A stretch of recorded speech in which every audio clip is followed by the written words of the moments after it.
Not sure how I feel about this synthwave, guys. Not very good. Not very good, if I do say so myself.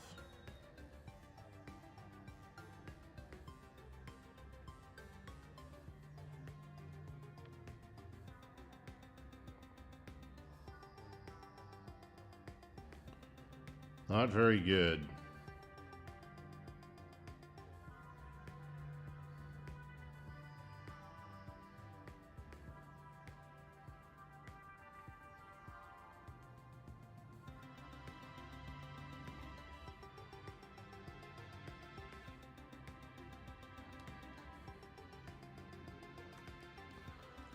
Really not good. Not a good mix. Real bad, actually. Actually terrible. Actually unbelievably bad.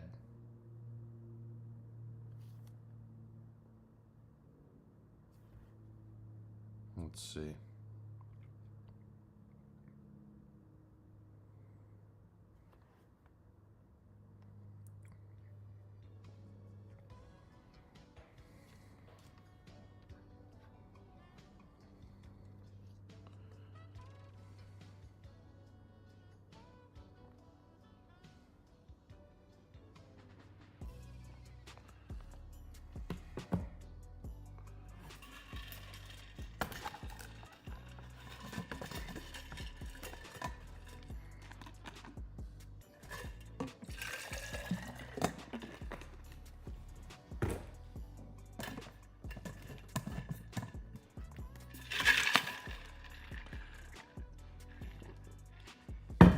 Okay.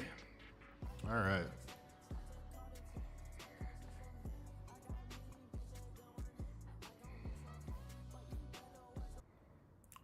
Why is it so hard to find a good playlist? All right.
Hi, Lee.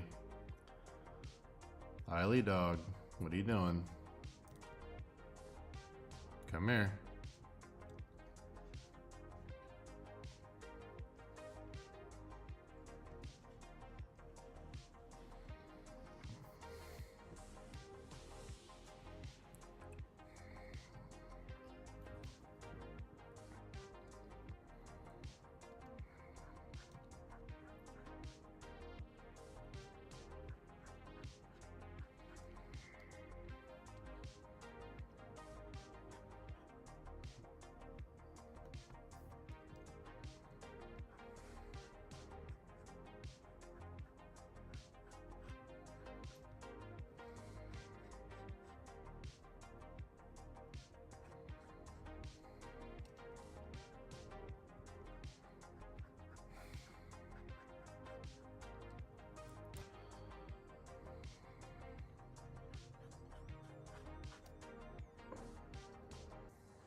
What's up, Buttonhead?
Hey, Artie.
Yikes.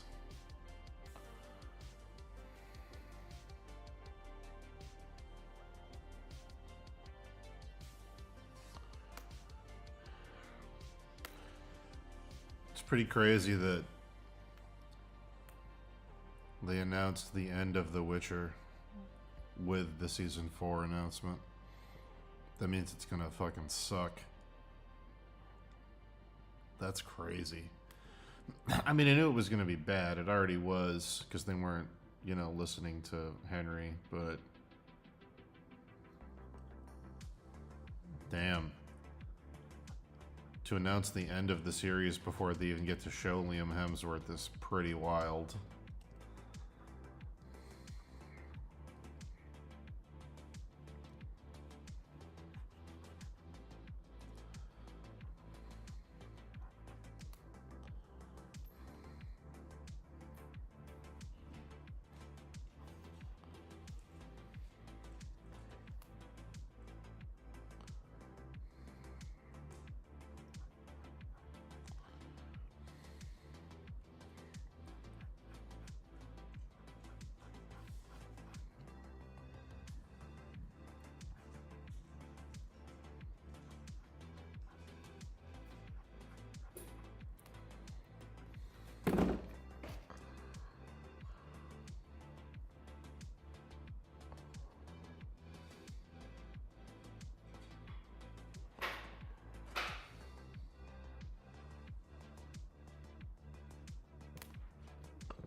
What's up, Spitboy?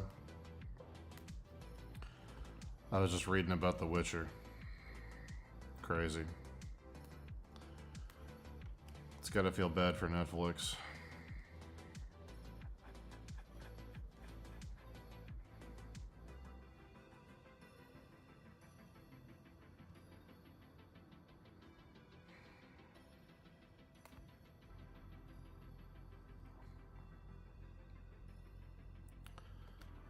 It's a crazy spin. Netflix is The Witcher Season 4 is in production, and so is Season 5 to bring the series to a fitting, epic conclusion. Like, what? Let's wrap this thing up, boys. We're out of here. Let's not lose any more cash. Let's...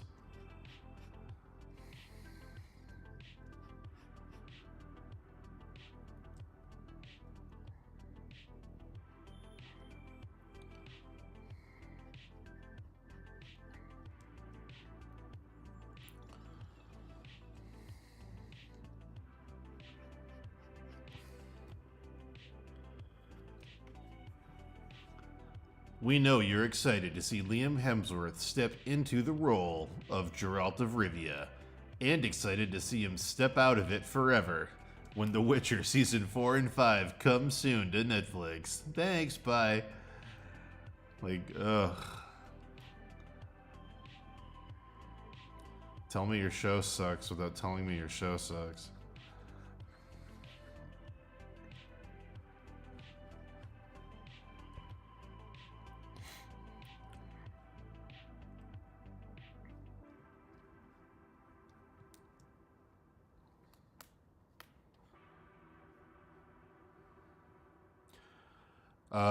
When they announced the first look at Liam Hemsworth for Season 4 today, they also announced that they're ending the series. So it's like, get excited for Season 4. Also, we're ending the series. Like, wow. Gives me a lot of confidence that Season 4 is going to be good if you guys are already quitting.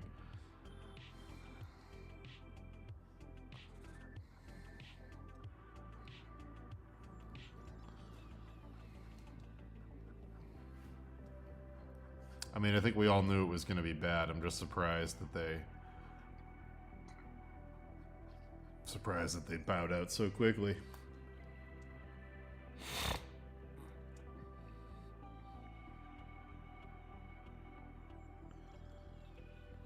Yes, the canon, what happened was Henry Cavill's a big fan of the books, and he wanted to do the story from the books, and the writer said, we want to write our own stories. And he said, fans of The Witcher want to see a show about the books. And they said, Henry, shut up. And he said, I signed on to this and gave you my star power because I wanted to adapt the books, not do this weird bullshit that you guys want to do, which isn't as good. And they were like, do you want to leave? And he was like, I'm going to. And they were like, no, you won't. And then he did. So, yeah.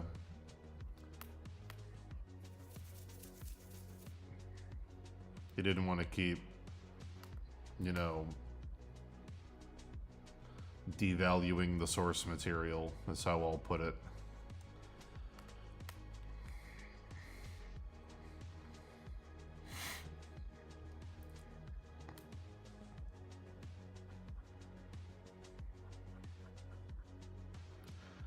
Good guy, Henry.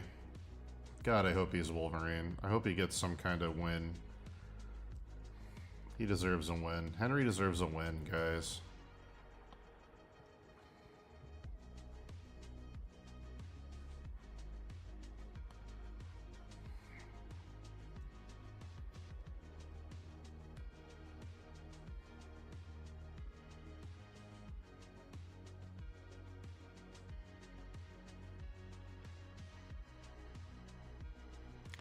I have not seen X-Men 97 yet, but I will. Next thing I'm watching is Shogun, probably this weekend. Then X-Men 97.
Oh, okay. I was like, what am I not seeing here?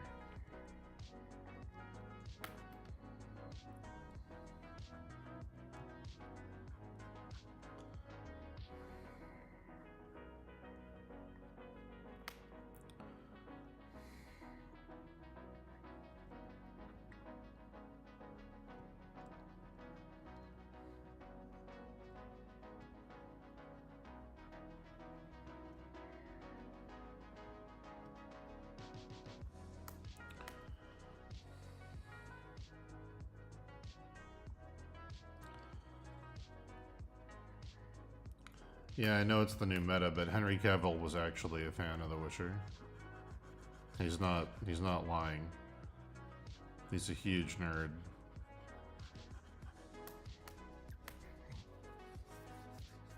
He's like a Warhammer nerd. He's like nerdier than me.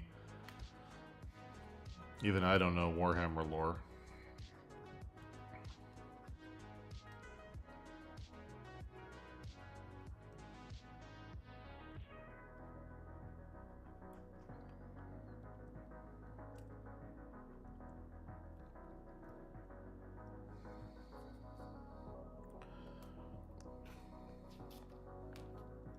Figuratively, as in the Warhammer figures.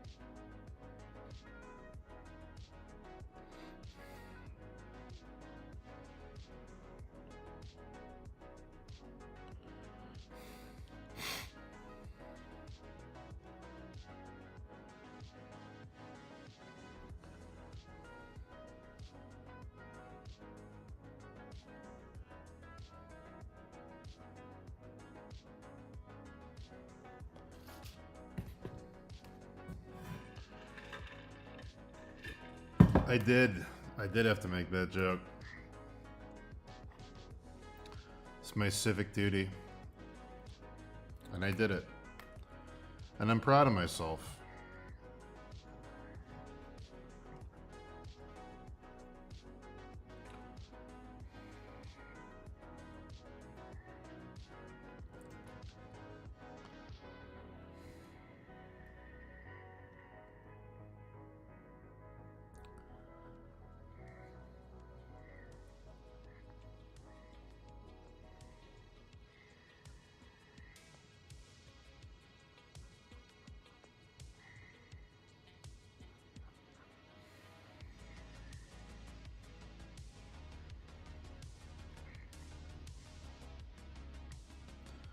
We're gonna do some figure stuff today. We're not just gonna do filigree and bas relief in the stone.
How are the babies going? What is... Huh? What? Am I... Did I forget something? Is there a baby?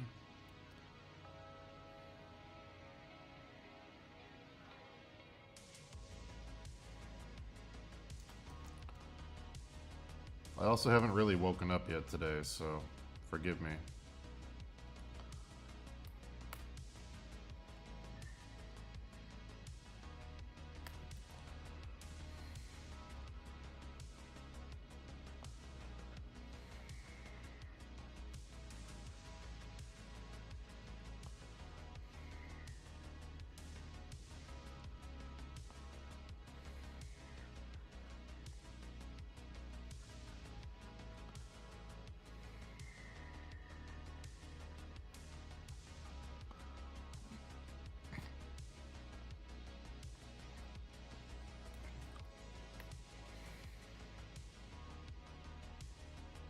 Oh, these babies?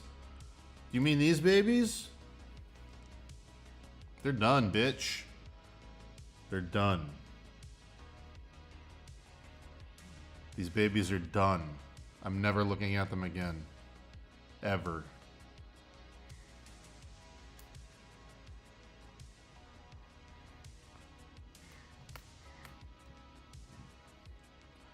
I didn't know what you were talking about because my mind already erased them. I was like, nope. We're never thinking about those again.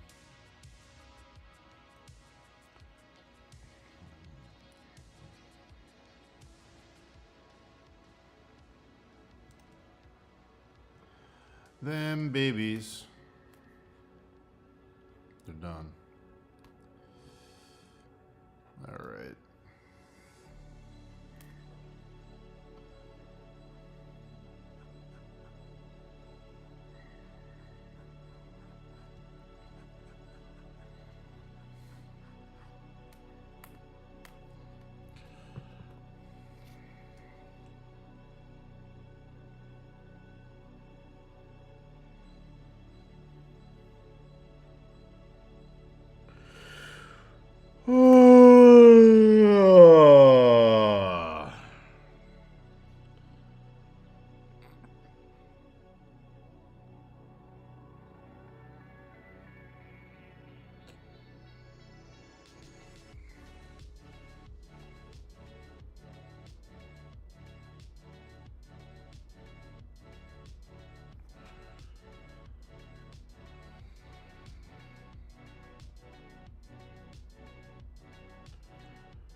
Oh, sorry. I'm hosting a baby shower, and I've got some time-sensitive texts. I don't normally check my phone while I'm streaming, but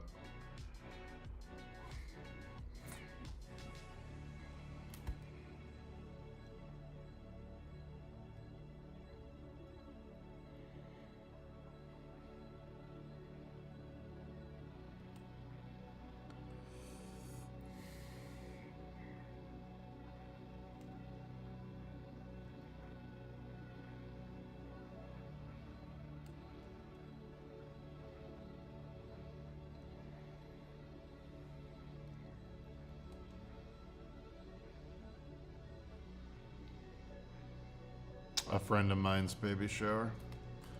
They're saving money for a house, and they didn't know where to have it because the cheapest they could find at restaurants was like $500. And I was like, I'll just host it. Just give me a budget for what you want to pay for food, and I'll just cook all the food.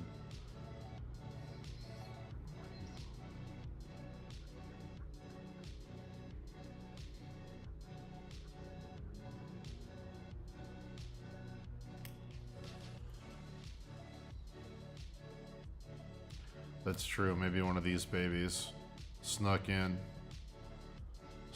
a human. Now they're coming to find me.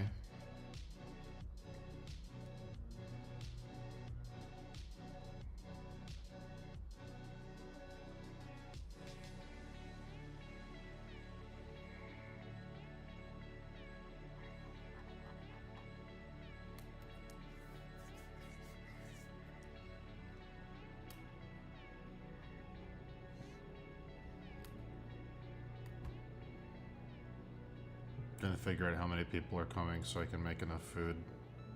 Figure out what the food's gonna cost.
My brother is expecting a baby.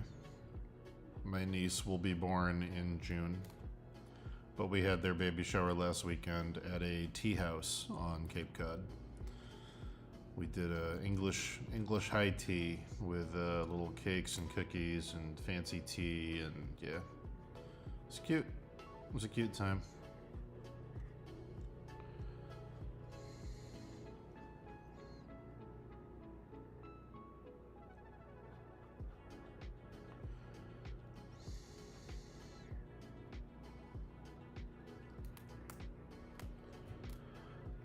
What's a baby shower? It's when everybody gets together and says congratulations on having a baby, and you give them gifts they need to raise the baby.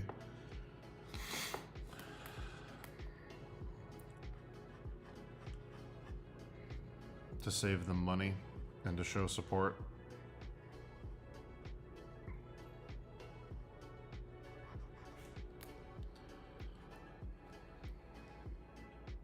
Hey, shut up. Good to see you. How's that Griffith armor coming?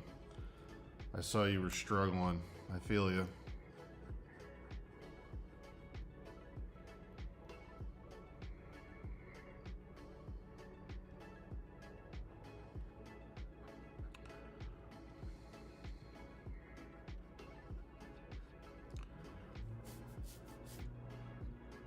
Either tonight or over the weekend, I'm gonna work on one of the skeletons. I gotta force myself to do more personal work. Even though I have deadlines, I gotta get better at multitasking.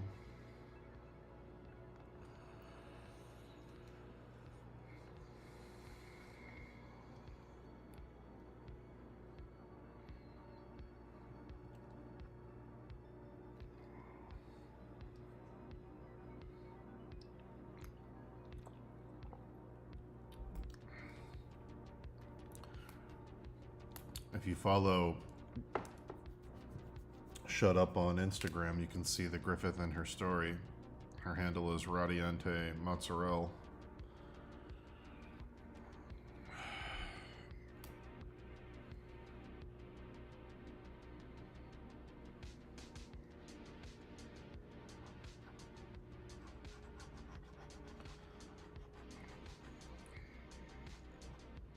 You'll get there, I believe in you. You'll finish the Griffith and it'll look great, and everybody will go, oh my god, I love Berserk.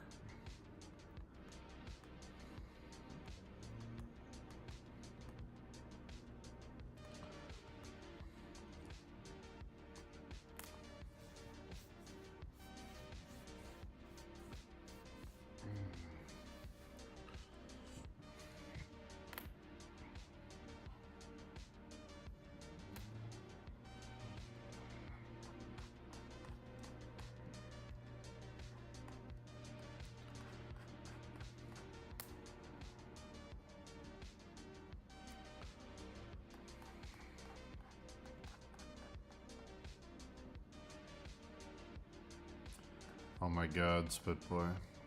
Good idea. Then you'll get even more clout on Instagram. Marking the anniversary of the death of one of the greatest creators of our generation. Griffith's dream. Some meaningful post like that.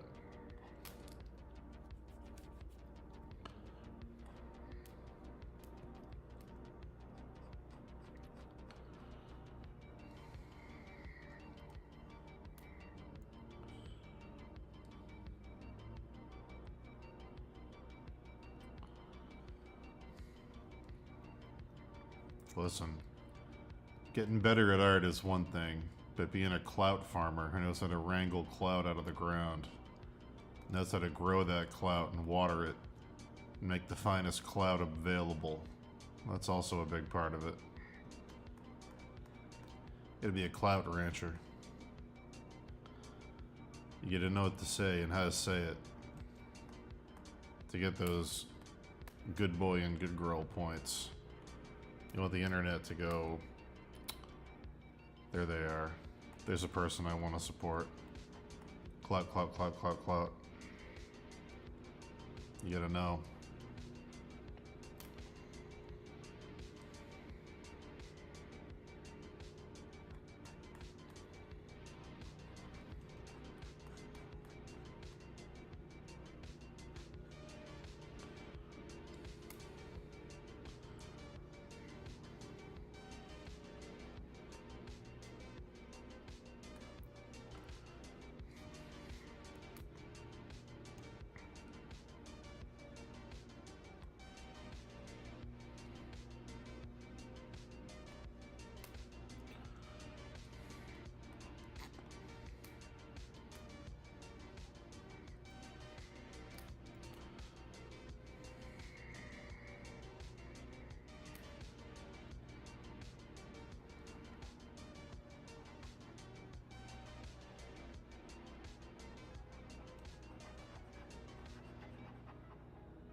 We're gonna work on some of the nights today after I wrap up these leaves. We're gonna go over here and we're gonna paint this night. We're gonna do it. I couldn't sleep last night, so I did some of these arches.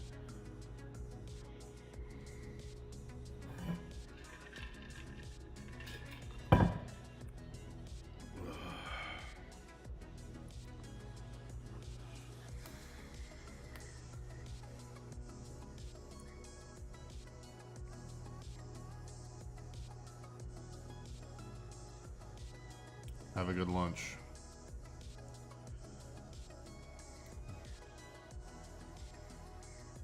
We'll see you when we see you. Shut up.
The only question about Liam Hemsworth as Geralt is if he's going to be able to say fuck the way Henry Cavill said fuck.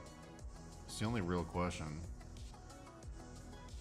Is he going to be able to do the fuck? Fuck. I doubt it. I doubt it highly.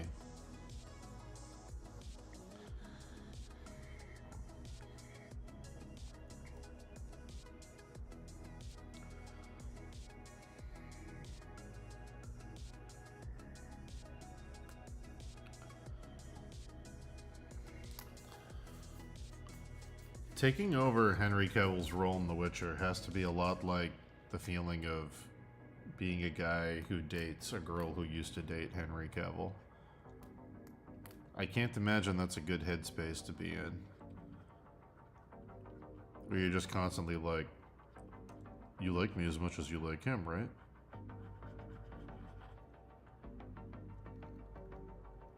I'm as impressive as he is? You're over him, right? You don't want him back, right?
A little bit.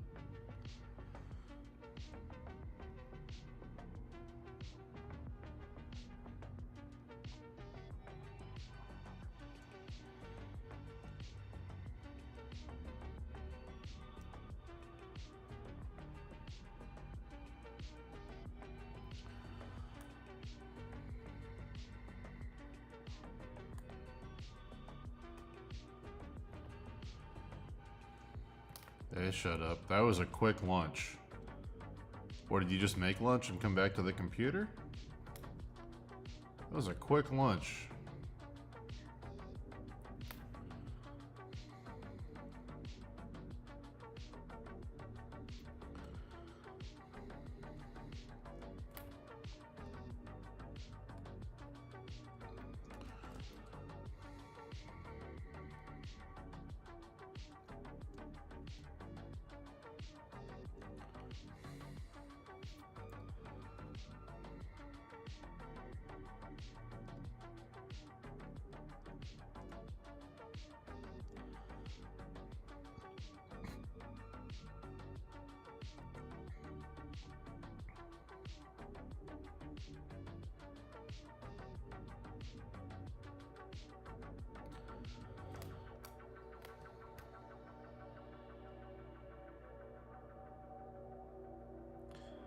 Oh my god. Your mom's dumplings are incredible. Were the ones I had the homemade ones? Or the handmade ones? Or were, I can't remember. I think she said she had some homemade ones like frozen. They were so good.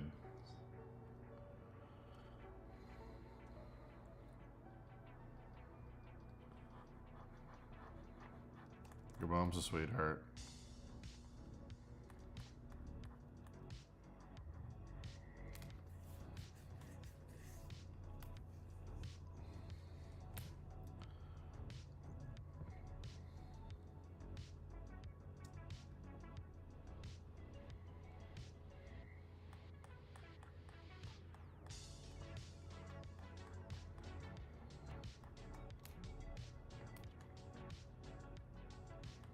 I'm gonna make homemade dumplings for Memorial Day just so your mom can judge me.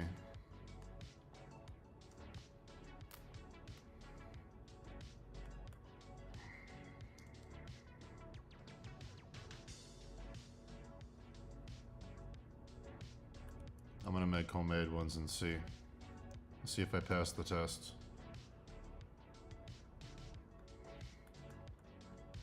I'm gonna make pork dumplings and char siu.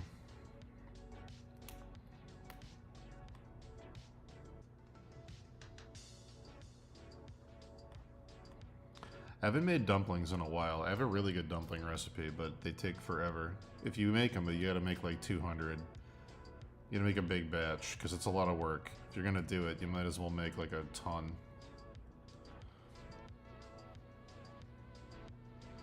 Yeah, I got a good dumpling recipe. If I remember correctly, it's cabbage, scallion, or green onion, minced pork, garlic, ginger, sesame oil, a little bit of soy sauce, a little bit of mirin, a little bit of black vinegar. What am I forgetting? I'm forgetting something. Salt, pepper, obviously. I'm forgetting something. There's another ingredient that I'm forgetting.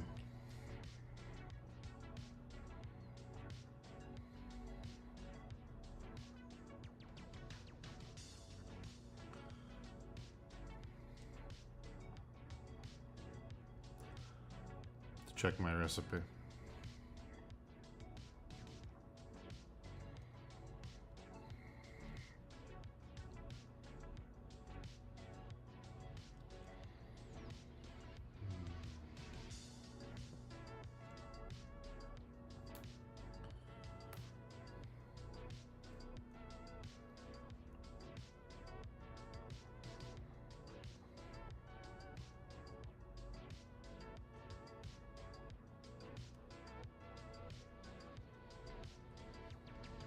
Oh, it might be oyster sauce. It might be oyster sauce. I gotta check. There's another either sauce or paste that goes into my dumplings, and I can't remember what it is.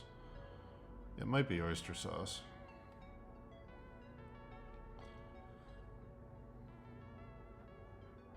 It's not much. It's a little bit. There's not a ton of liquid that goes into my dumpling mix.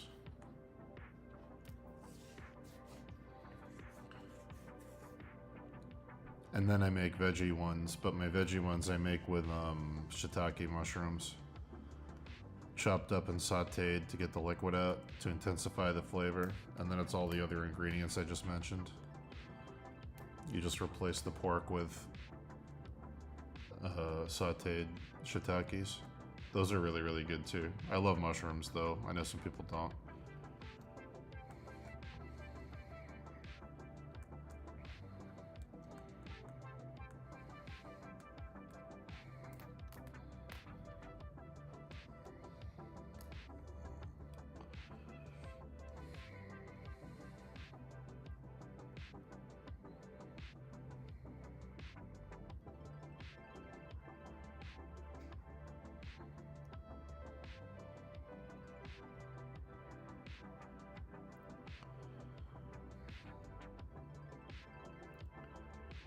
Do I fry them? Yes. What I do, I was taught this trick by a friend who worked at a Japanese restaurant, and this is what I do because they give the dumpling more flavor.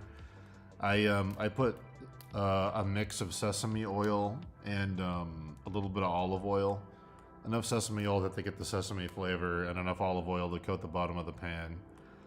And I fry them off for a few minutes, and then I pour chicken broth in, and I cover them with the chicken broth. So you fry one half, and then you steam them, and then after they're done steaming, I flip them over and fry off the other half for about 45 seconds, just enough to get some color.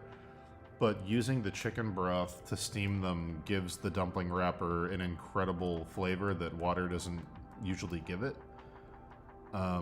And ever since I tried that, I haven't gone back to using water for the steaming. I always use the chicken broth. Yeah, steaming the dumpling wrapper in chicken broth gives it an amazing flavor. Hey, Arson.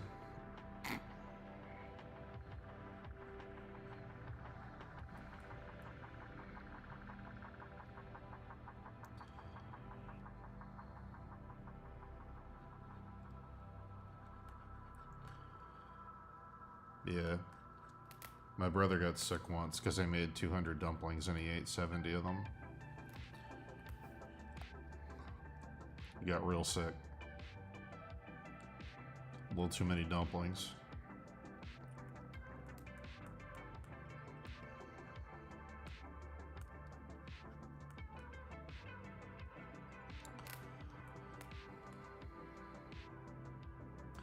I can't remember if my dumpling recipe has an egg in it. I don't think it does, but it might for a binder. I honestly can't remember. I haven't made them in like 2 years. I used to make them for holidays, but then everybody in my family went on like keto diets.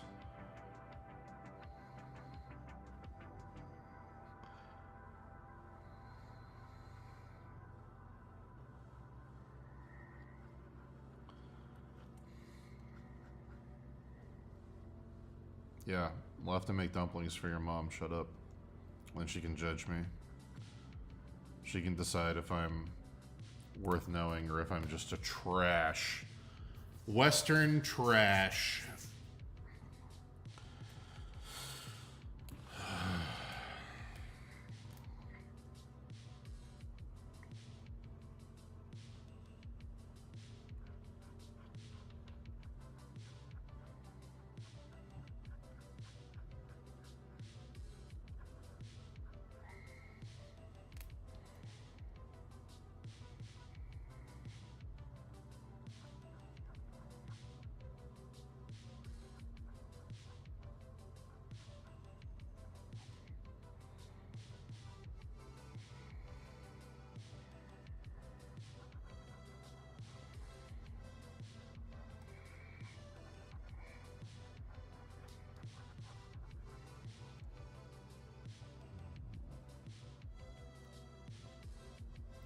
We should do a cook-off. That'd be great. We should get a bunch of our mutual friends and have them be chefs and do like an Iron Chef contest where they don't know which stuff your mom cooked and which stuff I cooked. Be fucking awesome. We can have like secret ingredients and everything. Be dope.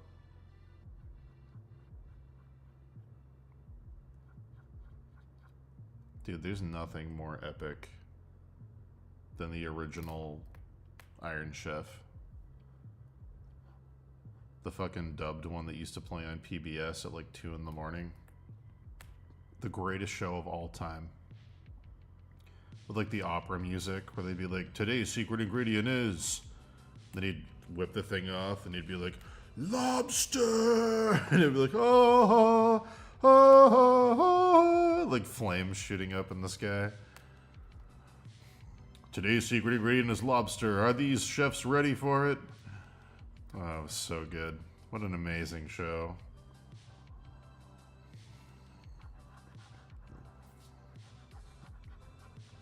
The theatrics. It was so theatrical.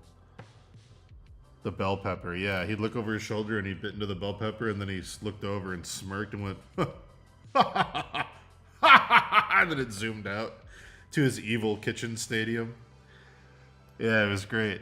It was like anime. It felt like an anime. It was a live action show that felt like an anime. I highly recommend. Most of them are on YouTube.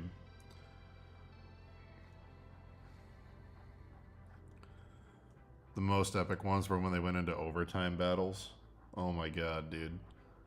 Where it would be a tie, then the opera would play and be like, ha ha ha ha, ha ha ha. They'd have to add like 30 minutes of overtime with a new secret ingredient. What a great show. Fuck, what a good show. I used to come home from work at like midnight and that would be on, and I would stay up and watch it every single time.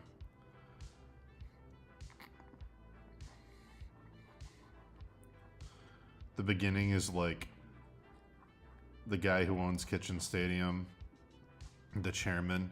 He's wearing like 17th century nobleman clothing and he's riding in a carriage through like a countryside looking at a castle. And it's like, it's literally feels like an anime. Like, what is this? Like, he's like, my dream was to build Kitchen Stadium, an arena of the flavor. So good.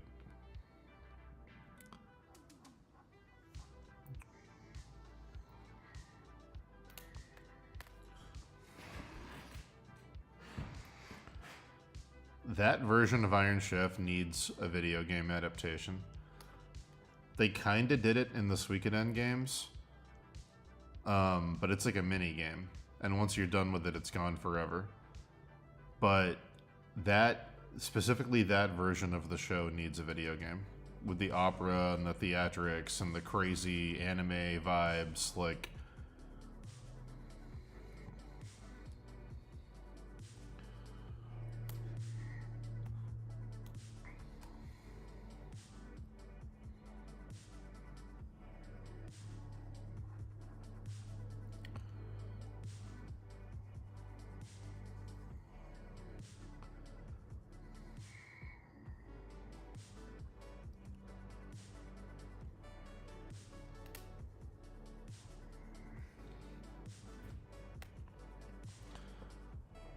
dude, it's incredible. I wonder if I'd get copyright struck for watching that, or if it's just kind of like in the ether.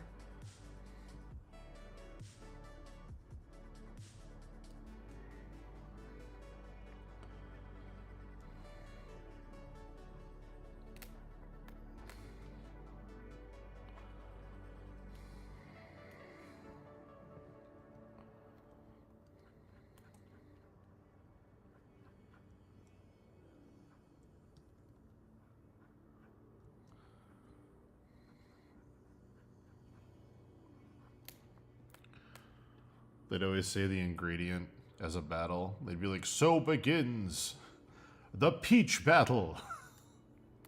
Like,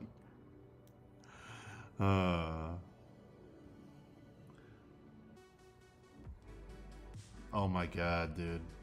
When the Iron Chefs would come up on the elevators and they'd have to challenge one of them like a battle anime. I challenge you. Masaharu Morimoto, Iron Chef Japan.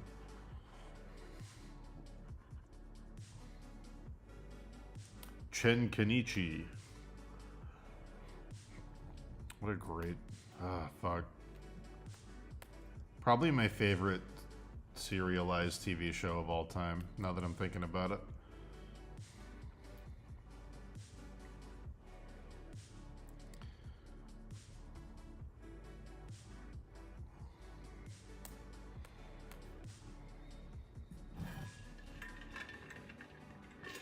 Yeah, Takeshi Kaga.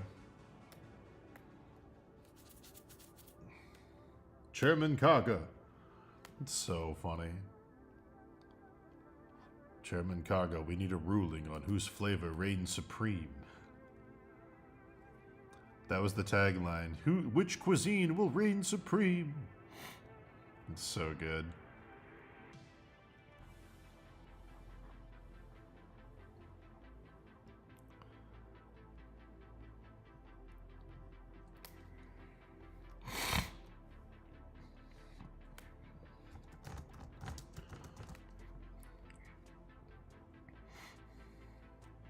Dude.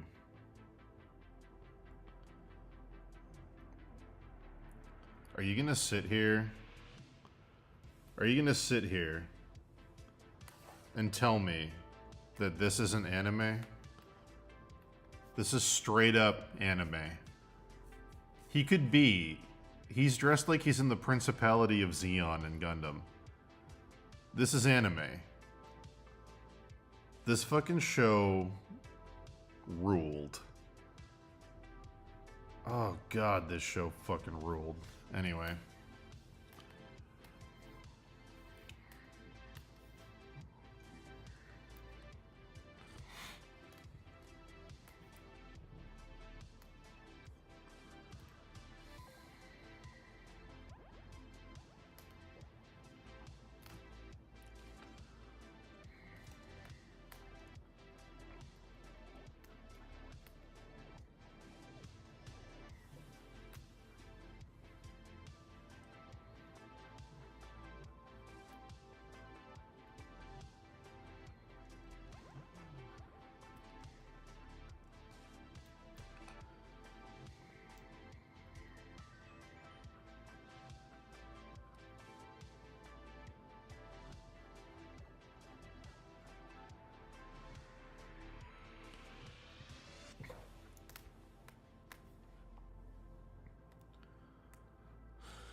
wonder if the Iron Chef orchestra music...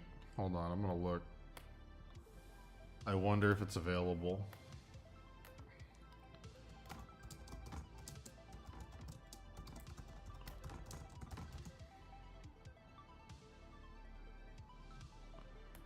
Oh my god, is this it? Let's find out.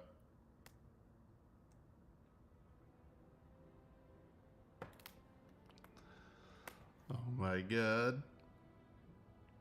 For a cooking show.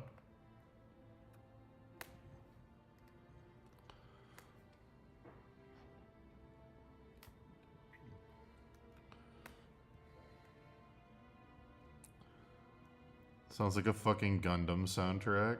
I love it.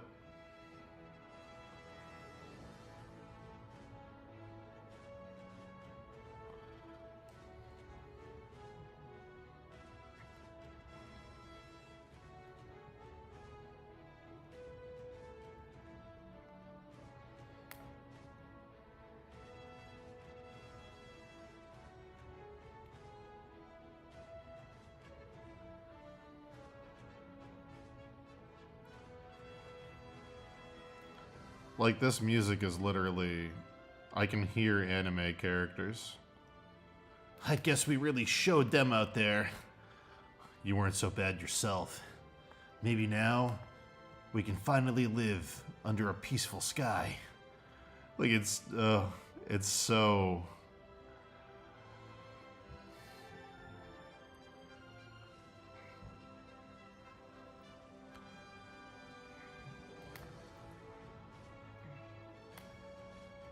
My god.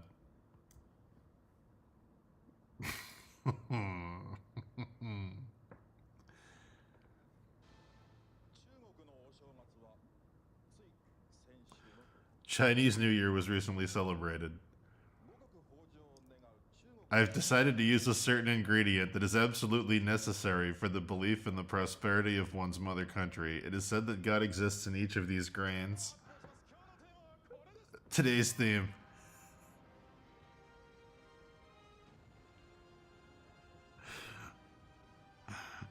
It's just a big plate of rice with this music.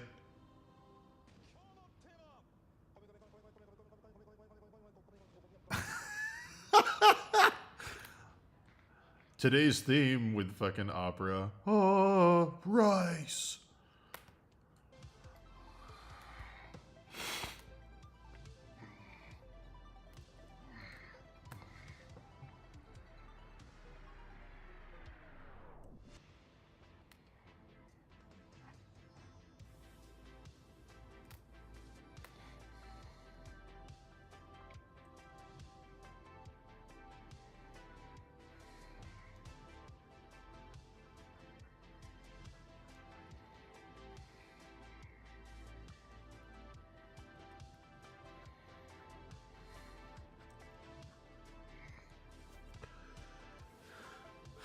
The original Iron Chef, Riley. The greatest show possibly ever made. It was like a battle anime, but also food.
Dude, it's literally like, he's the big bad guy, Chairman Kaga, and he's got his 3 henchmen, and it's the Iron Chefs. And it's literally every anime where the big bad has like henchmen, and you gotta go through the henchmen to get to them.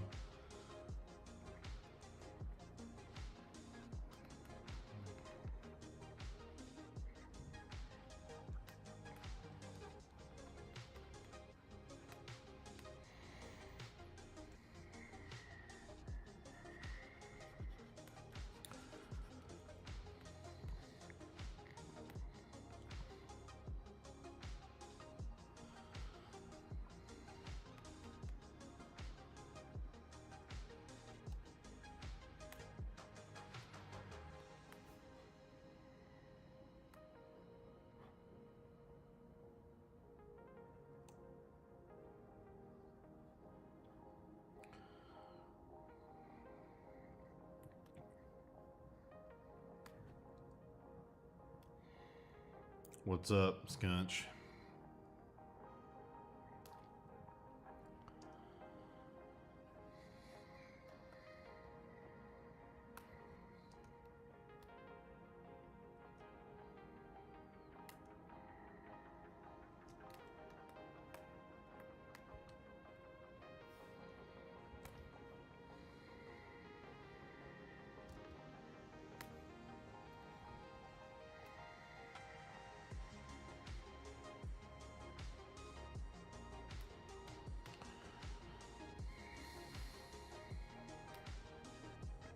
Alright, this is where it starts to get a little silly.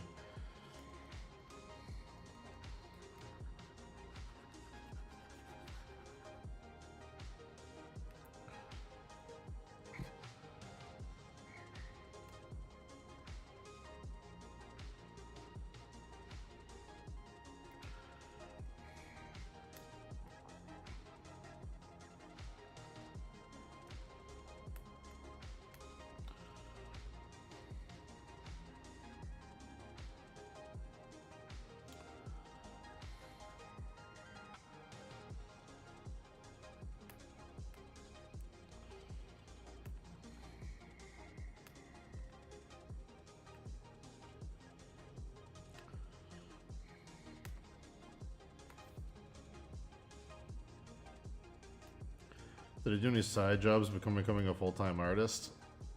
When I was in college, yeah. After college, no. After college, I coasted on what money I had saved up and then grinded freelance jobs to pay my bills for a few years.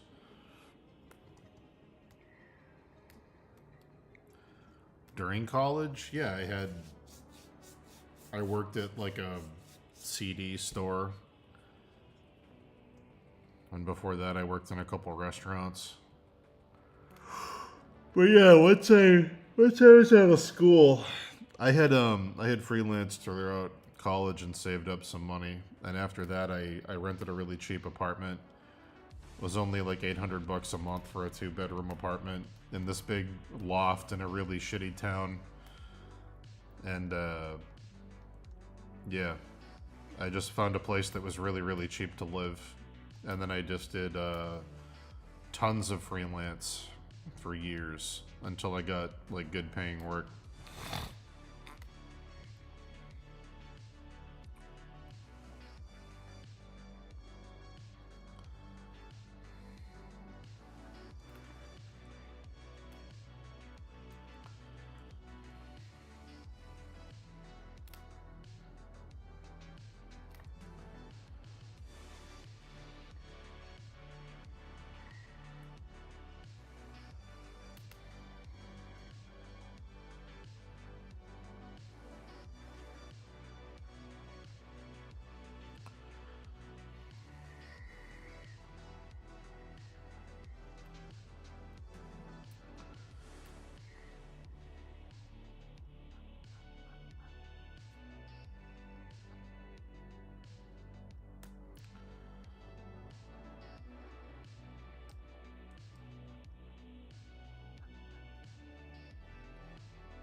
Having a full-time side job sucks for sure if you're trying to get shit done.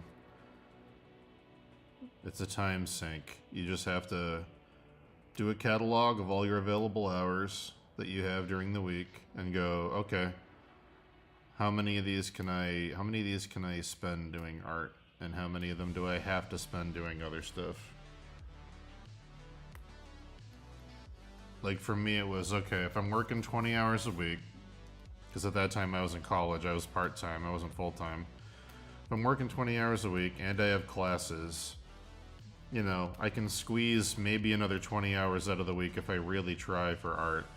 spread across 7 days. That's like, 2 point something hours a day.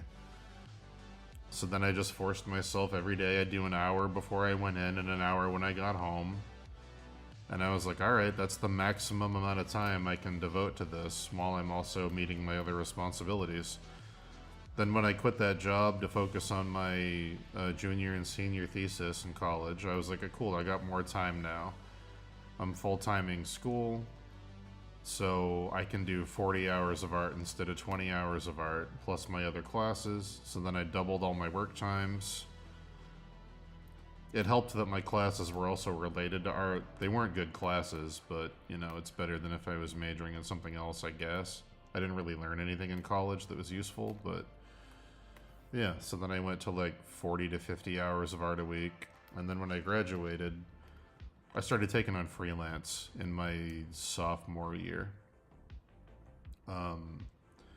So then I started, to make money doing that, and I would try to take on as much freelance as I could while I was, doing school assignments and shit. And then, when I graduated, I was like, all right, I'm going to take a year off. I'm not going to work for a year. I'm just going to coast on money that I have saved up. And I'm just going to live stream my whole workday to put myself out there and get myself seen. That was when I was doing the 14-hour streams, the like super long Crimson Daggers ones. I was like, I'm going to put my stuff everywhere, say that I'm looking for work everywhere, start networking like crazy, and start being super visible. And that's when me and Dave were doing all the crazy streams. I did that for like 2.5-ish years. And then I started getting like studio work. It basically went from private, freelance, like private clients, then it went to publishers like Pathfinder and stuff like that. And then it went to Hasbro. And when I started getting the Hasbro work, that was like, it was like 50,000, 60,000 a year-ish if you stayed for the whole year. So then, on top of all the other freelance I was doing for Kickstarters, I want to say that year I probably made like 100. I think I made like 40 off the Hasbro stuff, and then I made like 30 off of Kickstarters, and then I had Pathfinder, and then I had other side clients. So it was like somewhere between like 80 and 100K. But I was living in an apartment that only cost me $450 because I was splitting it with somebody. It was an $800 apartment with utilities included. We just had to pay the AC and the heat. The electric was included. So it was like $450 a month. It was like nothing. So I banked a ton of money doing that. And then, I just went from there.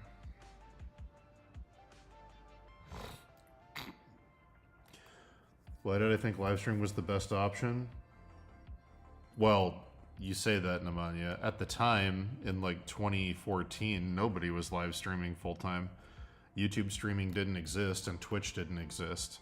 It was just livestream.com. And the art community was very centralized back then. It was all on like 2 websites. It hadn't fractured out into Instagram and shit yet. So when you heard that an artist was streaming 14 hours a day, I was the only person doing that. The only people that were really streaming that early were like Bobby Chew, Dave, a couple other people, but they wouldn't do it every day. Like Bobby Chew would stream like once a month maybe. So then when I started, meeting other artists like Keikai Kataki and like other like industry name people, and I started bringing them on for big long discussions, it became a thing that a lot of artists and art directors listened to because nobody else was doing that at the time. We were like proto streamers. Like before streaming was a career, me and Dave were doing what people do now for a living on livestream.com before it was, before YouTube and Twitch allowed it. And we did that for a really long time, and we were, then other people started to emulate it. Awesome Horse and some other groups started to do similar stuff. And that's why live streaming was the best. That's why live streaming was what I thought was the best option at the time, is because my work wasn't as good as other people's work, and I wasn't as fast as other people. So I maximized on visibility and like personality, I guess. Like, I don't know what to call it really. Like, I wanted to be somebody that people could like talk to, who like tried to help as many people as he could with art. So like we'd bring on people for portfolio reviews and have professionals look at their portfolio and get people work and get people published with like the challenges we did through Kotaku. And yeah, so I was like, if my work's not going to be as technically good as the people I'm competing against, and if I'm not as fast, I can be more present. I can be like seen more, and I can be like someone people feel like they know. And yeah, that worked out really, really well. It got me seen by a ton of people. But it's hard now because everybody's streaming. But back then, really nobody was. At least not that often. I started doing it after Dave started doing it. Dave was too busy to do it every day, so I did it every day, like huge all-day streams. And then other people that were in the group started doing it. So we had like James Zapata and John Silva and, you know, like Sick Brush, and tons of people in the group started their own like daily streams after I took over. And it just became kind of a weird little mini culture that lasted a few years. But yeah. I've heard that song, Bowling. If I play it, I'm going to get copyright struck, though. There's no way the British soccer theme song isn't blocked on YouTube.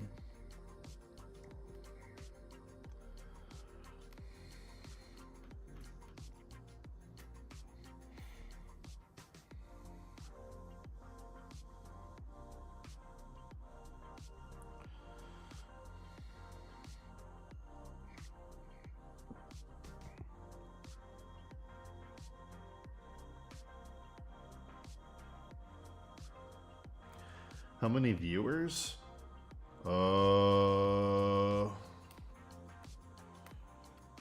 At the beginning, it was like 40 or 50 a day, and at the end, it was like in the hundreds. It was like 400 or something a day.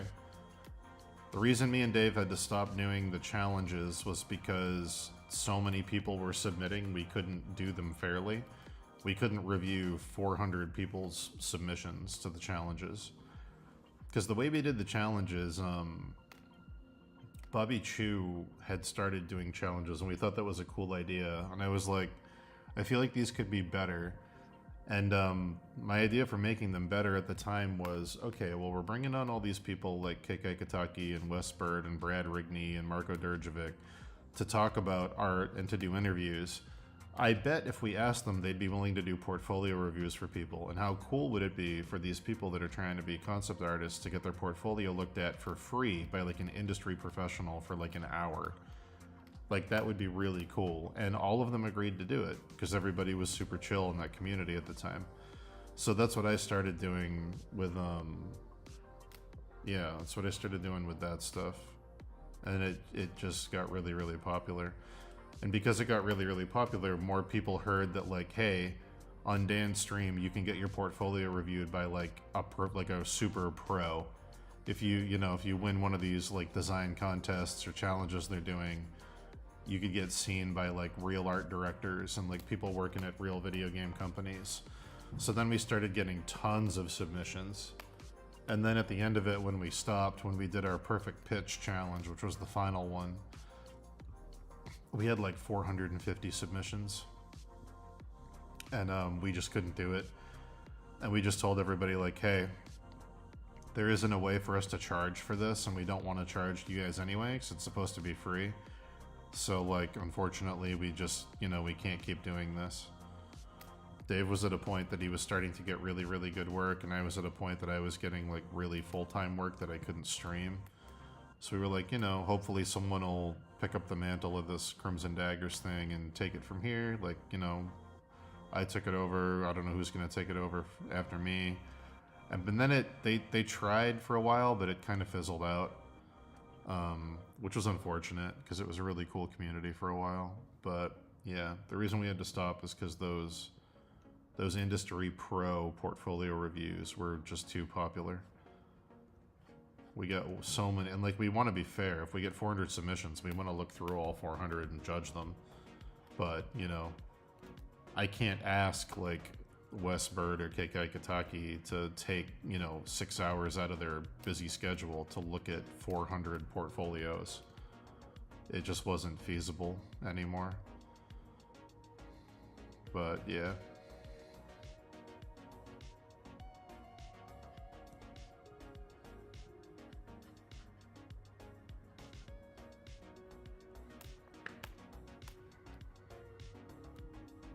But yeah, my recommendation would be try to find a way to stand out from the crowd as best you can. For me, it was maximizing visibility, which is what I just, you know, spent 20 minutes describing. For you, it might be something different. But yeah, just try and find a way to get your stuff seen and appreciated.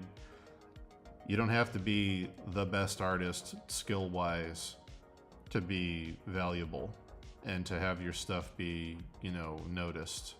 There's other things you can do. So, marketing is a big part of it, and essentially what I did was a big marketing thing.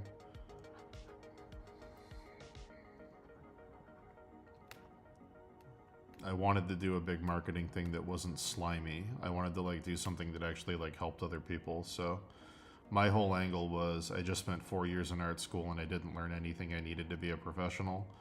So now I'm going to live stream 14 hours a day and try to learn how to be an artist, all the stuff that I should have learned in school. And you can come along with me on the journey for free. And that's essentially what it was. That's what it started as, and that's what it kept being through to the end.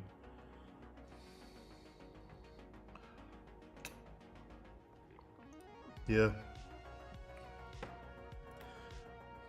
The problem with the formula that we came up with Daggers was that it's really, really effective. So if you do it for like 2 years, you're gonna start working a lot and you're not gonna have time to stream. So everybody that took over kind of did it for a little while and then had to stop because they started getting work that they couldn't stream. So like it's a very effective method. But yeah. I don't think there's any VODs, but maybe. Maybe on Dave's YouTube or my YouTube, there might be old videos with like Brad and Keikai, maybe Kemp, maybe Team Meat. I don't know. I don't know. There might be some available.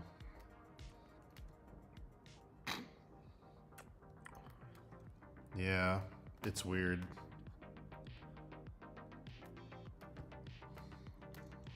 Because VODs weren't really a thing back then. You had to manually download the video and manually upload it. And livestream.com automatically deleted things that were over 4 hours long. You couldn't even keep them on your hard drive. So a lot of stuff is just lost media. It's just gone.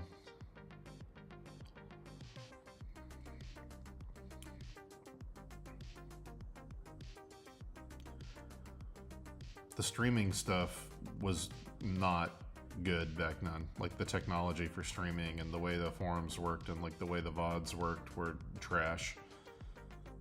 So a lot of it's just gone.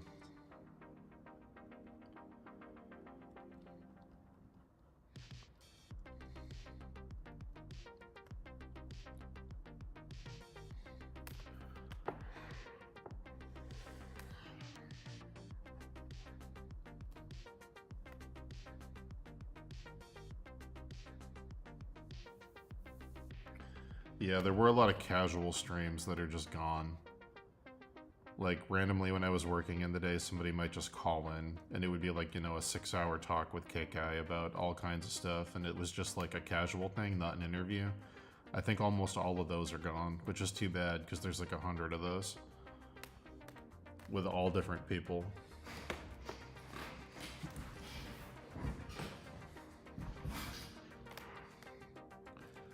There might be some with like Trevor Claxton that are up because he called in pretty regularly.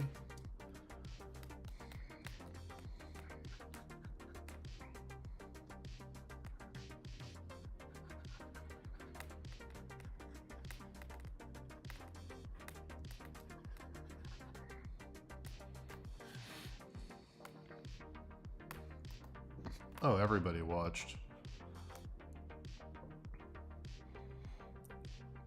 At the height of the Crimson Daggers stuff, we were being watched every day by, like, really famous art people. Like, famous in quotations, like, famous in the art community. Because nobody else in the community was streaming anything art related. It was like, we were basically doing, like, a 14-hour-a-day show. Like a radio show, essentially. Like, people would call in, we'd talk about things, topics would shift. Like, it was really weird. It was more like a radio show than an art podcast. It felt like a radio show.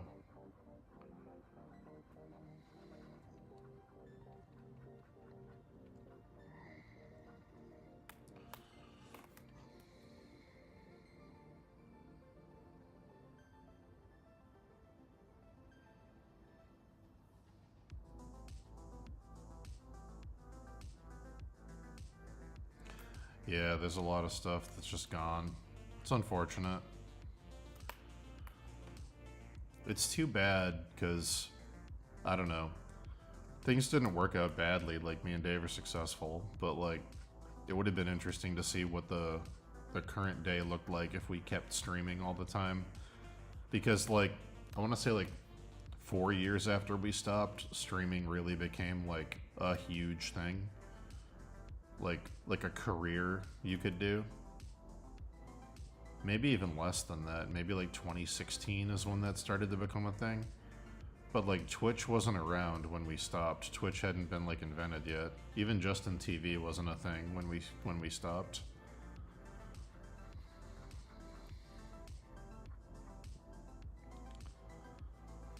We probably could have been big on those platforms if we just kept it going, but you know, we didn't know. We didn't know streaming was going to take off.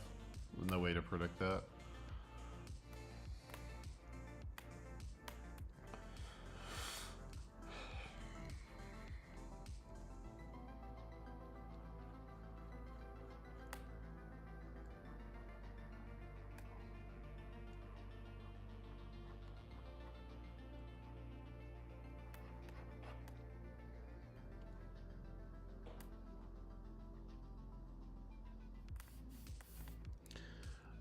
Selling courses, probably not. We probably just would have done subscriptions.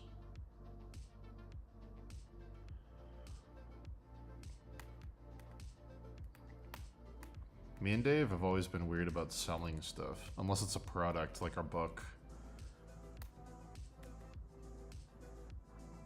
Even with his Patreon, Dave was like, I don't want to go over $5. That feels like I'm taking advantage of people. And it's like, the amount of content you're giving people, you're not, but I understand the feeling, because I feel that way too. I think it's like how we were raised. I really do. I think it's a Northeast thing. Of like, it's almost like an extension of the Northeast thing of like, don't think you're cool and don't brag, or you're gonna get beat up. It's like, you know, you're not worth money, because to say you're worth money is like a weird way of saying you're better than some people. And if you do that here, you get destroyed. I think it's all kind of tied into that weird culture we grew up in. But I'm glad Dave finally... I tried to get Dave to do a Patreon for years. I'm glad he finally did it. It's funny, the big thing that made him finally do a Patreon was seeing that Loish was doing one for and only charging $5. And he was like, oh, okay, if you can run a successful Patreon for $5, I'll do it. Because he felt guilty charging like 10 or 20.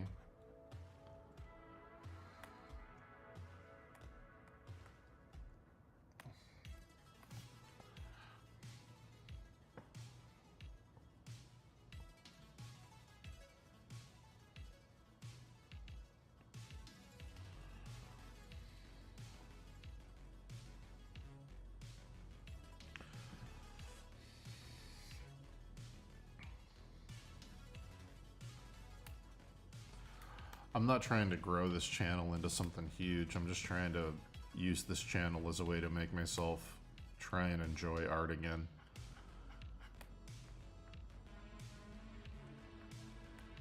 It'd be nice if I could make work I don't, like, hate. It'd be really cool if that was a possibility. So that's kind of all this is.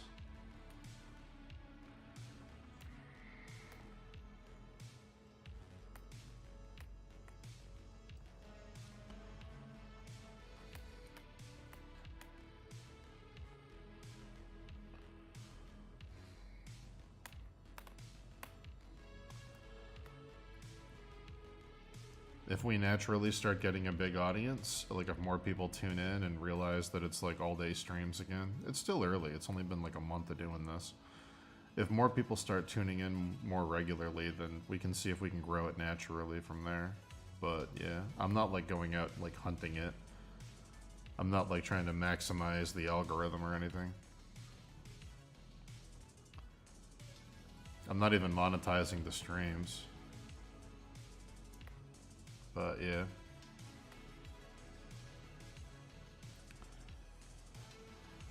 The next step is going to be simultaneously streaming on YouTube and Twitch, and then if people want to subscribe on Twitch, they can.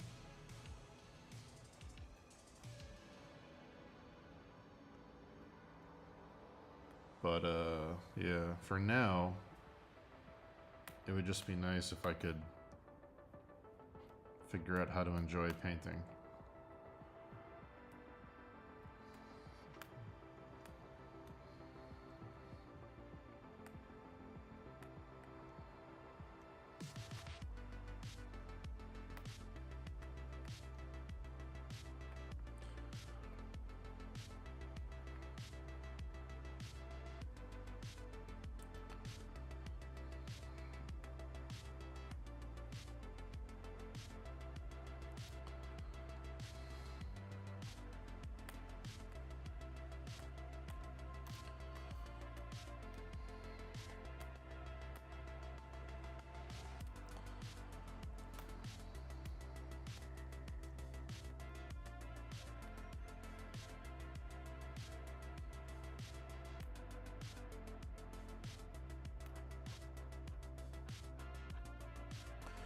How's it going, Arson? You working on anything fun?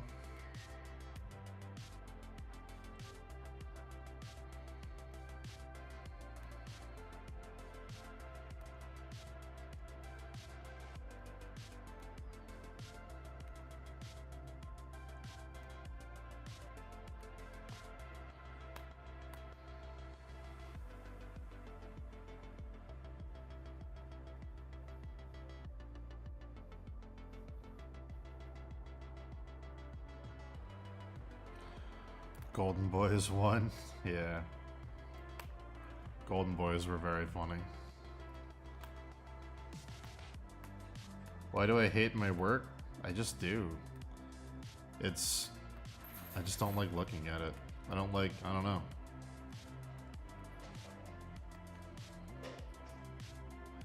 I'm starting to like it more, like, I don't hate these Elden Ring things I've been doing. These are like the first pieces I've done in years that I don't totally hate. Like these I don't mind. I'm like, okay, I'm getting somewhere that feels like what I want to do. But a lot of my other work, I just no thank you.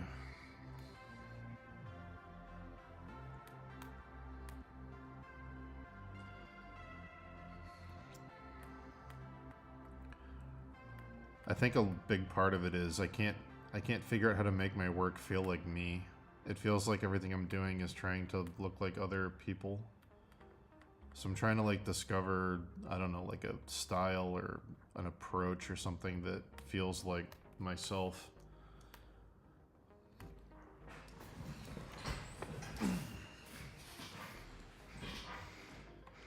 I don't know, Nemanja. If I knew what it was, I would have fixed it by now. Part of the problem is I don't know what the problem is. I wish I knew. Make it a lot easier.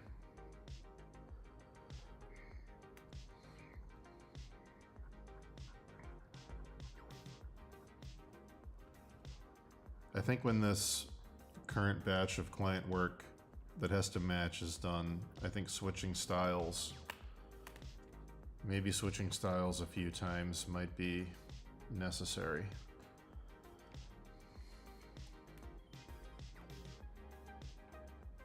Just to try other approaches.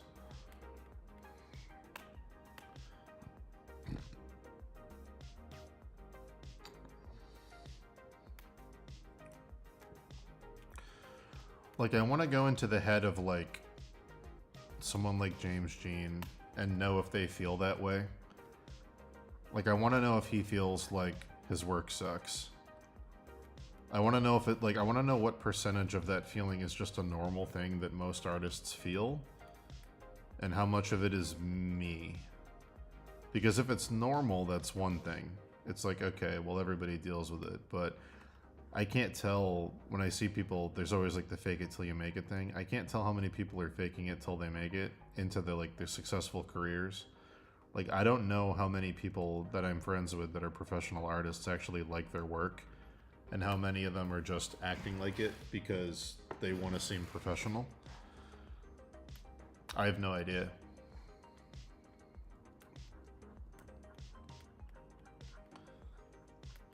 I know Dave constantly doesn't feel like his work is good enough, and he's constantly looking for solutions to get better and change styles and make things go smoother and faster and be more effective. And like, he doesn't like hate his work though. He just always wants his work to be better. I think that's different. I think that's a good differentiation.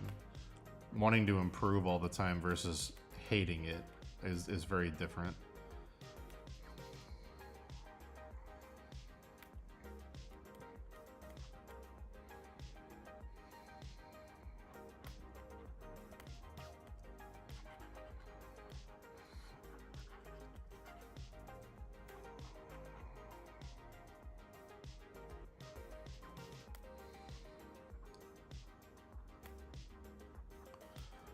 It could also just be my brain. My brain's weird about, I don't know, positive things.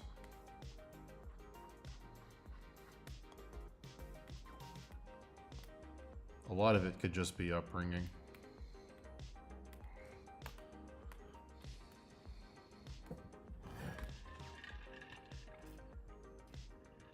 See, Harrison, that hurts me inside, but it's also good to know. The fact that you don't like your work is crazy to me, because I fucking love your work.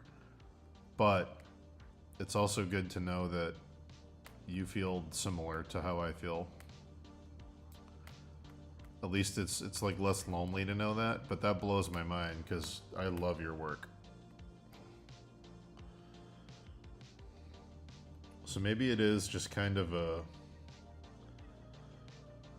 Yeah, shut up. Your work's incredible. So, like, I don't know. Maybe it's just a normal thing. I'd like it to go away. Maybe it won't, but I don't know.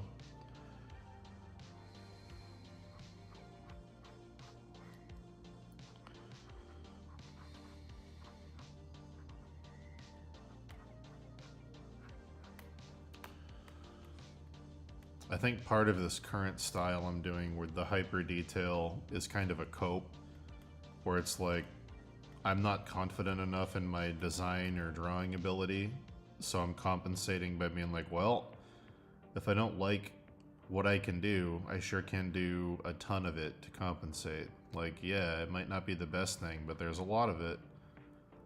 It's kind of like, you know, it's like the Chinese buffet approach, where it's like, yeah, it's not the best Chinese food you've ever had, but there's a shitload of it, and it's, you know, affordable. I don't know, it's weird. I kind of do feel like this hyper detail is a way of being like, yeah, it's not great, but look how hard I worked on it.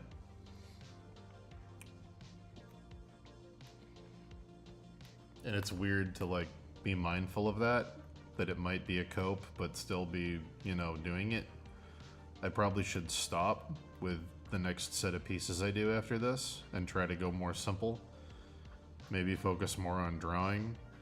I can't tell if I love doing detail and that's a style thing I should lean into, or if I'm using detail as a crutch to cover up insecurities with my other artistic things.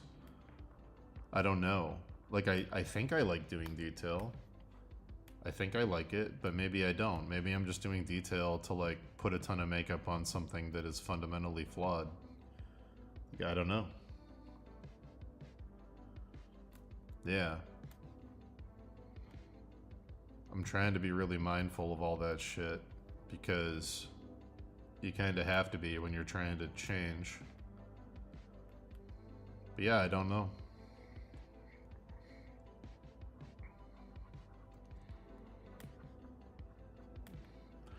It's funny because, like, if I zoom into this, it's like, oh, that looks like an almost finished piece. Like, I could, like, put that up and be like, here's a design. Or like this. And it's like, this is getting somewhere. Or like this. But then when I look at the whole, it's like, yikes. But I mean, like, these look kind of done. When I, you know, finish, they look good. They just take forever. I don't know. It's a weird headspace.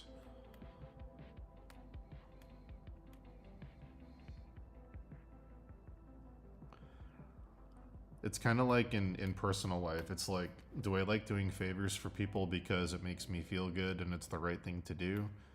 Or do I like doing favors for people because I feel like I'm not good enough and I need to give people something to feel like I am worth their attention?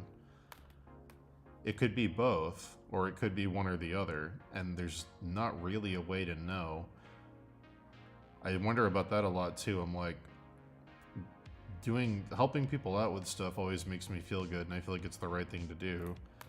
But is that really why I'm doing it? Or is it some weird holdover from childhood where I'm like trying to seem like please, like I'm the guy that does favors for you, please keep me around.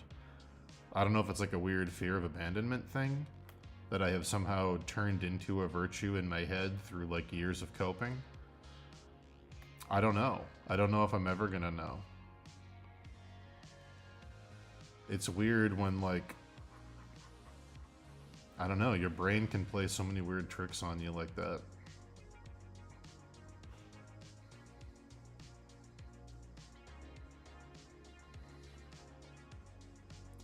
Like, am I doing it because it helps people and it's a good thing to help people? Or am I doing it so that they're less likely to, like, leave? I don't know, it's weird.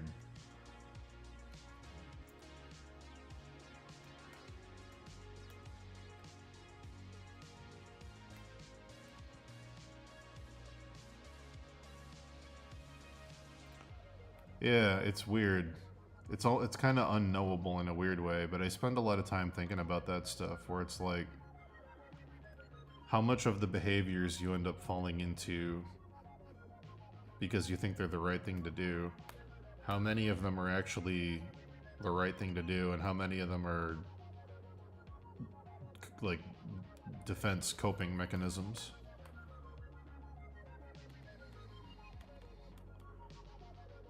It's been extra difficult lately because, like, I've mentioned a few times, like, before I started the streaming again a month ago, I did, like, a big self-audit, and I deleted, like, 20-something people out of my life completely.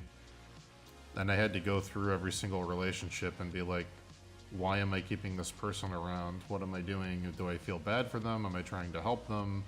Do I feel guilty about something? Am I hoping they give me something? Like, what is the reason I'm holding on to this thing? And I had to be like really, really honest about it, and it sucked. It really, really sucked. But now I'm trying to do that. Now that I've done it with all the people, I'm trying to do it with all the behaviors. I'm like, okay, self-audit round 2. Why am I doing the things I'm doing? And that one's hard because I don't know if I can trust my brain. I don't know how deep the defense mechanisms go. I don't know if my brain will allow myself to understand a fundamental truth if the fundamental truth is something my brain wants to hide from. It's very weird.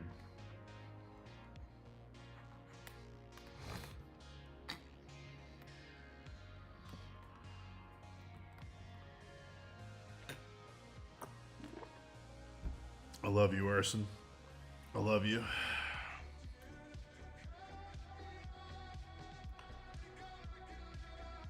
Oh, I don't want to hear lyrics.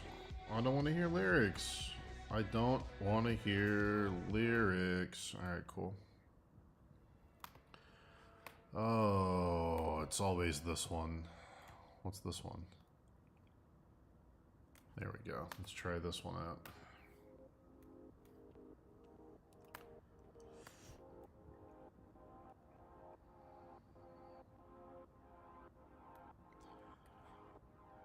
That was the funny thing when I did go to therapy for a few years. I would talk like this to my therapist, and she was like, "You're already asking all the questions that I usually ask people, so on the one hand, a good job, and on the other hand, I don't really know what I can do for you." It's like, well, you know, working home alone all day gives you a lot of time to think. Whoops.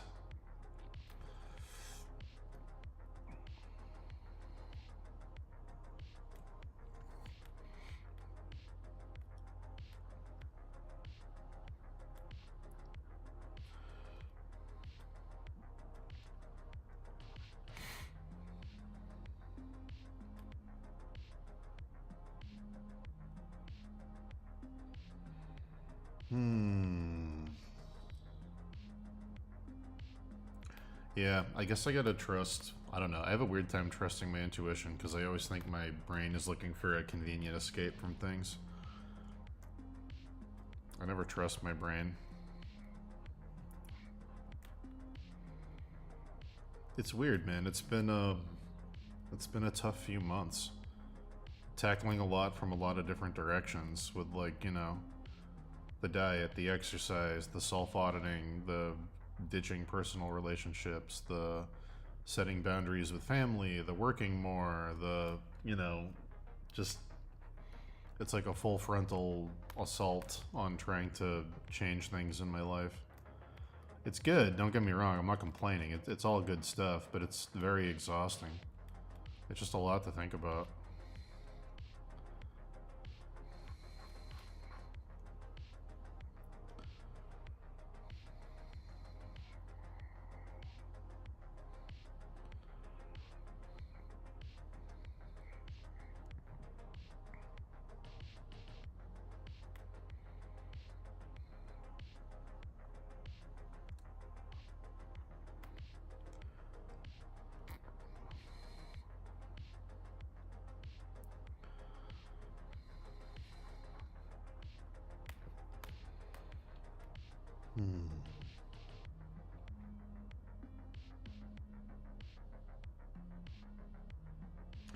Hanging out with friends more? I don't know. Maybe.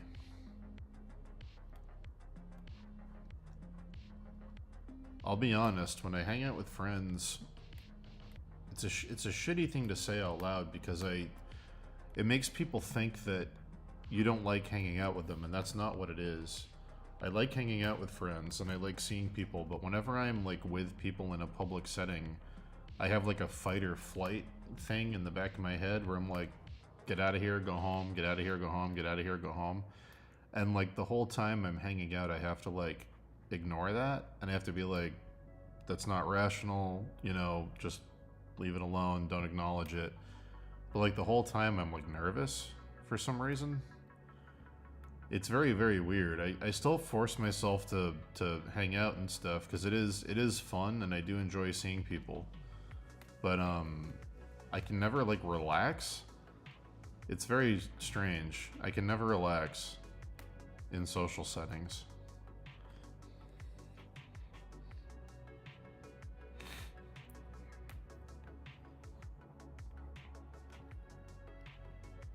What's up, Chase?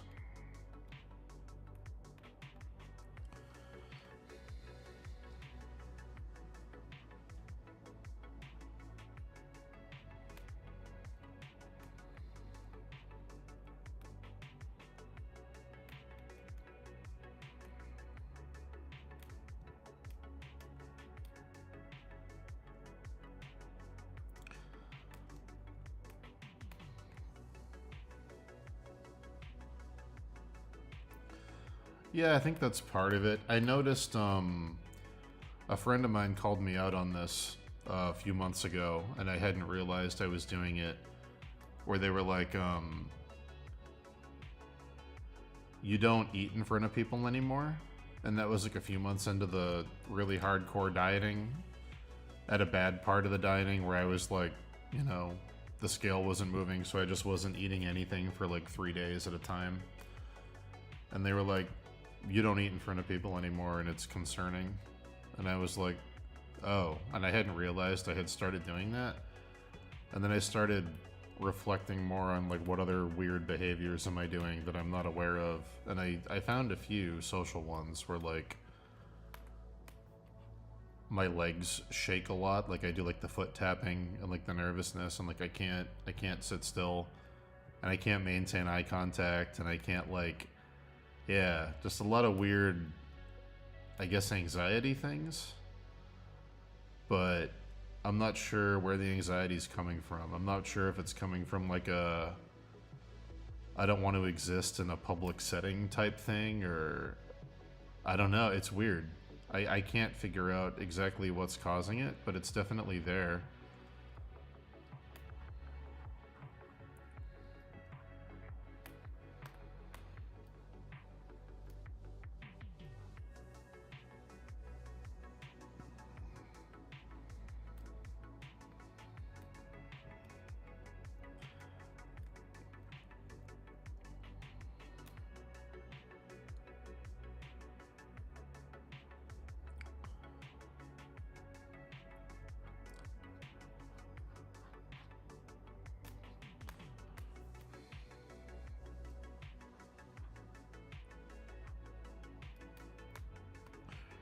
It's also a big part of why I bring my dog everywhere with me. It's like, don't look at me, look at my dog. It's a good trick. It's a good trick to get people to not look at you, is to have a cute animal.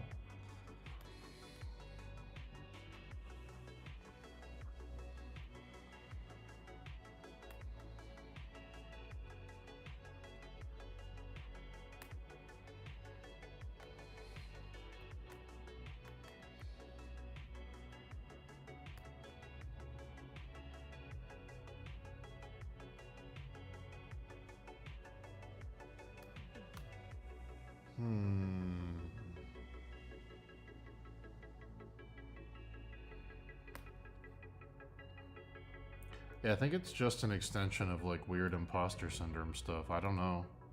It's very weird.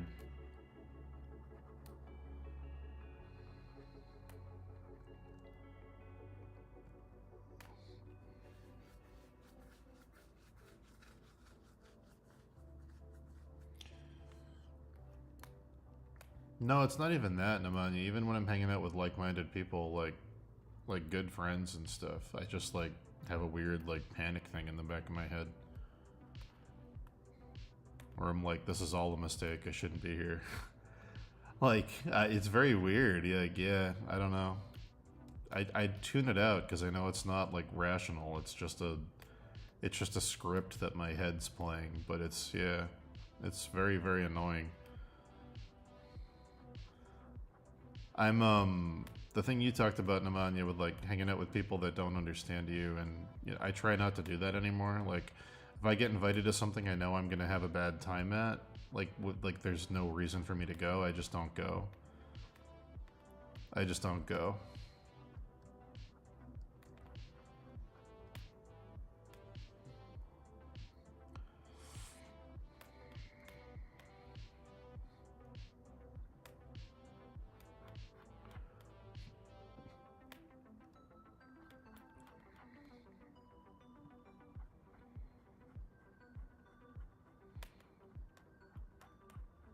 This also isn't like me asking chat for solutions. It's like not. It's just like a. I'm saying it out loud in case anybody else has ever struggled with it, kind of thing. Like,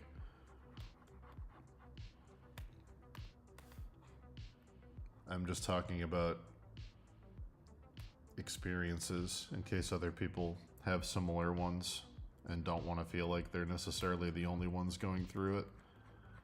I don't expect any of these things to be fixed anytime soon.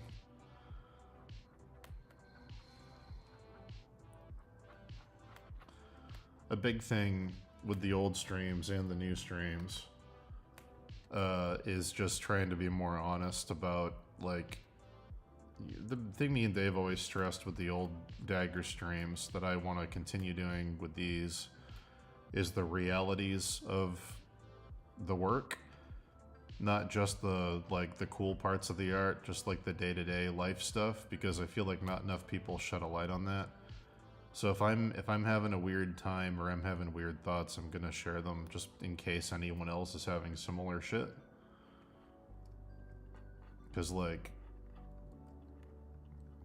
doing art for a living is great, but it's also fundamentally kind of weird because you're alone all the time. And so much of who you are is determined by your output and what you're putting out. And so much of your sense of self-worth comes from how others view your work and how you view your work. So it's not like there's other weird jobs, but this one is uniquely weird in a way that you're sort of by default isolated. And so much of your self-worth comes from this thing that you're by definition never going to be happy with because you're always trying to improve it to some degree. So I think it sets up a lot of people for weird mental kind of quagmires that not everybody is necessarily ready for. So I think talking about it's good. I think talking about the weird things that can happen when you combine attention seeking with introversion, with imposter syndrome, with all these other things. I think it's good to shed a light on that frequently.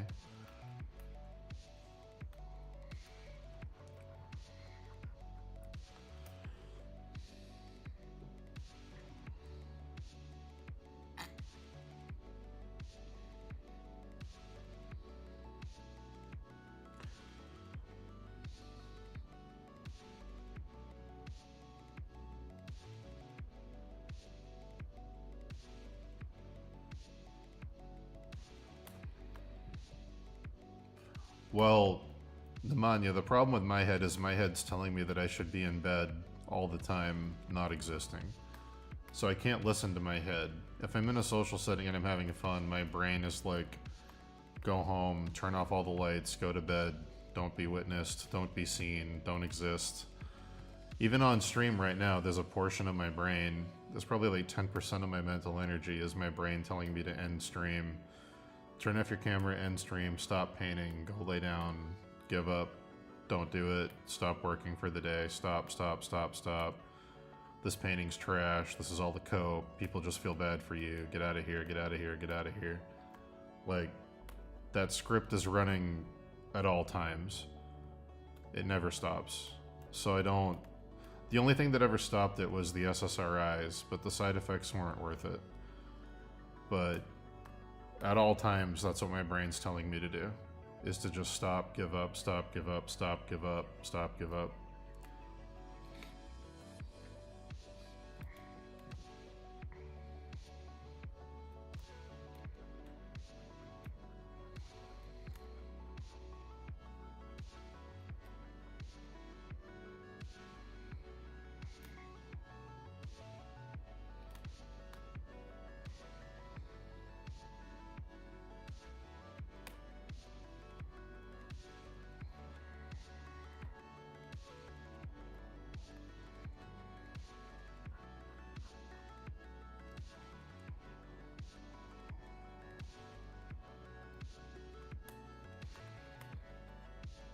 It's like a weird, I don't know what to call it. It's almost like, it's like a lame version of schizophrenia, where there's two versions of yourself in your head fighting at all times, and you can hear both of them talking. And it's like, nah, keep going. You're doing good.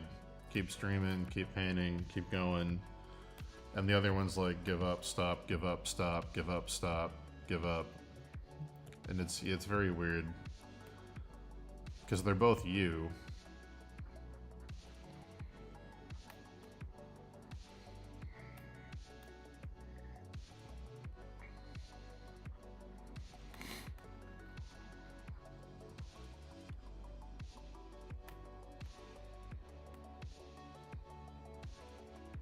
It's all good. I'm not saying this to complain or get sympathy. I'm just saying it in case other people feel it. I appreciate it. But yeah.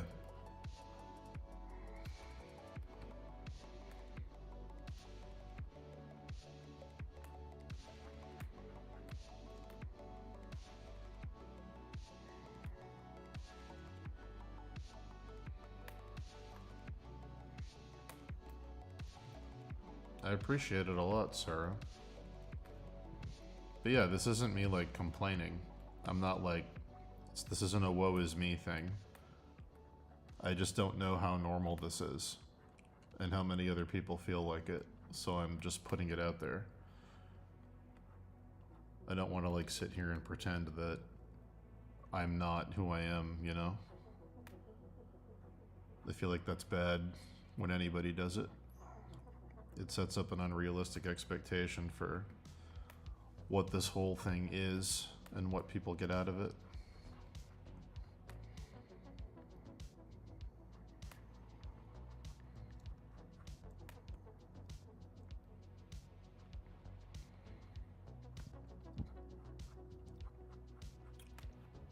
It is weird how much mental energy it takes up, though.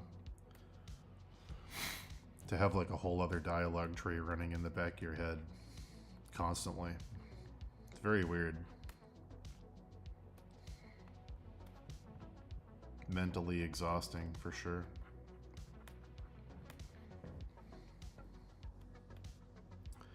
It's one of those things that you don't know how loud your head is until it's quiet. Like, it took me a long time to finally take an SSRI. I fought it for years because I had a really bad experience with being forced to take them when I was a kid. And when I finally agreed to do it, the onboarding was kind of a nightmare. But then when they actually started to work, I was like, it's so quiet. I was like, holy shit, it's so quiet. It was like wild to me. I was like, I didn't realize, because I just thought it was normal, because you get used, you know, everybody gets used to their own situation and they assume that that's just life because it's your day to day. I had no clue how loud my head was till it went away. But yeah, super, super weird. Super, super strange feeling to realize that there's alternatives to like what you just thought existence was. But yeah, and then when it comes back, it's a bummer. When you go off them and it gets loud again, you have to be like, okay, now I know how much of this. The only benefit is now I know how much of it I can kind of turn off. Not turn off because it's still there, but like how much of it I can safely ignore and be like, okay, those are the things that would go away. So I don't have to give them as much like energy. But yeah.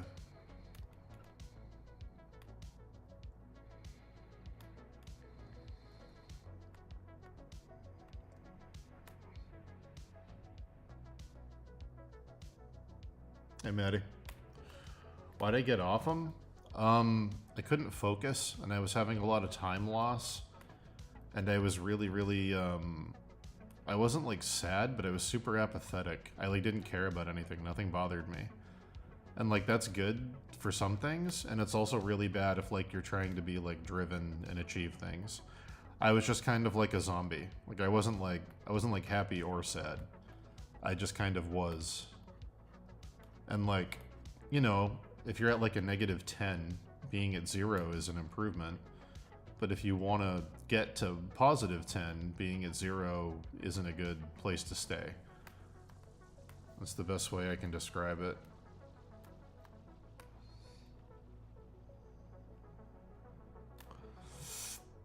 I don't think that's true. I don't think therapists are a money scam. I think therapy is good for people.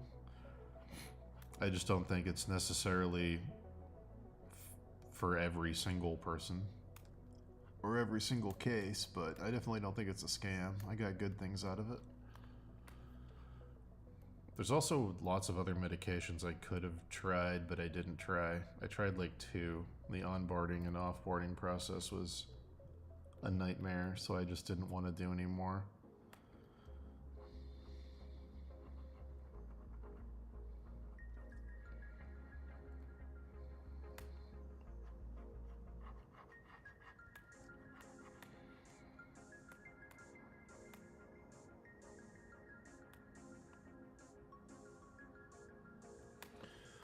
No, it didn't work for me, but that's me.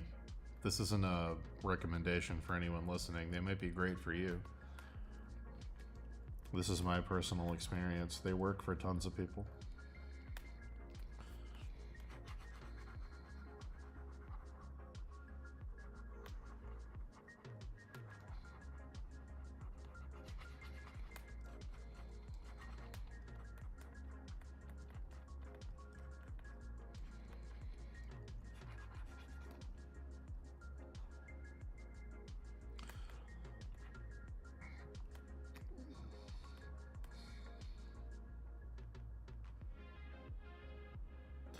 Yeah, exactly, Arson.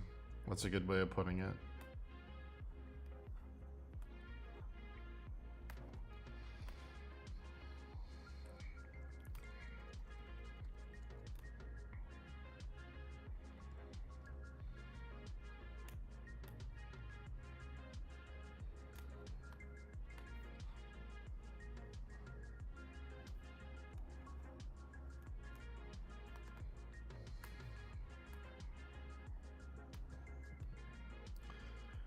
Everything in moderation, guys.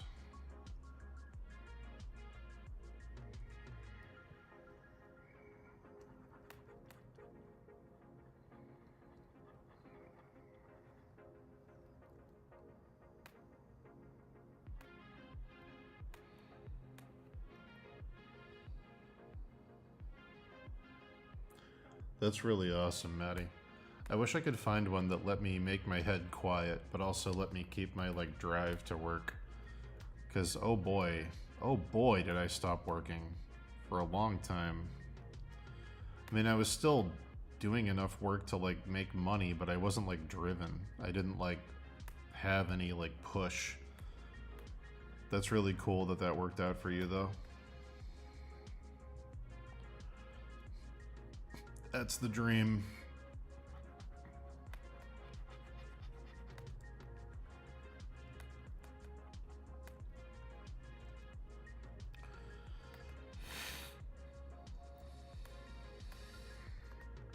Yeah, I was gonna do shrooms with Dave next time I go out to Colorado, but I told myself I don't want to fly anywhere until I lose 100 pounds. Currently it's 64 pounds, so if I can get down lower, maybe I'll go out there and do some shrooms. Supposedly it helps. We'll see. It's either going to be a very good time or a very bad time.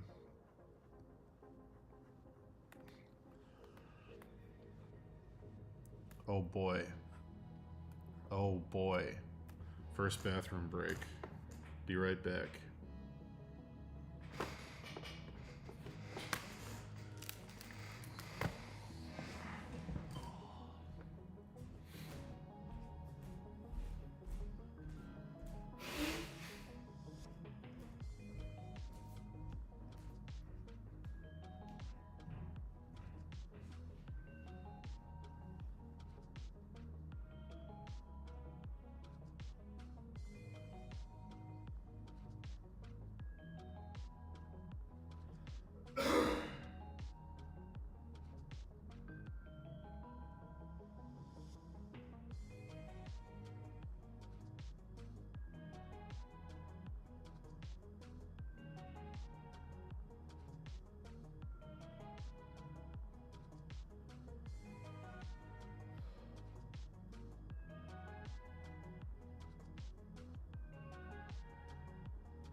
Puppy, where are you?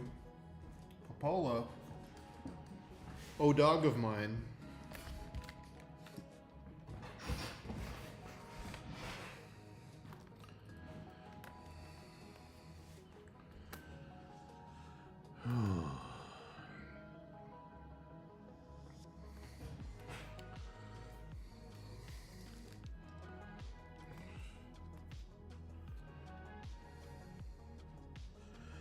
Did I look into Ozempic? Yes, I have. My dad took Ozempic for a few months, and he had some wild side effects. He did lose weight, but he had some pretty unhinged side effects. So I don't know if it's for me. I'm just gonna stick to diet and exercise. I think the big problem for my weight loss is my sleep and my oxygen levels. If I'm the more I look into it, I feel like the big problem for me is sleep. I don't think I'm getting any like restful sleep. I think I'm just sleeping. But yeah.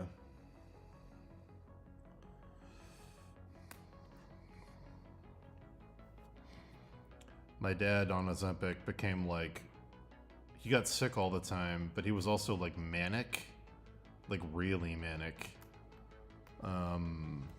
Like he's already an insane person, and that made him like a Breaking Bad drug addict character, manic.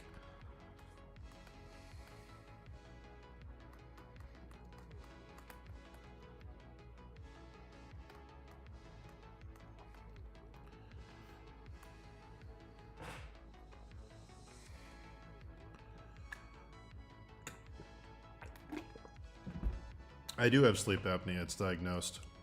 I wear a sleep mask when I sleep. But I still don't think that's enough to, I don't think that's enough to fix the problem.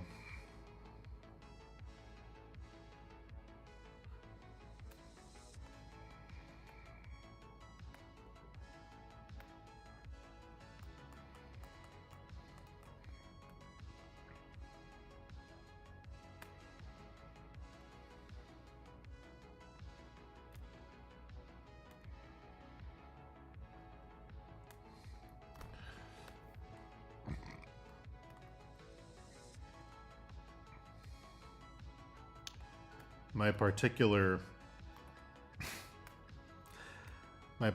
sleep apnea machine also got recalled for causing cancer, and I haven't returned mine yet. Should probably do that. I should probably not get cancer. You know, throw that on the to-do list.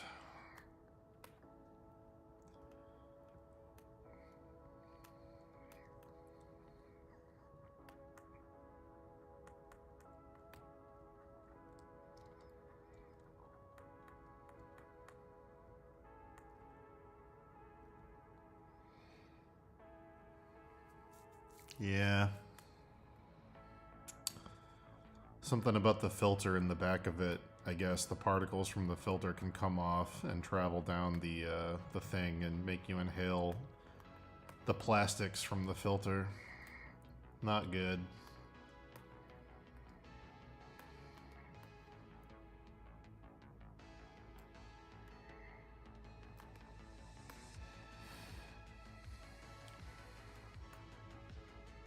I wish I knew how. Shut up.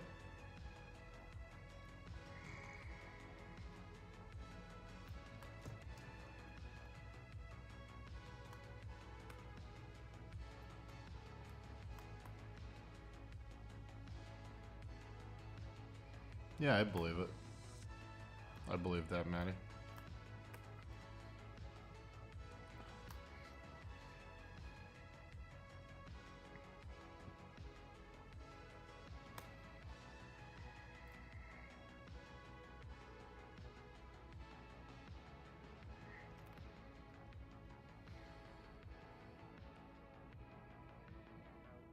Yeah, luckily I don't smoke.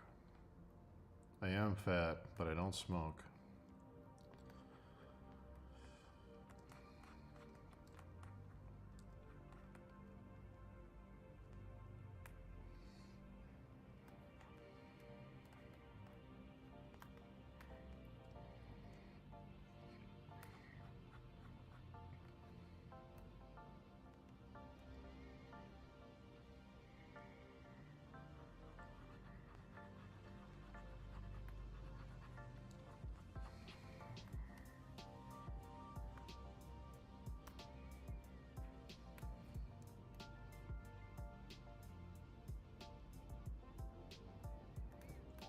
true, shut up.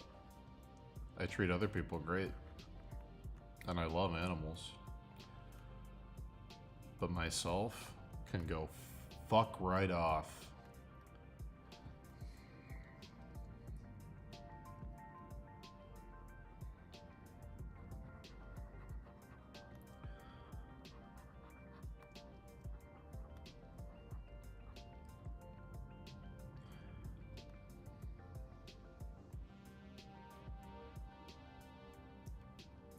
Puppies deserve more than me.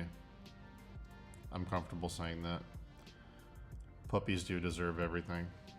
I don't think there's any human alive that deserves as much as puppies.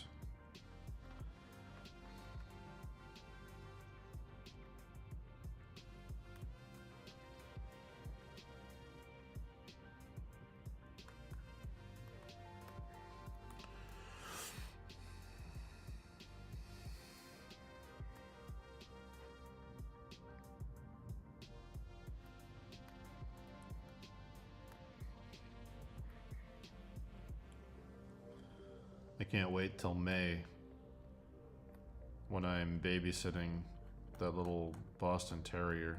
She's gonna be sitting right here while I paint. I can see it. I can see it in my mind. We're gonna get thousands of stream viewers just from having the puppy in the thumbnail. Just you wait.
Guess I should do these.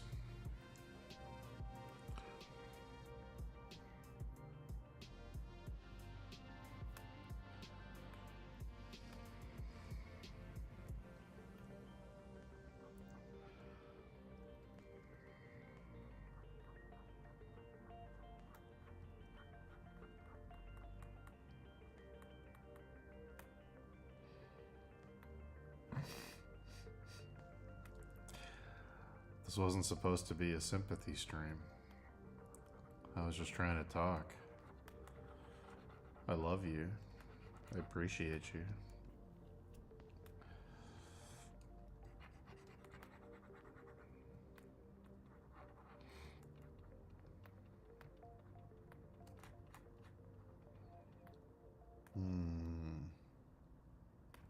I should get that sleep apnea machine replaced though.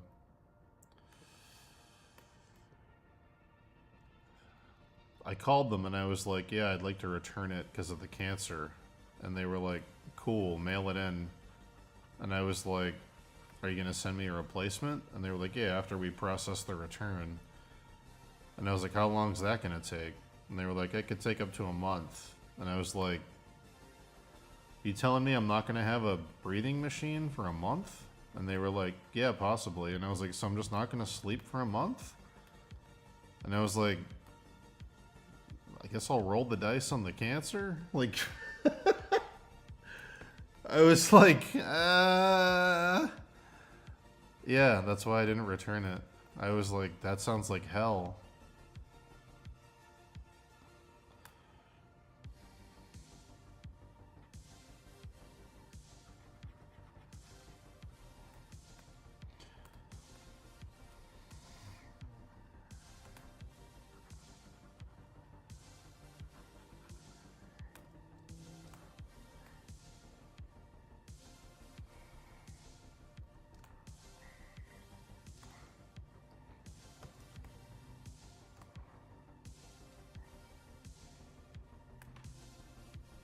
Oh yeah, I get bad sleep issues. Real bad.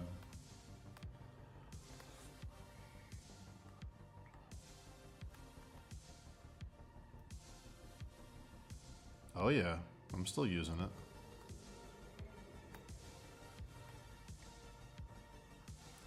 I'm gonna have to just buy one, which is like $1,500 that I don't want to spend, but I guess I just have to.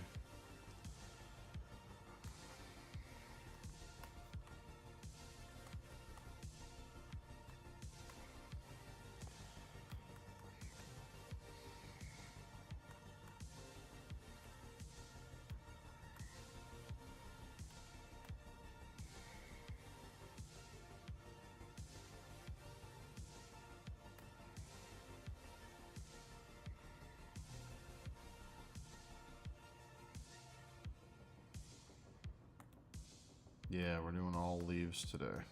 All leaves today.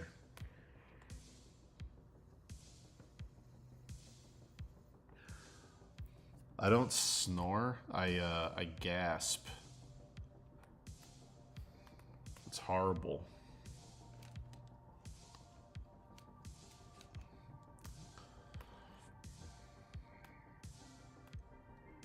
I do the ring wraith noise. I lay perfectly still like I'm dead for 2 minutes, and then I go, "Ah!"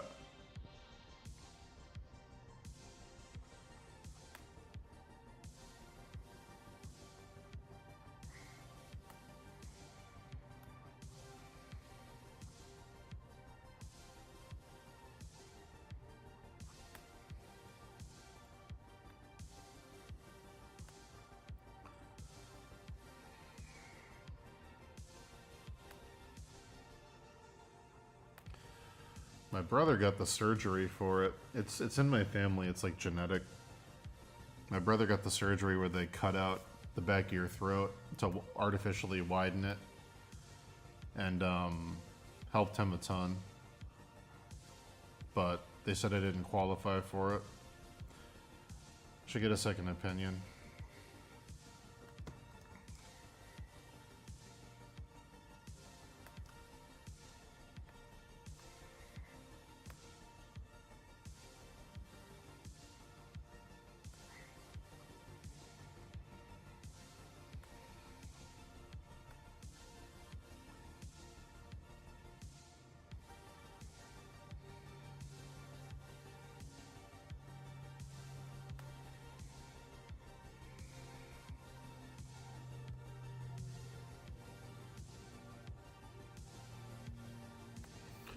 I don't know why I qualify for it. Something about the tightness in my throat isn't as bad as his was or something.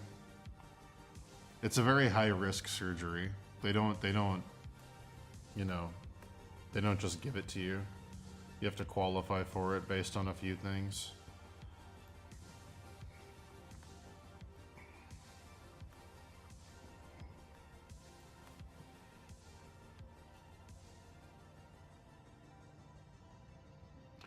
It might put me at a higher risk, I'm not sure.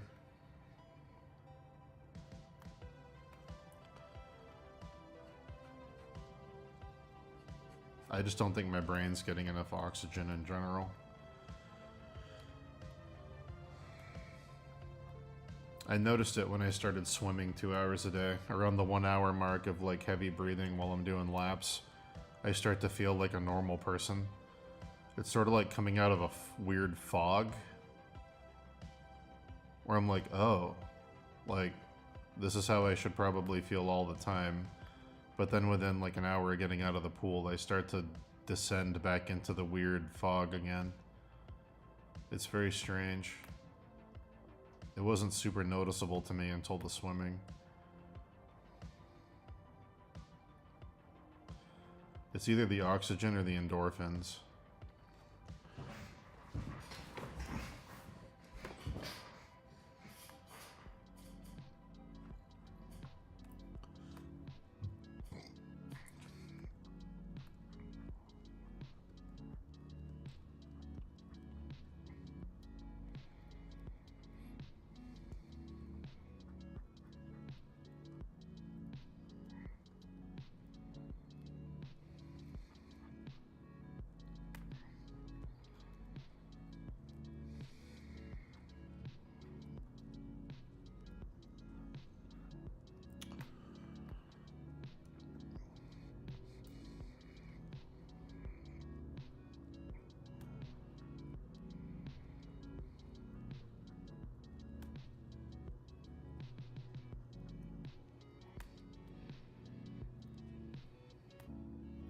Yeah. Yeah, I don't know. I'm still waiting to find a fucking primary care here in Massachusetts. I've been on a waiting list for months.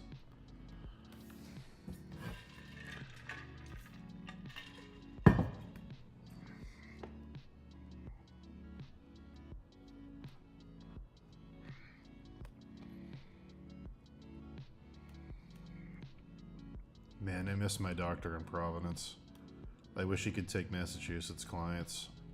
He was so awesome. His practice was in this old Victorian house in Providence with like the huge fireplace, and everything was like carved wood and like built-in bookshelves and antiques, and like all of his medical equipment, like the table you lay on and stuff, was all like from the 1800s. It was all refurbished, super awesome shit. And he was like a really candid dude.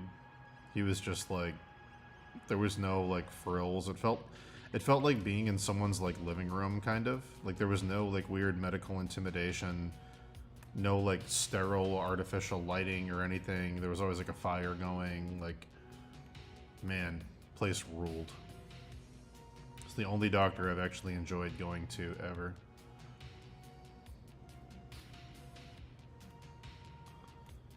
Dr. John McGonigal, for anyone in Providence looking for a primary care. Dude ruled.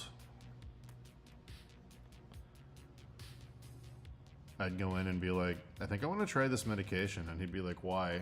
And I'd tell him why, and he'd be like, all right, here's the risks. Do you still want to do it? And I'd be like, yeah. And he's like, cool, I'll write you a script. Call me in a week, let me know how it's going. He was just very chill.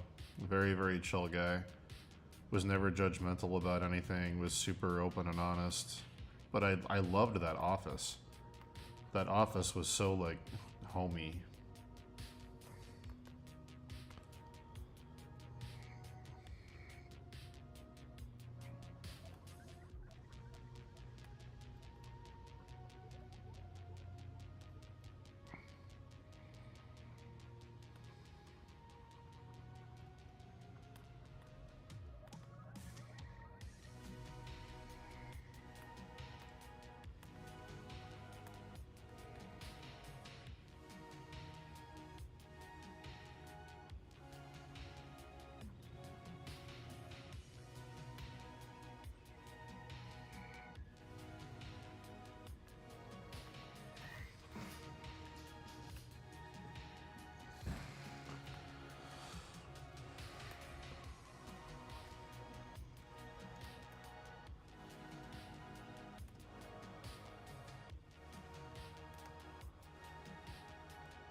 I'm getting 1,000 text messages that I'm not responding to or looking at right now. My phone keeps going off because apparently my father decided that the restaurant's gonna open in June. Decided. It's not ready to open. So now everybody's texting me like, can you do this? Can you do this? Can you do this? Oh my God, we gotta do this. We gotta do this. Nothing's ready. Oh my God, can you do this? Can you do this? Can you do this? And I'm like, I have set my boundary. My boundary is up. I am not giving in. I am not people pleasing. I'm not doing it. I will let the chaos occur. I will not engage. I will let the chaos take its course. It is not my responsibility. I'm gonna render stones. And I'm gonna talk to chat, and I'm gonna drink my coffee, and I'm gonna let it play out.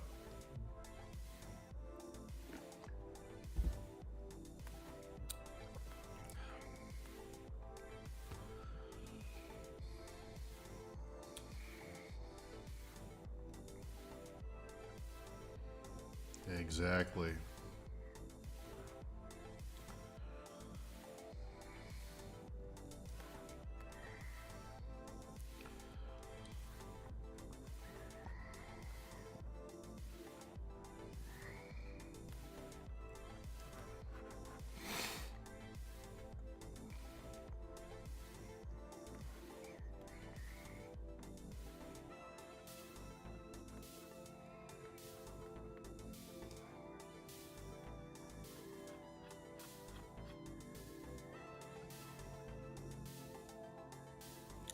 I have not played it. I was gonna play it this weekend because I usually don't stream as much on the weekends.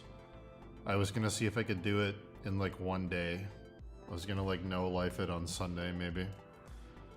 I don't know how long it's gonna take. I didn't play the other DLC yet either, so it's gonna be like both for me. I'm excited though. I'm excited to see it.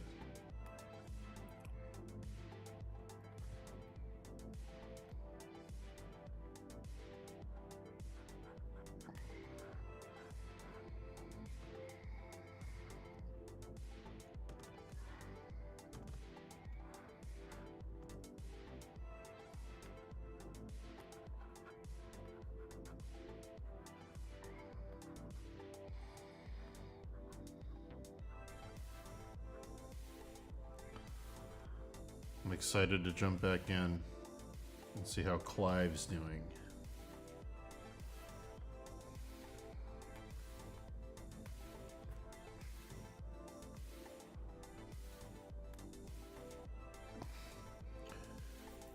Dang. That's pretty short.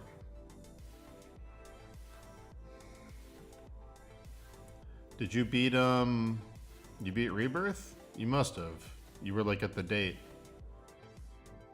You definitely got to the end by now.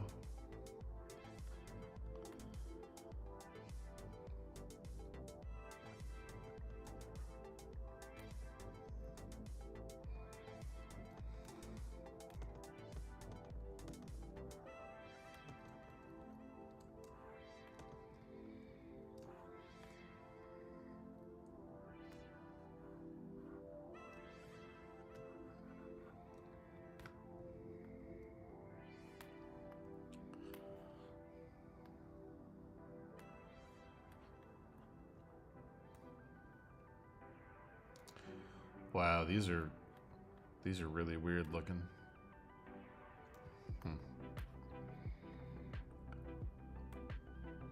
This doesn't make any sense to me design-wise, but it's in the reference, so I'll give it the benefit of the doubt and see if it looks goofy. If it looks too goofy, I'm gonna get rid of it.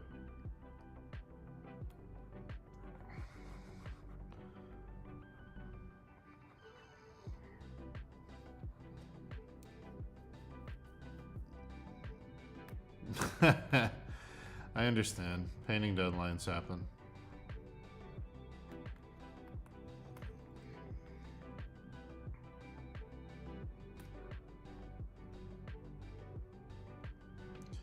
Oof.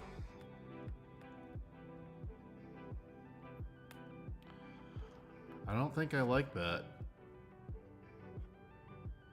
Let me look at my other reference and see. Oh, okay, never mind. I knew that didn't work. I knew that didn't make any fucking sense. Okay. It only has those when it's on a staircase. It doesn't have these when it's on a column. Okay. Alright.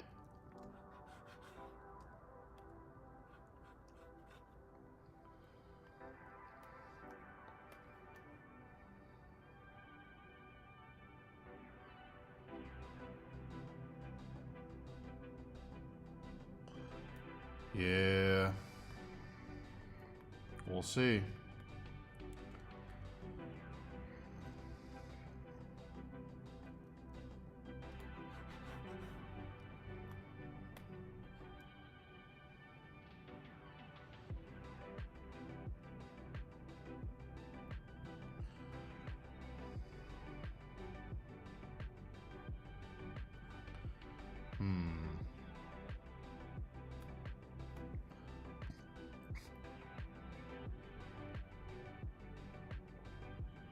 That wizard came from the moon.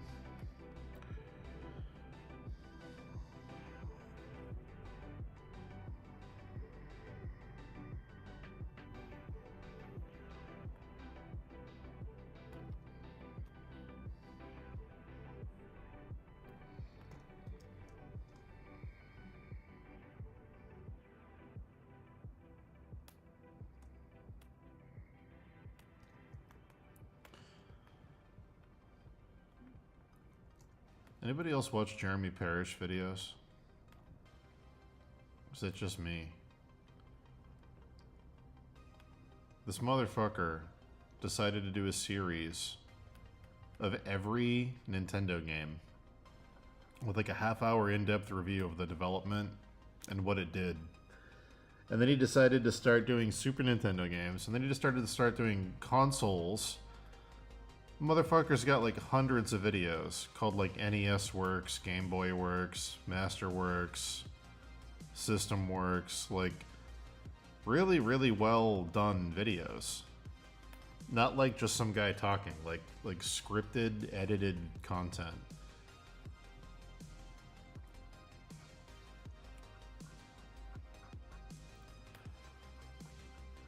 I just want to...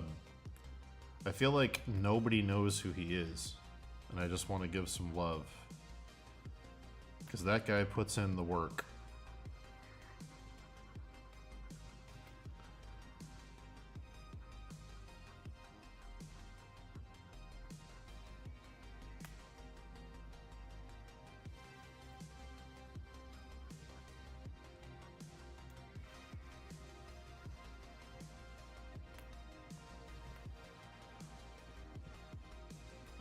He does a really cool editing style in his videos where he, in between sections, he plays commercials that were on TV the month that the game he's talking about came out. So it feels like you're watching something from the time he's reviewing the thing from. Really cool little touch.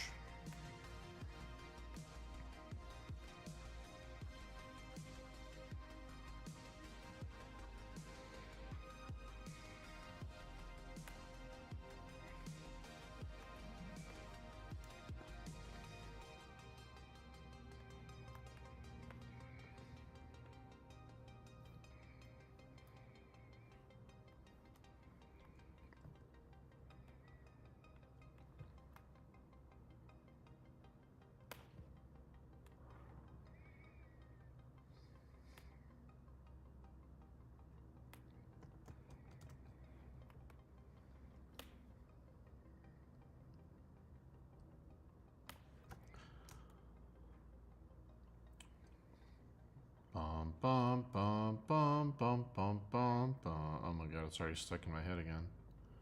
I'm ready. I'm ready for the 16 DLC. Bum, bum, bum, bum, bum, bum, bum, bum.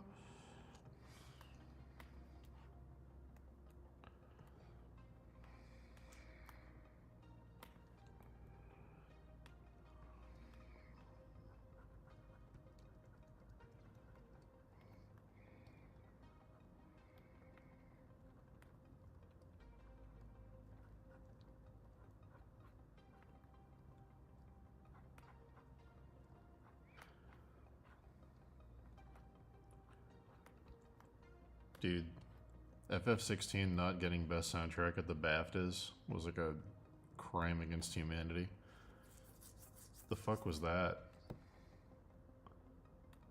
The fuck was that, BAFTAs?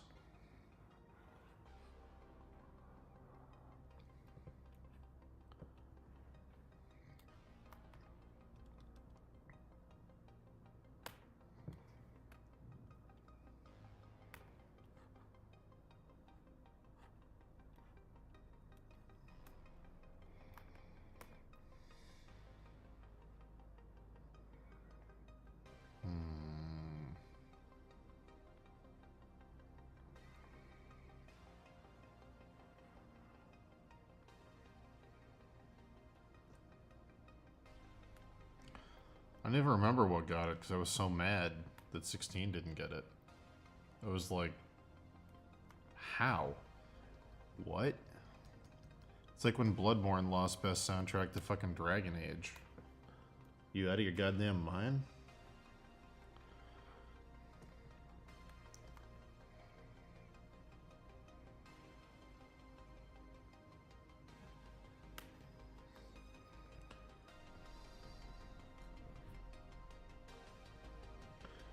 Do you have to play any of the previous Witcher games to get into the newer ones? No, I don't think so. I'm pretty sure you can jump right into Witcher 3. There's decisions you can make in the previous Witcher games that carry over into Witcher 2 and 3 if you load your data in. But if you don't care about that, like for understanding the world and the story, like you don't need to. The game has a pretty good recap.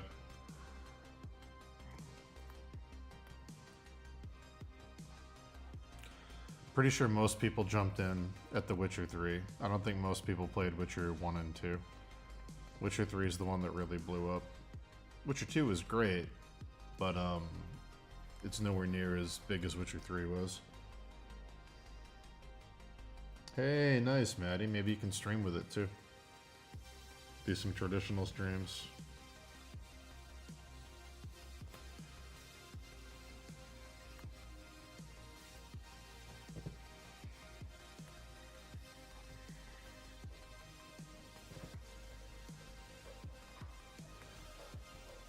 There will be no streams next weekend. I'll reiterate that throughout the week. I'm taking next weekend off to host a bachelor party for a friend.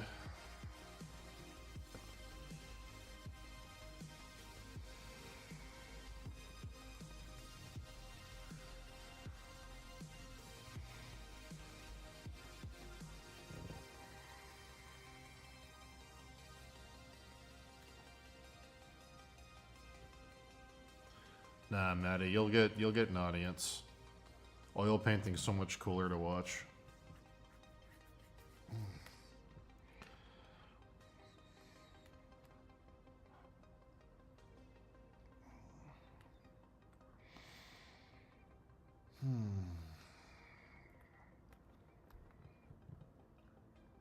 Hey, Tom. Or hello, my name are Tom. Hello.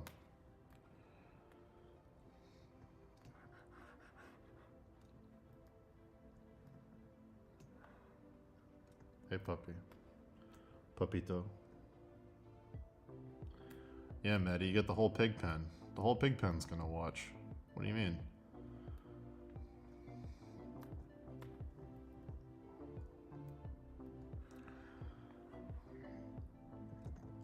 I need to get a camera that I can put over my drafting table so I can start doing some drawing streams. I'm feeling the call, guys. I'm feeling the pull of my pencil. I'm feeling it. I'm feeling it. I need to answer the call.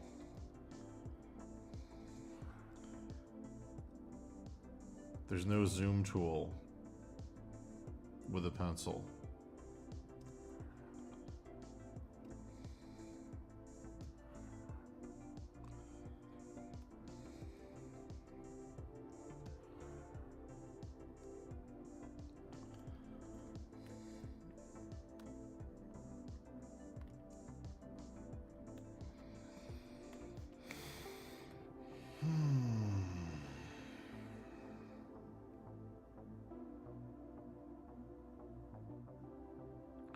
Maddie, you're saying the process is slow to me while I'm rendering this? You're telling me the process is slow while I'm doing this? People will watch slow processes.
I'm getting ready to switch over to that night. I can feel it.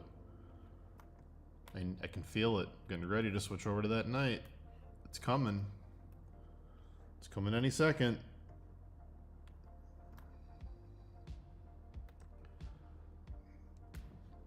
I want to paint that night. I'm gonna rough in these little fucking leaf berry things, and then we're going over to that fucking night. We're doing it. We're getting out of here. We're getting out of stone mode, and we're going over to night mode. Let me just rough these in. Not even rendered, okay? We're just gonna rough them in, okay? Just gonna rough them in. I'm gonna do a little. Yeah.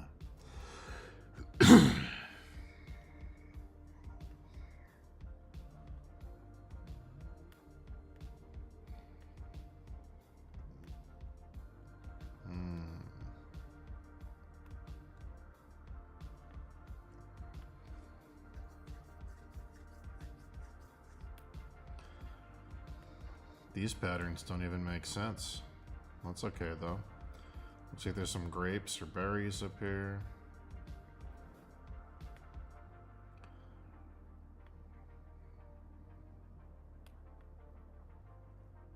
Puppy.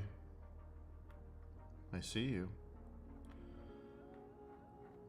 You are not invisible to me, pup.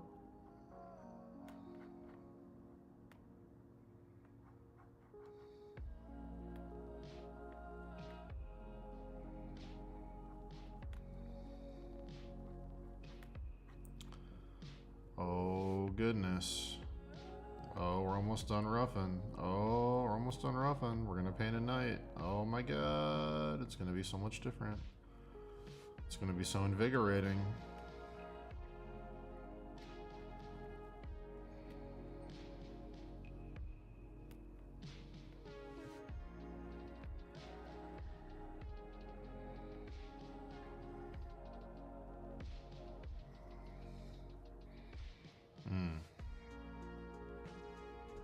Alright.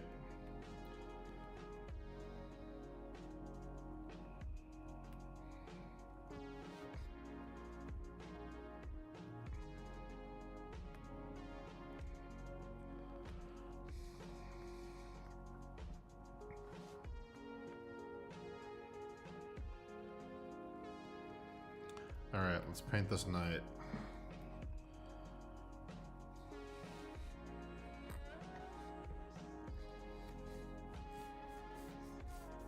Where is my reference? Here's my reference. Oh, fuck. Alright.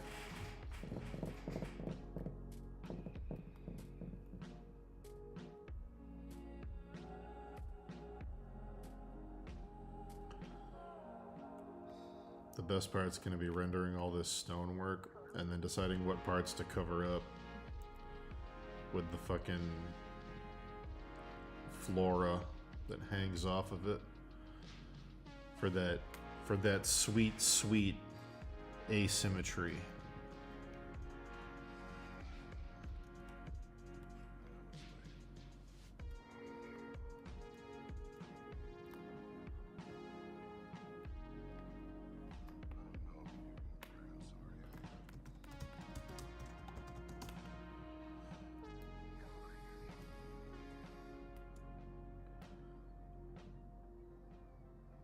Let's see. Clean rot nights.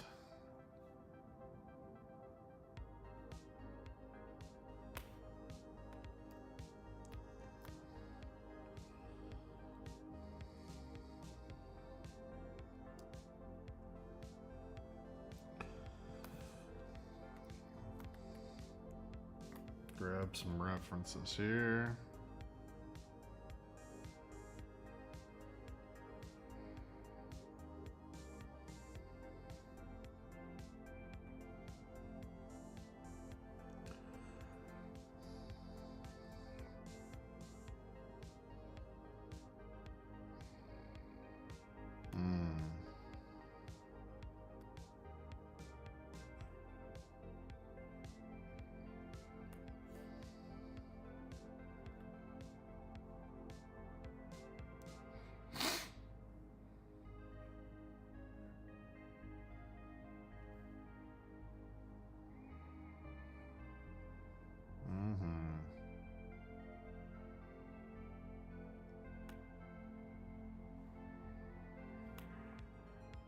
don't mind if I do.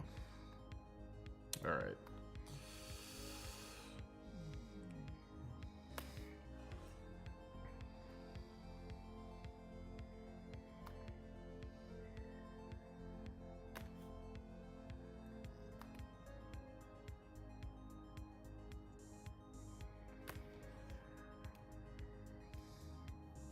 Alright.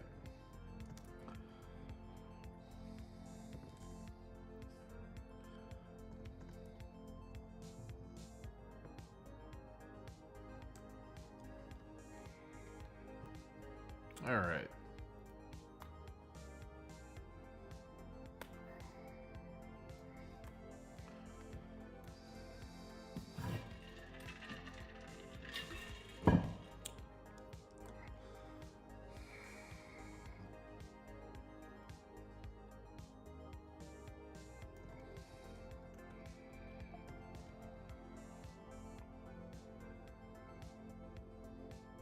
These helmets are so cool. These weird fucking Valkyrie helmet things. Alright.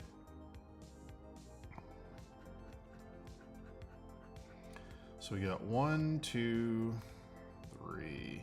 And they start to bow pretty quickly. Alright.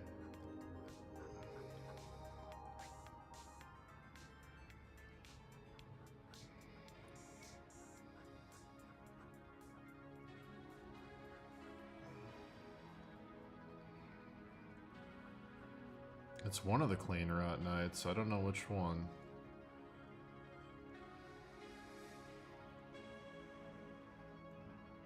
Alright. So we're gonna do...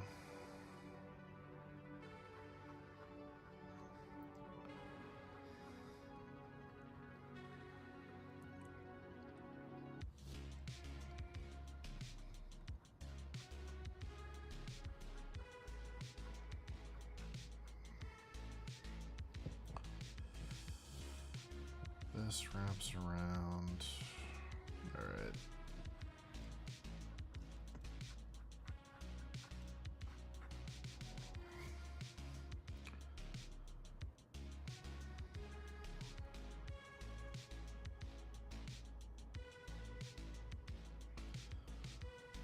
There's like a plate under here. And then there's another plate under that.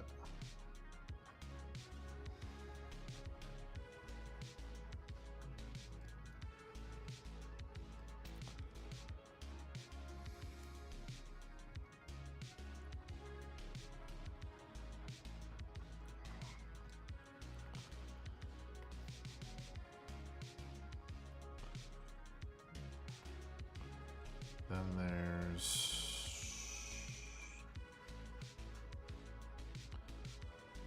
conical helmet.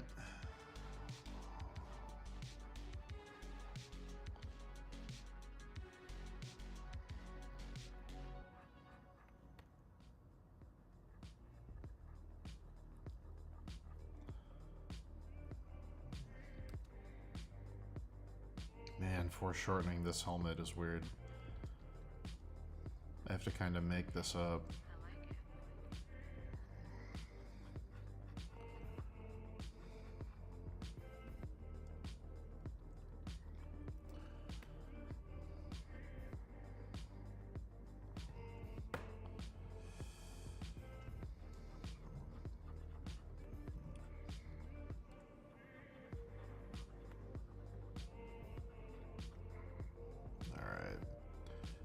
So in the center, there's a peak, and it comes down and wraps around. And then there's a sunburst motif.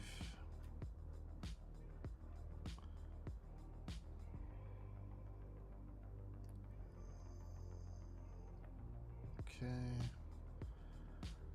Then there's a crease in the center.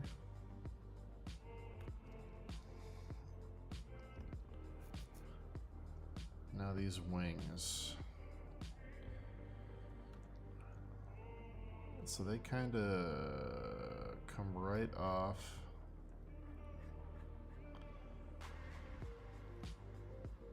There's a small feather, then a big feather. Okay.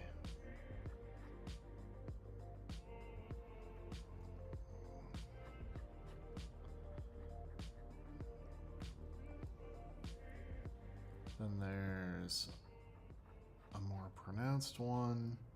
So there's 1, 2, 3, 4, 5, 6 noticeable feathers. So this is 2. This is 3.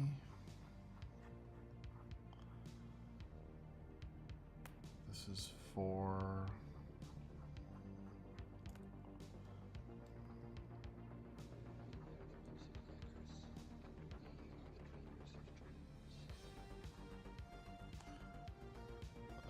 One, 2, 3, 4. And then the 2 at the bottom one, it's still above this, okay.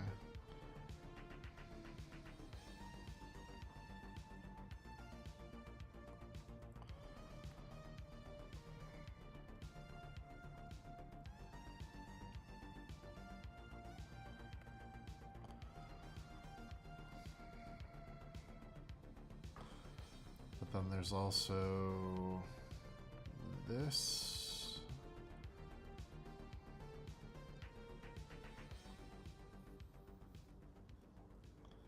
All right. And this down here comes up, and there's one back here. Okay.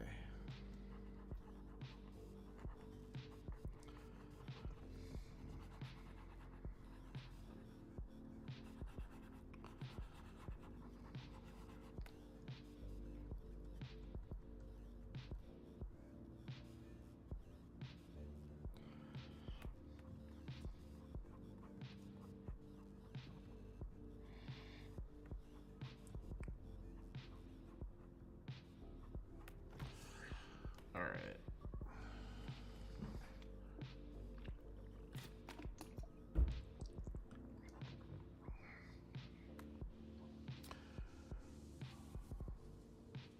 Okay, they are symmetrical in both other pieces. But they're... This one has a staff and this one has a sword, so they're slightly asymmetrical. So this one's gonna have this, and I think the other one's gonna have the sickle. So they're not exactly the same.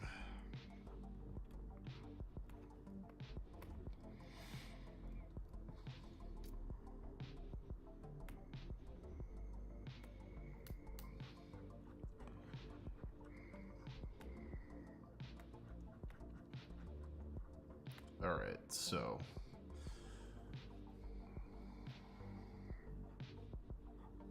I'm gonna do some resizing because these proportions are wrong, but the drawings are right.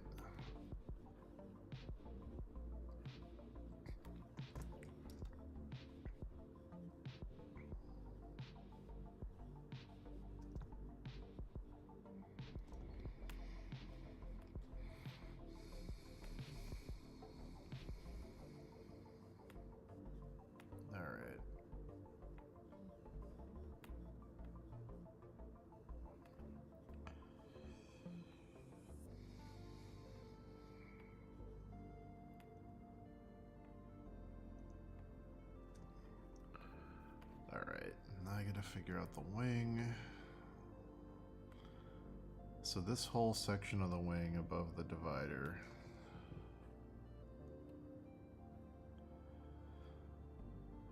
Okay, so this whole thing starts where the top of the visor is. So it starts like here.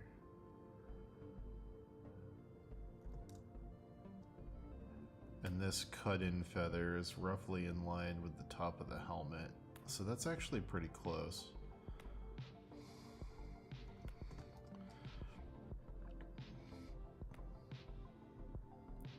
I comes out more.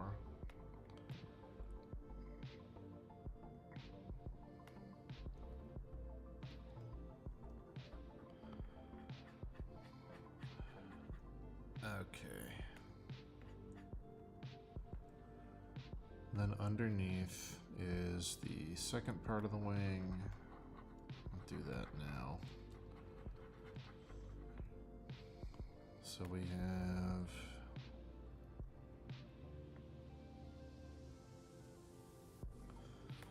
this feather, which cuts in, comes down, and this wraps around. Yeah.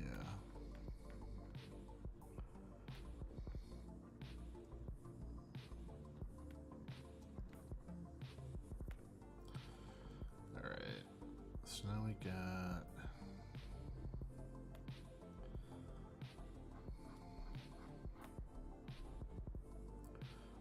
one major one. Later, Arson. Good seeing you.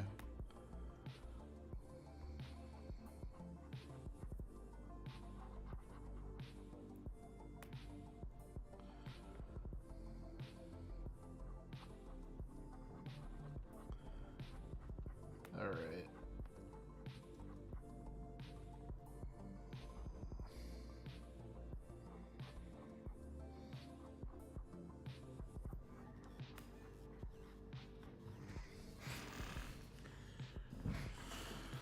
Okay.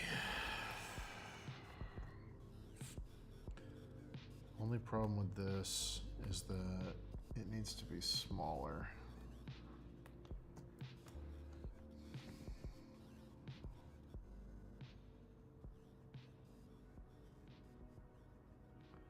Needs to be about that big.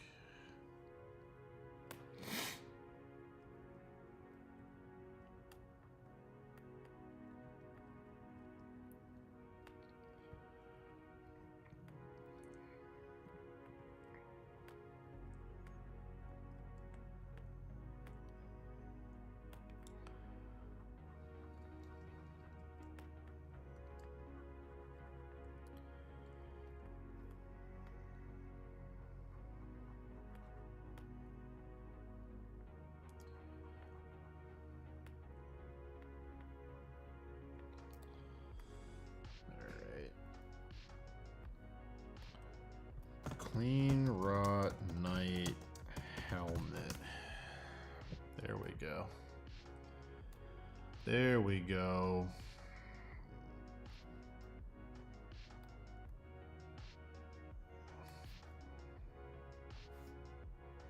Hell yeah. Hell yeah. That helps a lot, actually.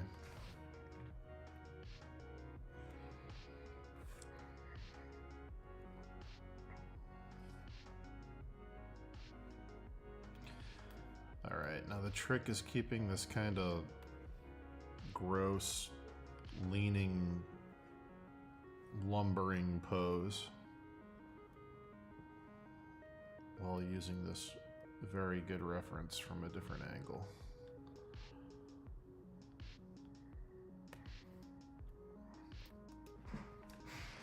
But look at cosplayers.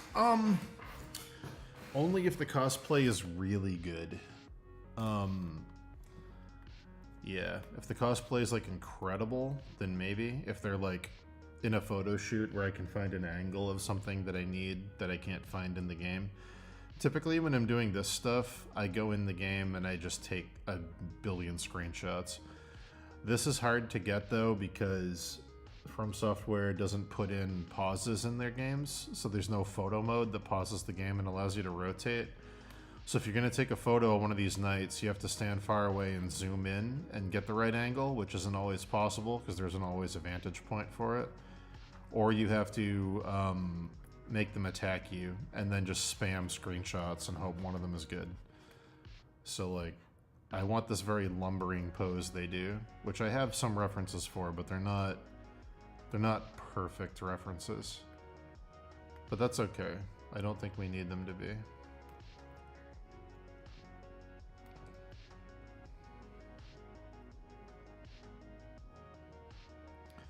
Alright, so this is actually very informative.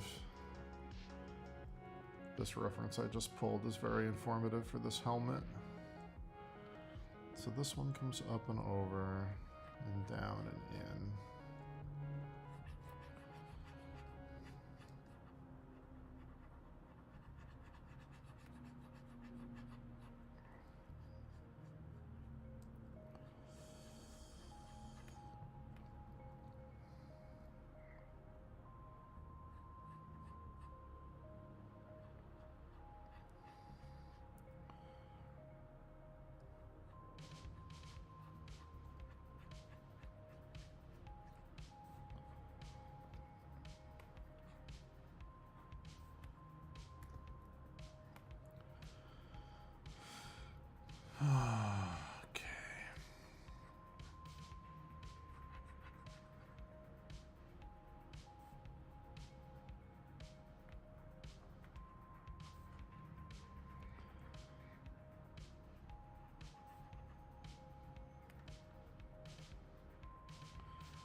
Does Pepito get jealous? No, not usually. If she gets bored, she'll come up and, like, poke my foot or something.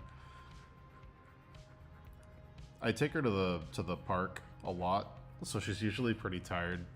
She gets a lot of exercise. So she mostly just sits... There's a couch behind my computer that you can't see. She usually sits... Yeah, she sits on the corner of the couch and just watches me paint.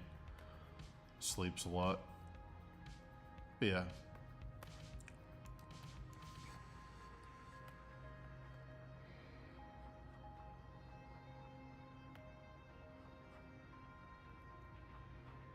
She lets me know if she needs to go out or anything. But she gets so much exercise that she usually doesn't have to. Before I go live, she usually goes for a walk around the part of the pond with me.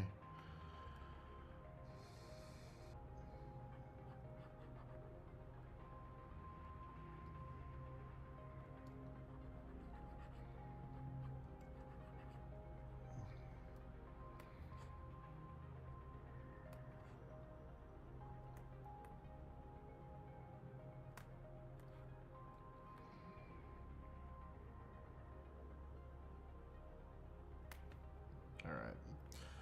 I can use thicker outlines.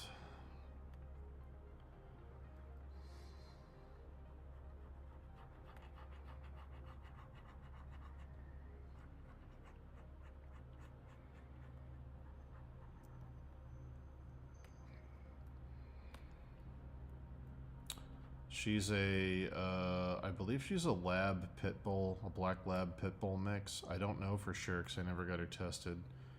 Her papers say that she's half lab, half pug, but it's not. I don't think that's possible for the size and shape she is.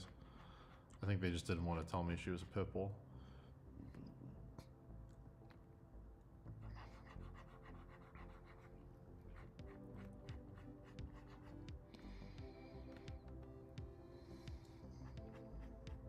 Eiley, are you a pit bull? Do I have to pay $30,000 of liability insurance for you in the state of Rhode Island because you're a pit bull? Is that why they lied to me about what breed you are? Because they knew that nobody wants a pit bull? Eiley, I love you.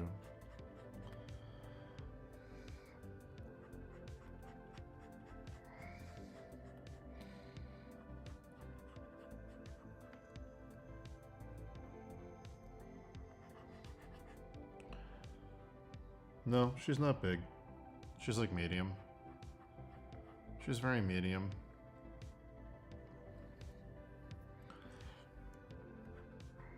Medium dog. Definitely not a big dog.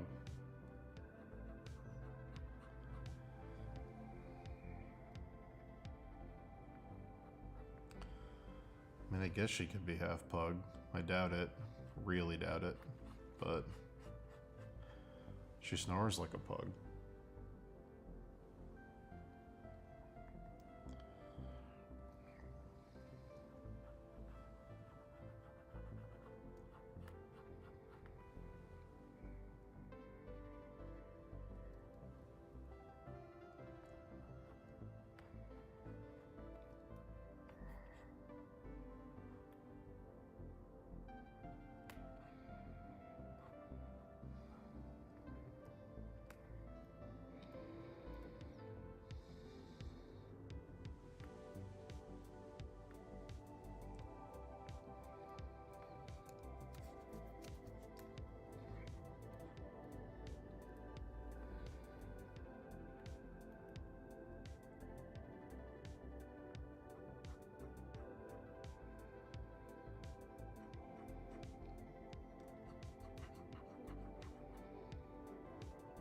I'm tempted to look at my phone and see how bad things are getting.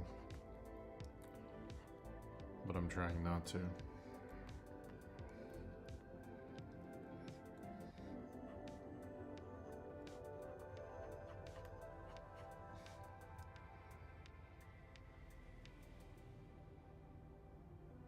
Part Chihuahua.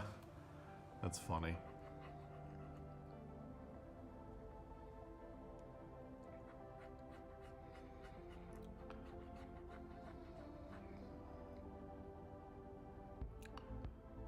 Someone brought a little Chihuahua mix to the drink and draw bar the other night in a little like sash handbag thing. So it was just a little puppy head poking out of their shirt. It was great.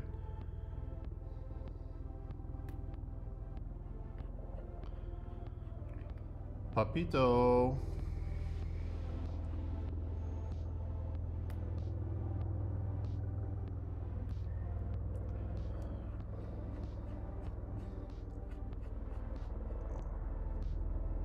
Eiley. Are they spraying the bog again?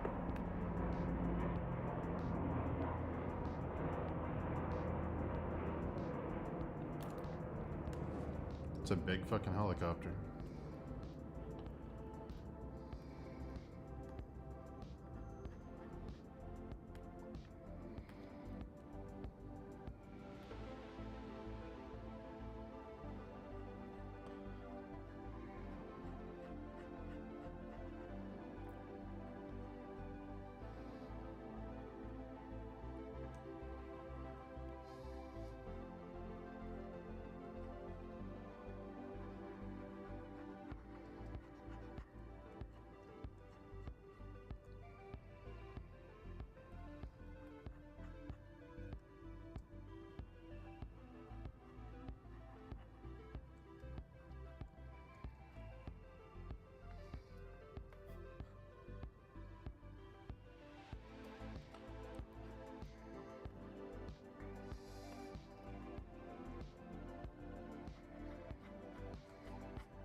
Nothing like a good dog bar.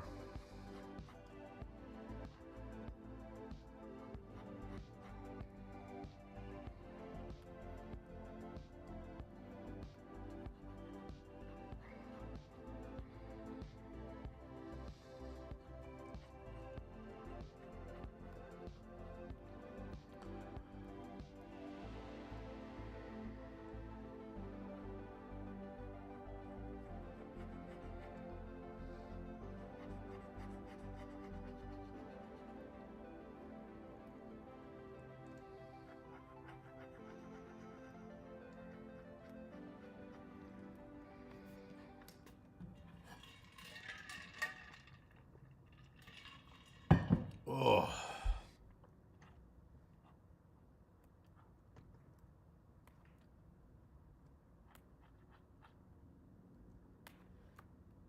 Playlist over.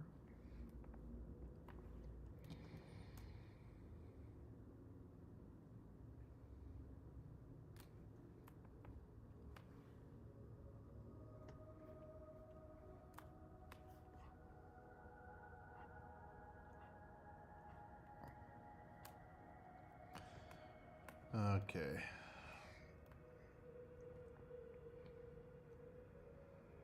So I think this is the corner.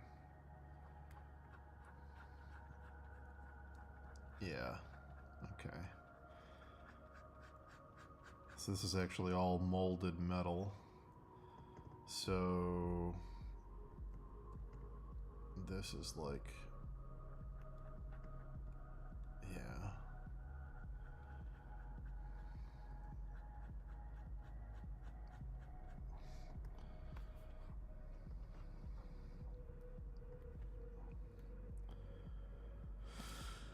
And this isn't actually a straight line. This is feathers. So there's one here, and there's another smaller one here.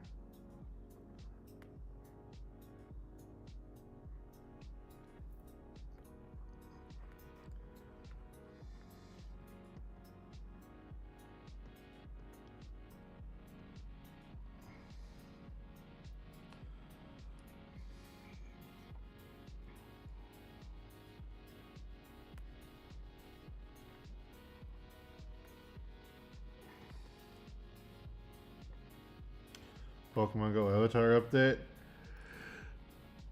No, I have not. How is it? What is it?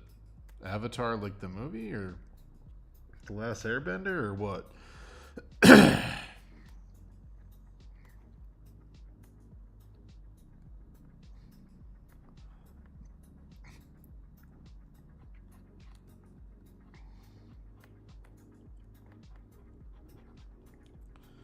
I forgot Pokemon Go was a thing. I didn't know people still played it.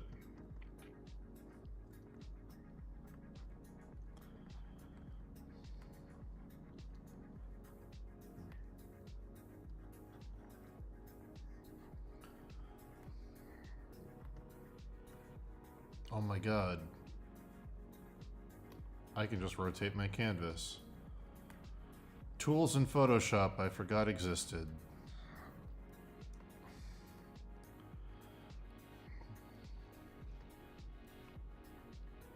Hell yeah. Much easier.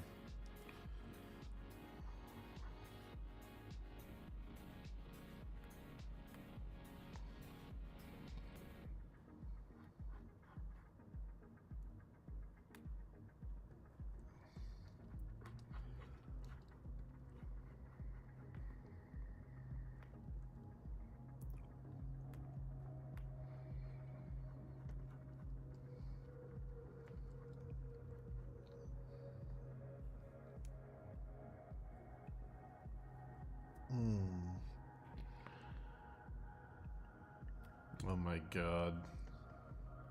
I'll look at it right now.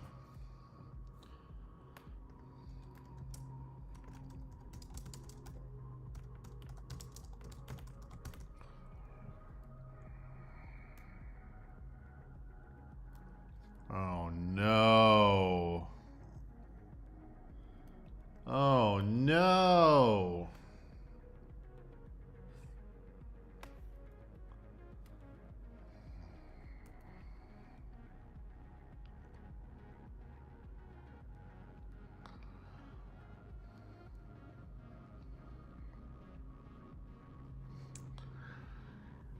Yikes. No, thank you.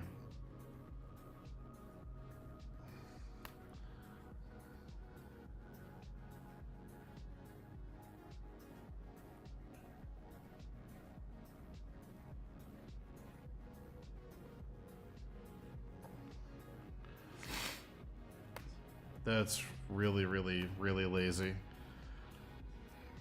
For the biggest franchise in the world, Pokemon, you think they could afford a little bit more effort. But then again, Pokemon's always been about the minimum amount of work for the maximum amount of sales. That's why they still haven't made a AAA Pokemon game after all these years. Because they know people are going to buy it regardless, so why waste the money making it AAA when people will pay for a AA? So I guess this is on theme. I guess this is on theme with the Pokemon Company's meta.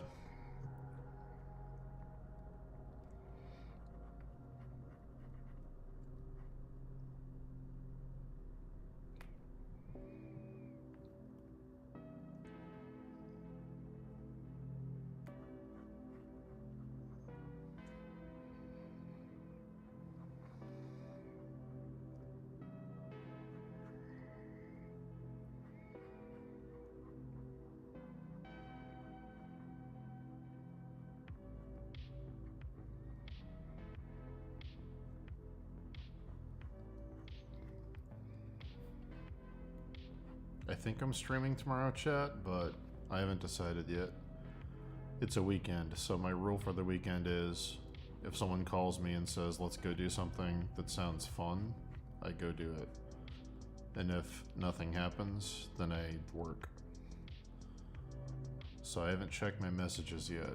I don't know what's going on tomorrow, so I don't know if I'm streaming.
Or maybe I'll go to Valisthea for the weekend and find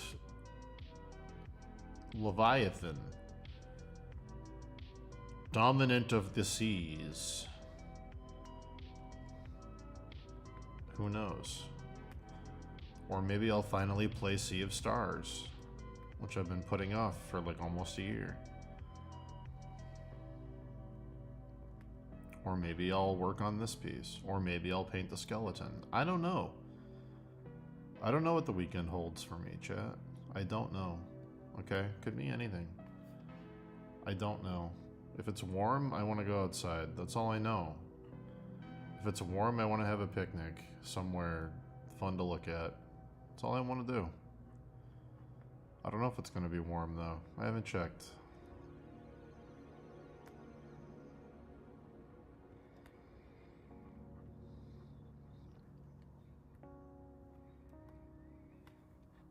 Sea Stars has some really good pixel art. And supposedly an incredibly good story, which doesn't surprise me because it's from the Messenger people.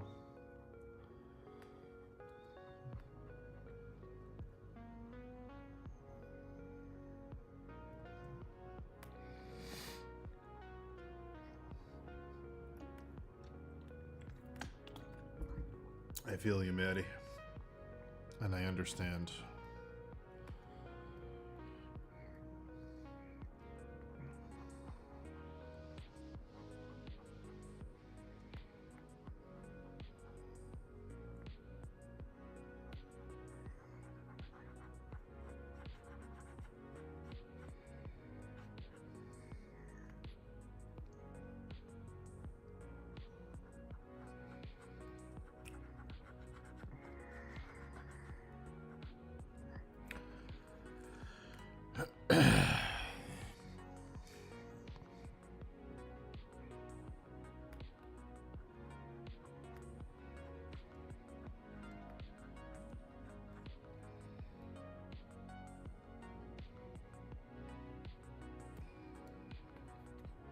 I think they're the same team that made Celeste.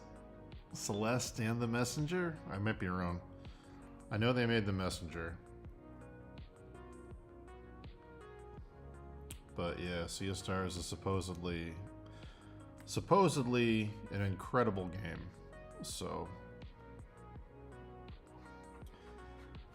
I downloaded it day one. I just have not had the time to dive into a big RPG.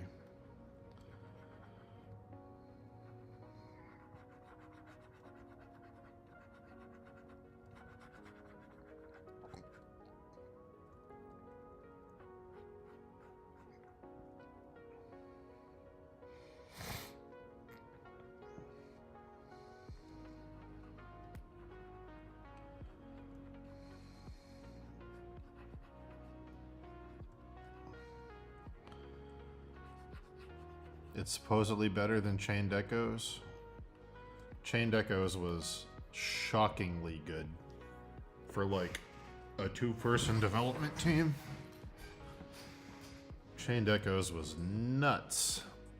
The amount of work they put into that was shocking.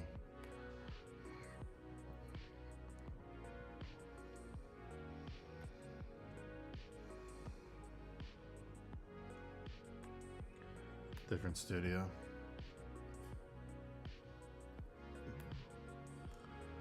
They made something else besides the Messenger. I can't remember what. I thought it was Celeste, but I guess I'm wrong.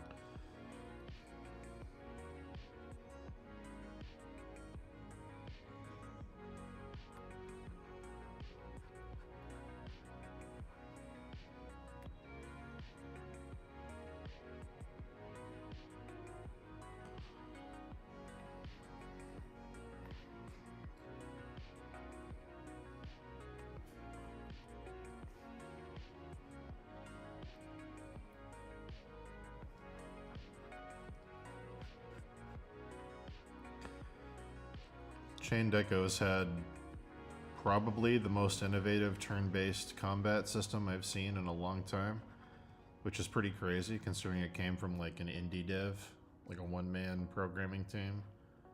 Really, really cool. Really, really cool idea for a battle system.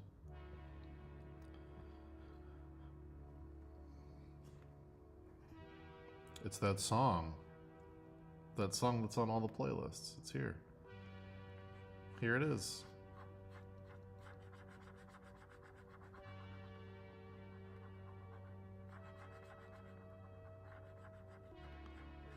It's the Salt Factory song.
Who's Bryce Coe?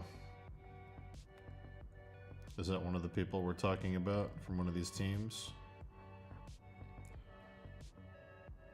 Do I know them by another name?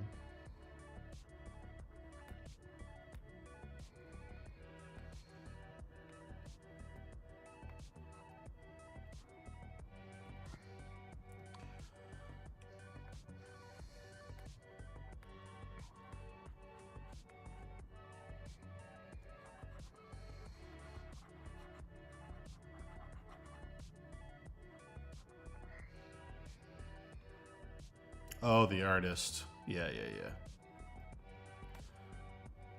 Great stuff. Really awesome designs.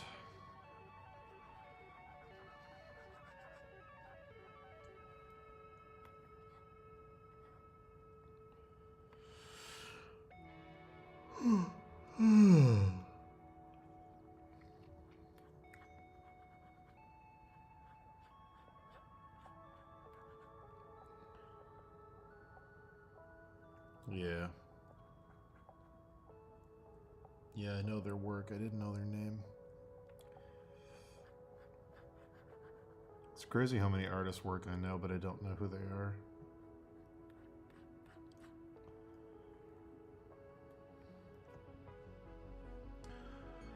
What's going on, Joshua? We are oh, I forgot I was rotated. Oh. We're rendering out this thing. We're doing this night right now. We just did all this shit. All that. We are doing the third in a set of Elden Ring pieces. This is piece number 1. Ooh. This is piece number 2. Oh.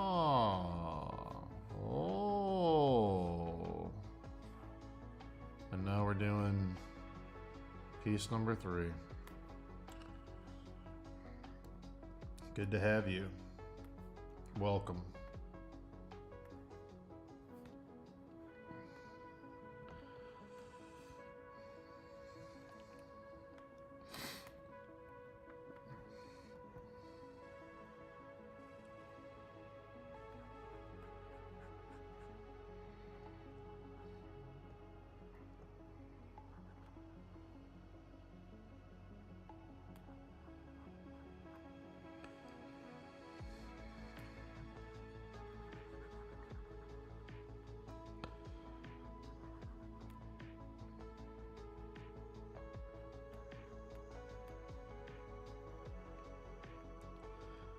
Do you guys think in the DLC we're gonna find out who Elden John is? Will the meme finally have an answer?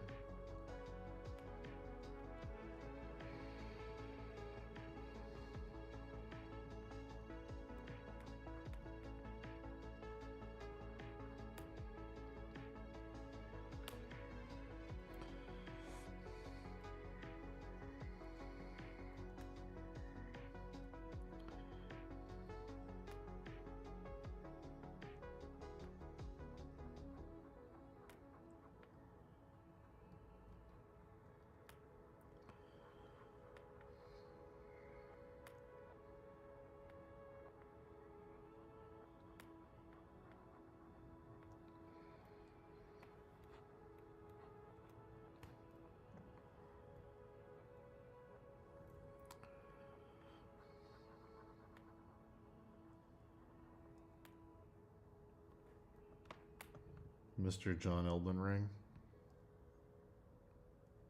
Did I make what up? Elden John? No. There's a statue in the game of an old man with a beard holding a book. And he's like one of the only statues in the game that doesn't have like lore.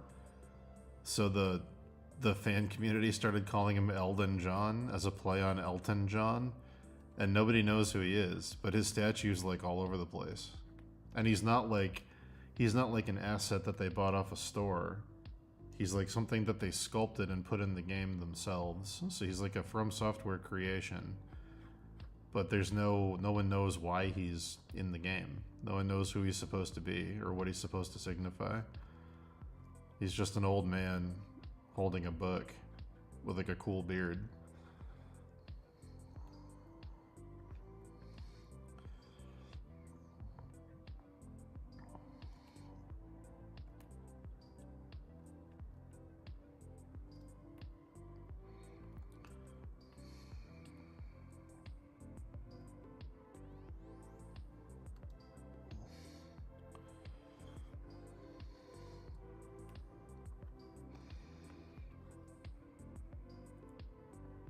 Character mage with a lot of layers of clothing and items. Any tips on balancing clutter pieces?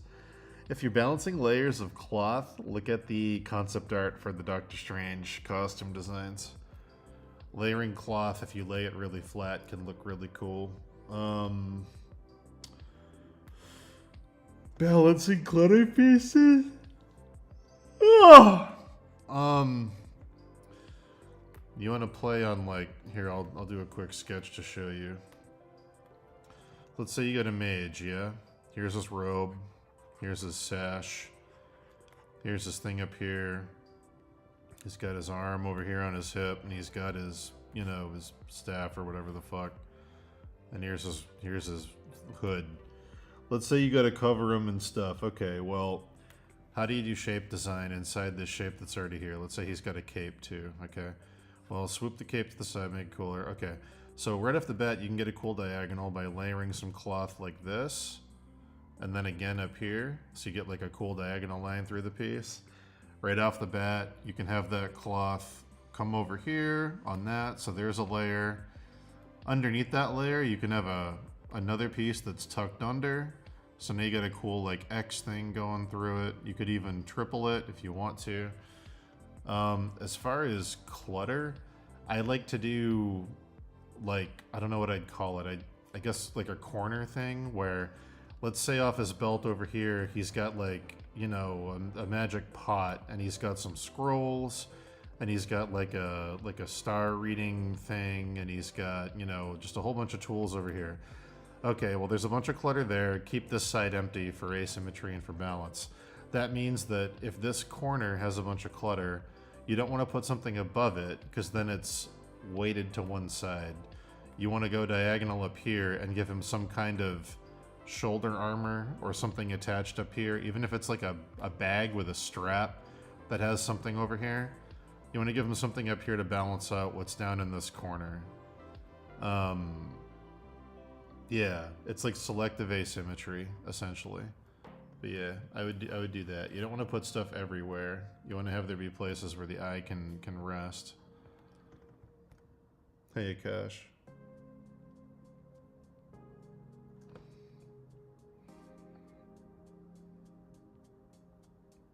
That'd be cool. Do the Narnia Saint Nick.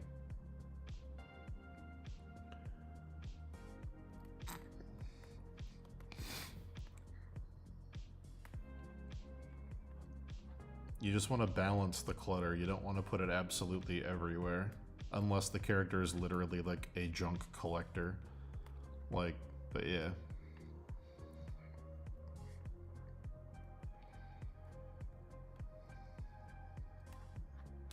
If you want good examples, look at Wayne Reynolds' character icon classes for Pathfinder. Wayne Reynolds' characters are covered in junk, but they're really, really well balanced.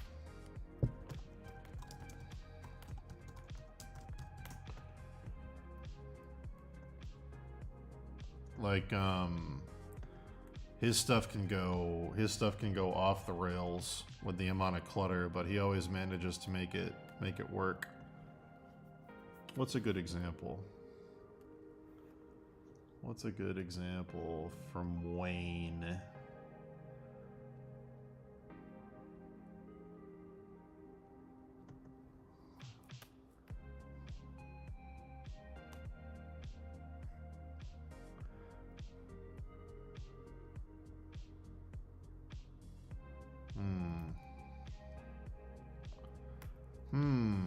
Wayne. What's a good example from you? Here's a good one. Here's a good mage.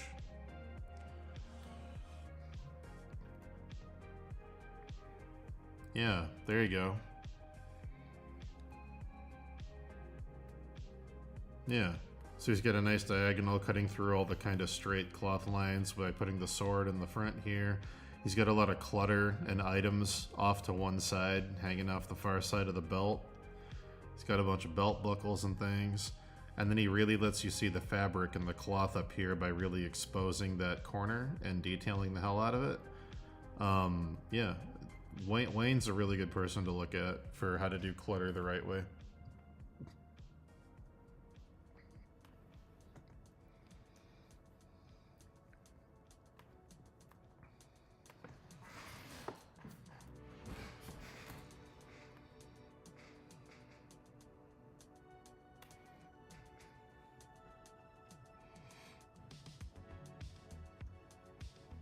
Yeah. In terms of character designs with clutter, I'd say Wayne is probably the best one to look at.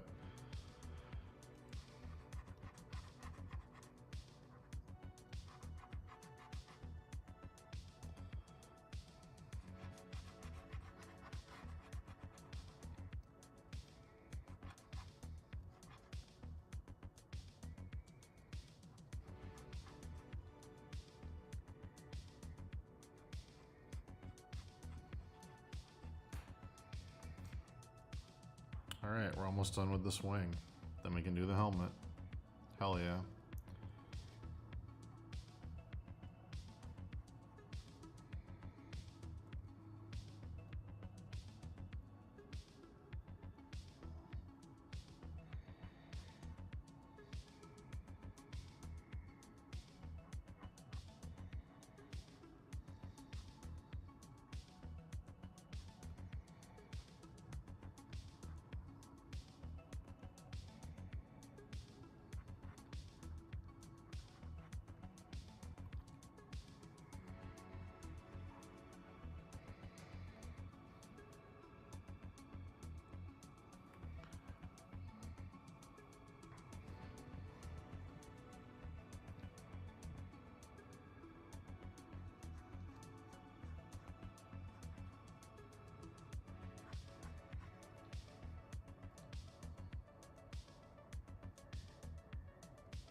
Wow.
Does that help at all, Nicholas?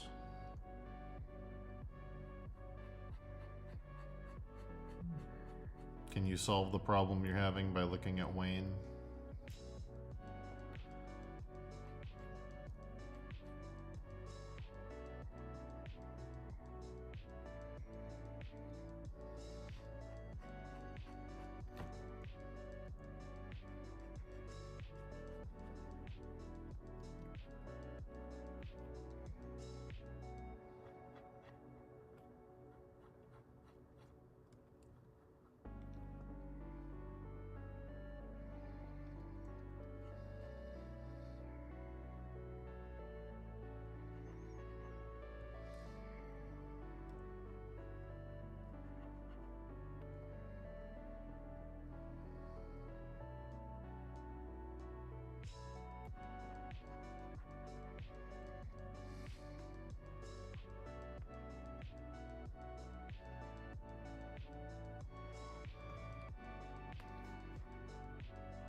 Excellent.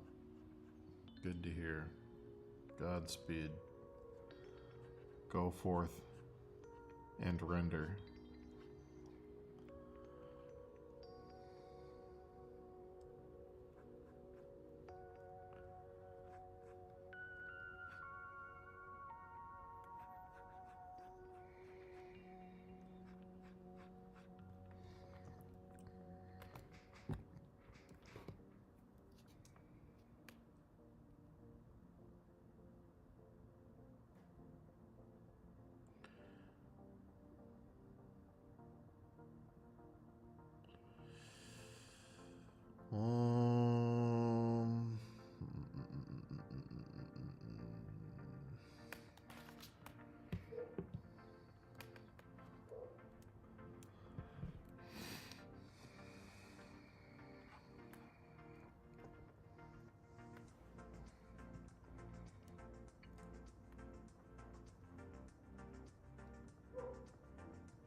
So this actually has like a rim. I didn't realize that. It's kind of cool. It's got like a little cap.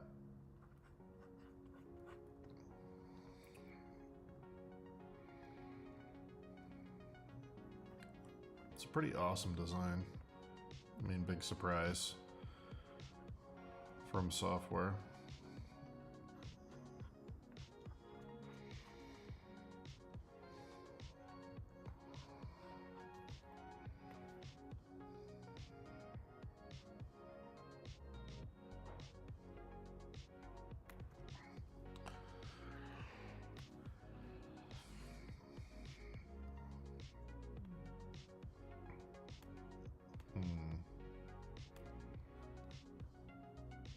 All right, so the bottom rim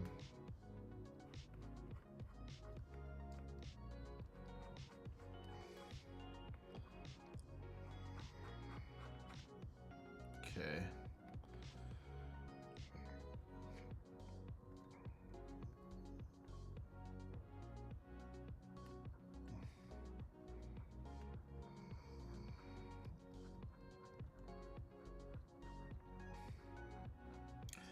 This reminds me a lot of those weird dudes from Final Fantasy Crystal Chronicles.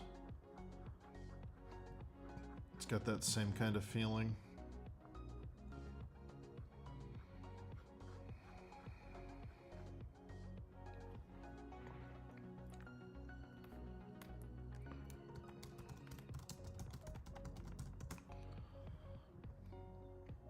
Yeah, these dudes. That's very funny.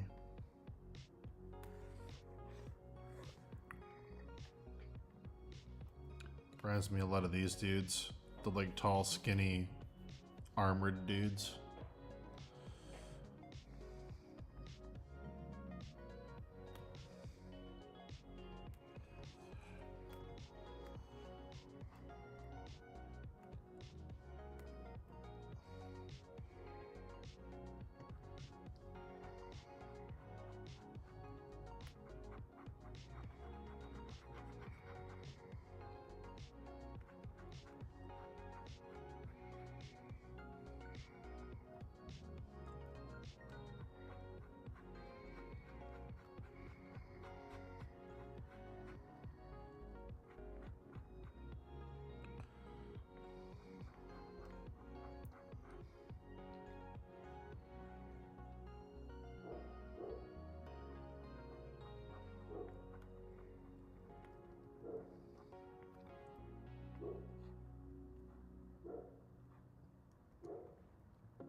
Yeah, I don't want to go... I want to go detailed, but not ridiculous. Or it's not going to match the other one.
Yes.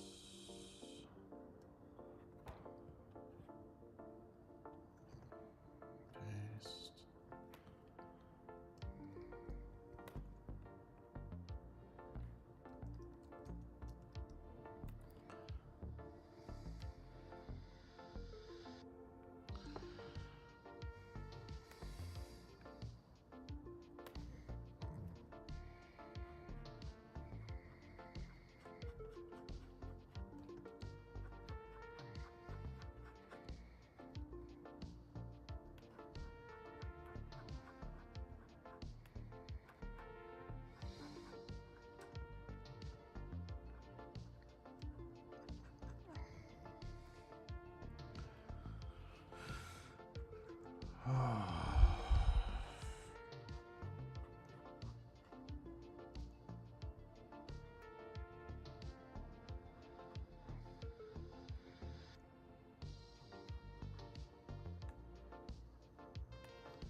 Pretty quiet out there, chat. What's everybody working on?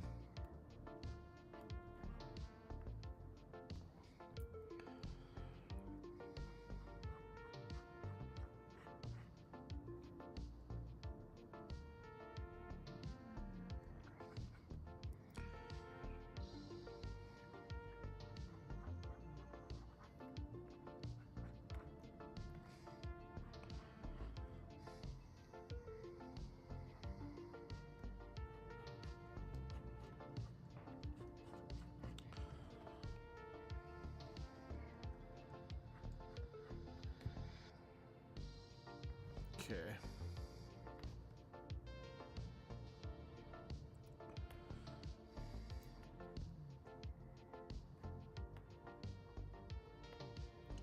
Paizo work. Looking for reference. Getting very sleepy. You know what helps for sleepiness? I've heard. It's an old wives' remedy.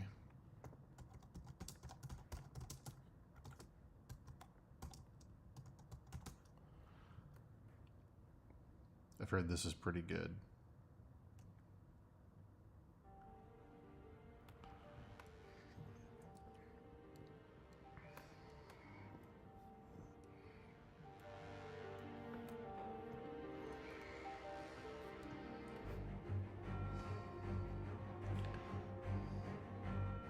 Oh. Hello? No, I'm working upstairs. Yeah, what's up?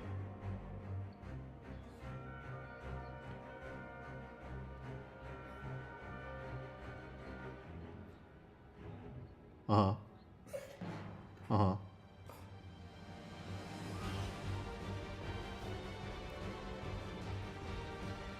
Sunday night late. Can you remind me tomorrow? I should be able to.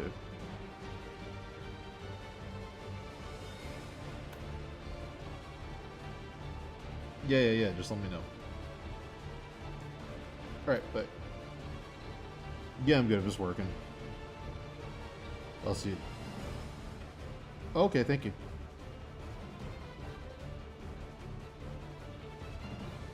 Yeah, just let me know. Alright, bye.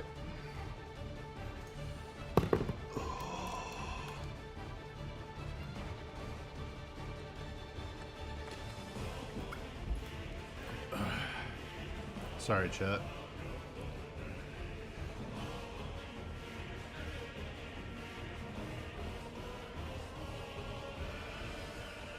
Someone needed to know if I was going to be here Sunday night. And I said, I think so.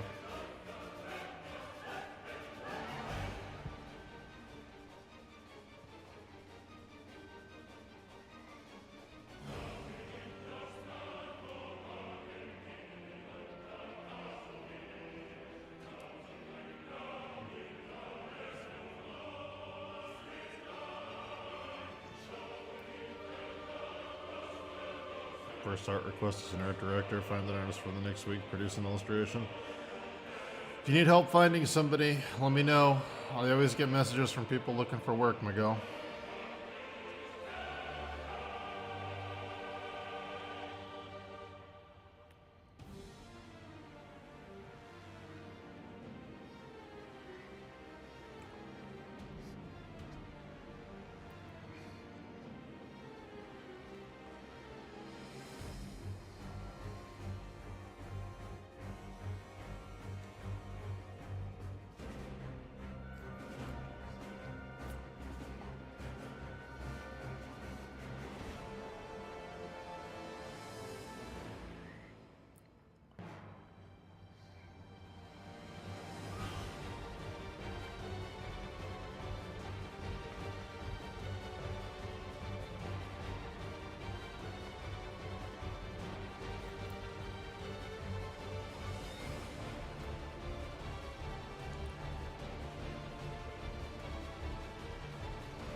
Draw on a fridge.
Later, Nemanja.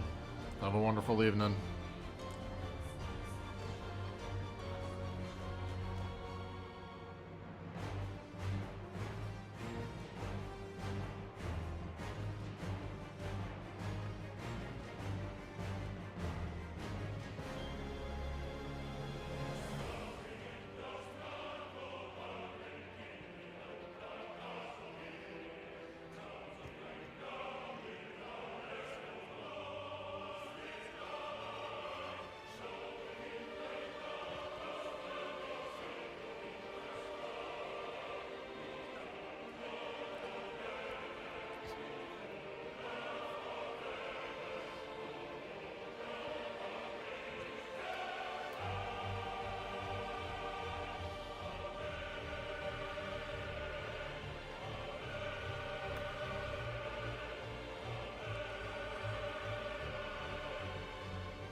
Miguel, if you're comfortable and you want to call in and talk about the project now, we can just do it live. I don't know if you're under NDA for describing the job, but we could talk about it now, and I could see if I know anybody.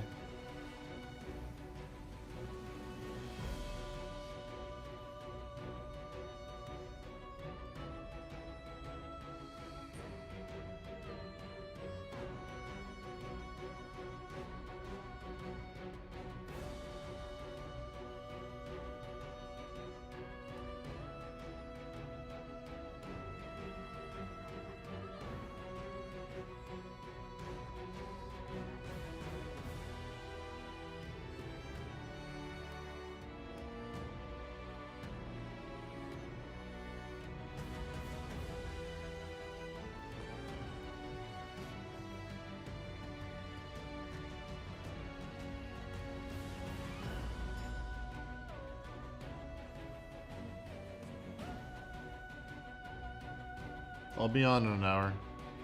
Yeah, call in an hour and we'll talk about it.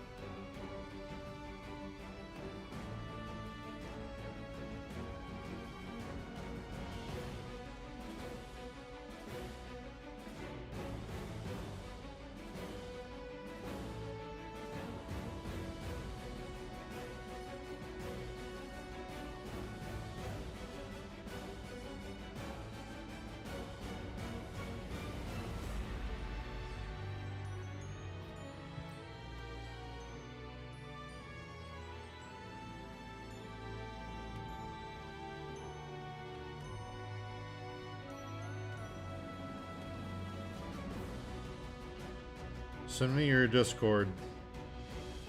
Oh, there it is. I see it. I'll add you.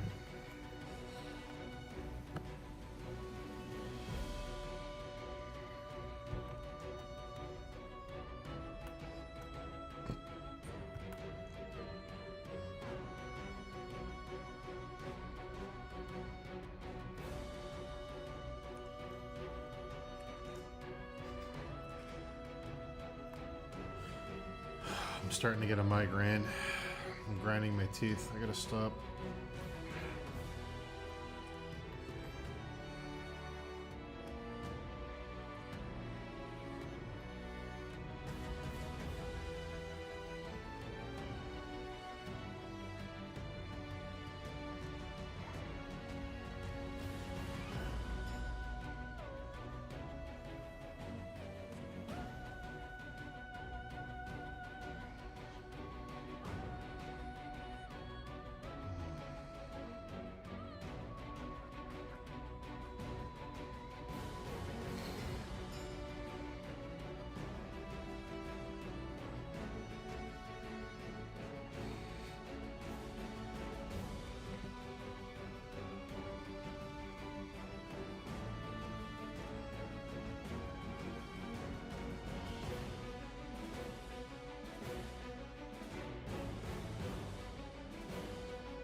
Oh, cool. I'll check it out, Ray. I've been really busy, but I'll look at it when I get a chance.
Yeah, the Scarlet Rot Knights are dope. They've got such a cool design. The, like, plume thing coming out of their helmet turning into a cape is such a cool idea.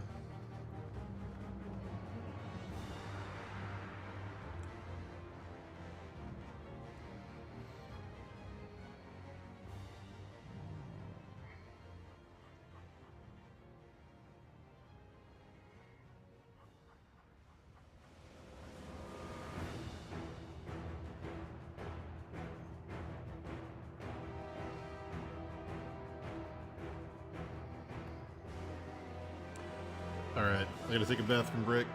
I'll be right back.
My bad. I'm back. I was muted. I haven't been diagnosed with anything other than major medical depression. Unless unless codependency counts. I've had that. I don't know if that's an analysis or a diagnosis. I'm not sure. Kim, Dave's wife Kim, is pretty positive that I have OCD. She wants me to get checked out for that.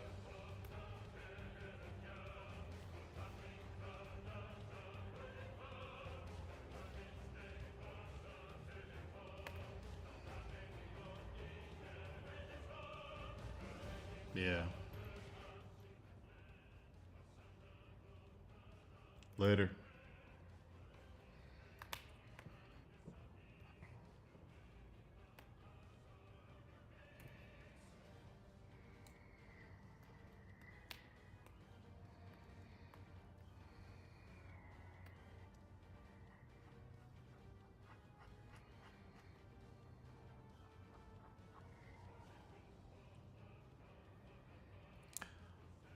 What does she think you have that indicates that? I ruminate on thoughts and I can't let them go, and I spiral myself up into like when I had like a hypertensive crisis, it was mostly because I couldn't stop thinking about stuff. I like obsess over things that go wrong, and I don't have object permanence. Like I'll forget that things are in the area, and like I can't read something and talk to somebody at the same time. My brain can't multitask. It has to hyper focus on one specific thing. And I have a mild form of like the soothing rituals where like if I'm super stressed, I'll like repeat things in my head to calm down, or like count upwards and backwards from a certain number. I don't have the thing where like you go into a room and you count everything kind of it, but I do have the weird like soothing tendency if I'm like feeling out of control. It's mostly that I can't let thoughts go. Like if something bad happens, I just hyper obsess over it. But yeah.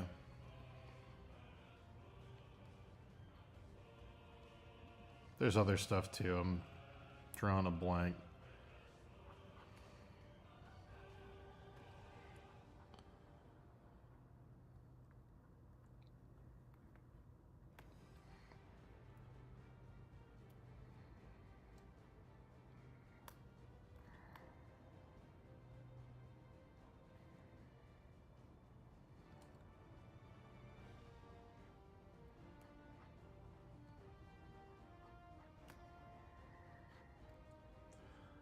I can't, if there's more than one, like, set of inputs happening around me, I freak out and I start to get really nervous. Like,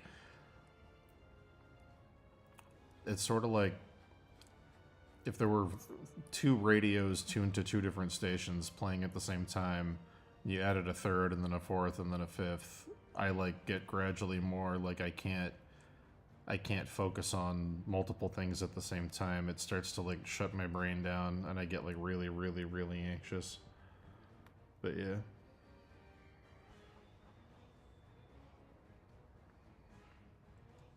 Hey, Almathea.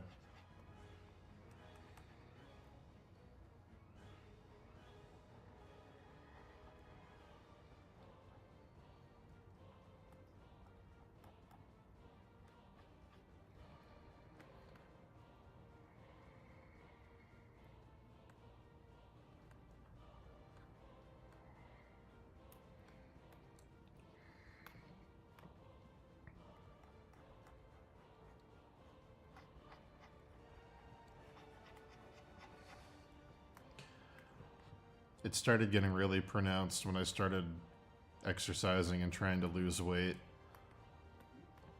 Because when the numbers stopped dropping, when I started to plateau, I like couldn't sleep, I couldn't eat. I would check like 6 or 7 times a day. I would stop drinking water. I would like losing a sense of control where like you're doing the work but you're not getting the result is something that my brain has a really, really hard time with. Where it's like I'm doing all the things and like the number's not changing. Like there's got to be a reason why, and then I like hyperfixate on why, and then I try to like get control back in weird ways by like not eating, not drinking, and it's just like yeah, it's not great. It's not good.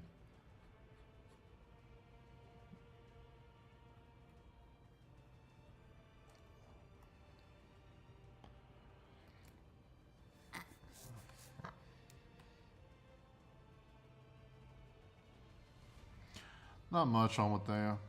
Trying to figure out if I have OCD.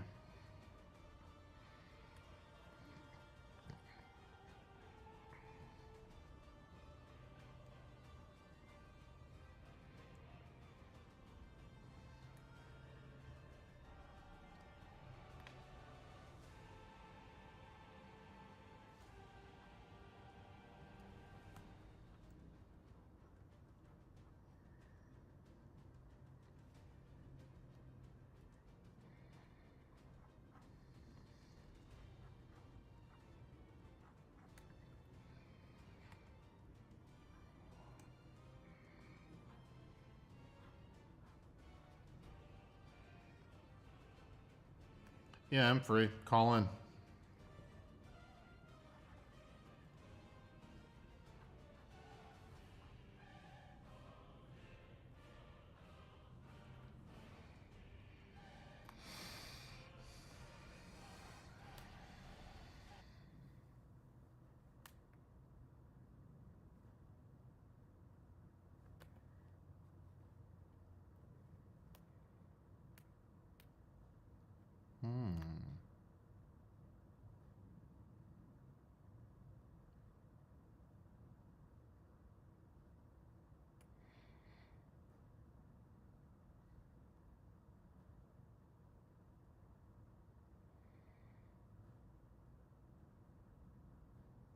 Hello? I can hear you. Let me turn you up for chat. You there? Sure. Yeah, I'm here. Hi. What's going on, Hi.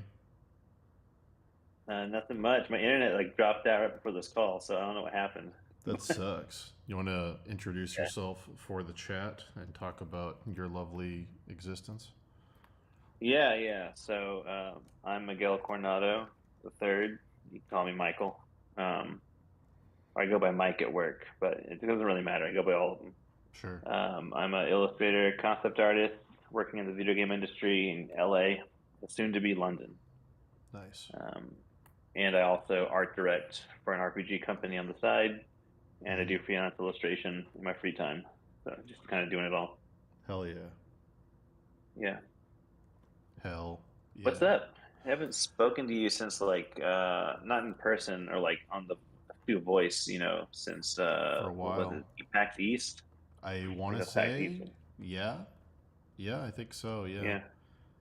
It Um, was like 2018 or 2019, one of those two. I've known you for a long time. I'm so jealous you're going to London. You're gonna love that. Yeah, I'm excited. It's a little stressful right now because we're in the middle of the move time, but it'll Sure. be relaxing soon. Yeah, you're gonna love it, dude. Do you like the rain? Do you like that kind of weather? I do. My dog Yeah. hates it, but I like it. Um, You're gonna love it, dude. It's gonna be great. yeah. It'll be fantastic. I'm excited for weather and just in general because in California, it's just the same day every day. Yeah, it is Um, kind of that. That is true. The little bit of time I've spent there, it is pretty monotonous with the weather. it's, I mean, there's like you gotta like love it or hate it. Lots of people love California. I'm from Texas, and I'm used to having certain days. How quick is the turnaround, and what is the whatever Yeah. you can talk about? You said there's no NDA, so go nuts. So, so yeah, I'll give you all some of the specs. So here's the deal. Hmm. I became art director for this company. So I kind of taken over responsibilities from the old person that was doing it. And this is a commission piece that is part of a Kickstarter reward. Okay. And it hasn't been done. It's basically already late, and we need to get it done. and Okay. this is like one of the only people that followed up with a reward. Hmm. So we're just trying to do a really cool art for a backer. That's basically the gist of it. And what is the art of, and what is the Yeah. style it needs to be in? Style is gonna be kind of like, think heavy metal fantasy, like spikes and like the music heavy metal, like not Yeah. the magazine, Yeah. but so it's kind of like that rock and roll fantasy. The character itself is like a anthro character. This is like, it's the character that the user decided they wanted. So we got to kind of deliver on what they want. So, Sure. um, but yeah, so we have like some specific art that I'm getting from them now, and my big thing is that I want to make sure that we fulfill the promise to the backer. Because at this point, but it's getting to me. It's already late, and like the person's already waited long enough for it. Is there a Um, skill, or is there a skill or a style threshold that's gonna like? Does it need to look a certain way, or? it's kind of like fantasy, but slightly stylized. Think kind of leaning towards, if someone's really into kind of like a Warcraft kind of vibe, Mm-hmm. anatomy can be exaggerated a bit. The work I did for them previously was like um, almost like I always had to lean it towards like a fun like Disney kind of flair, where it's like Disney but heavy metal. Yeah. Um, but so you can play with proportions quite a bit for the style, and then full color. They need a full color, but Sure. yeah. Basically a splash art. When you think of like a cool character doing some like badass pose. Is there a budget? Typical budget. Yeah, budget's pretty low. Um, Budget's around 350. 350. So Okay. that's So yeah, 350. would this person work? Let me Take a know. look. I'm assuming for 350, you're not expecting like industry standard. Yeah, something like this would be great. Okay. Let me reach out to this person right now. Yeah. Yeah, and I was gonna post up, like, I know in Dave's Discord Dave's Discord's got like this networking thread, but I don't want to be that guy who's like, oh, I got some work, and then just No, be that it's guy. always just low paying work. But yeah, okay, yeah, I reached out in there too just to see, but I'll reach out and see what they say. Oh, my bad.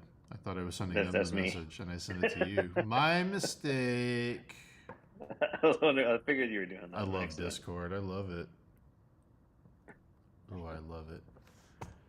Yo, want some freelance? This person called in yesterday because they were upset that they got offered a board game gig for only 6K for 100 images.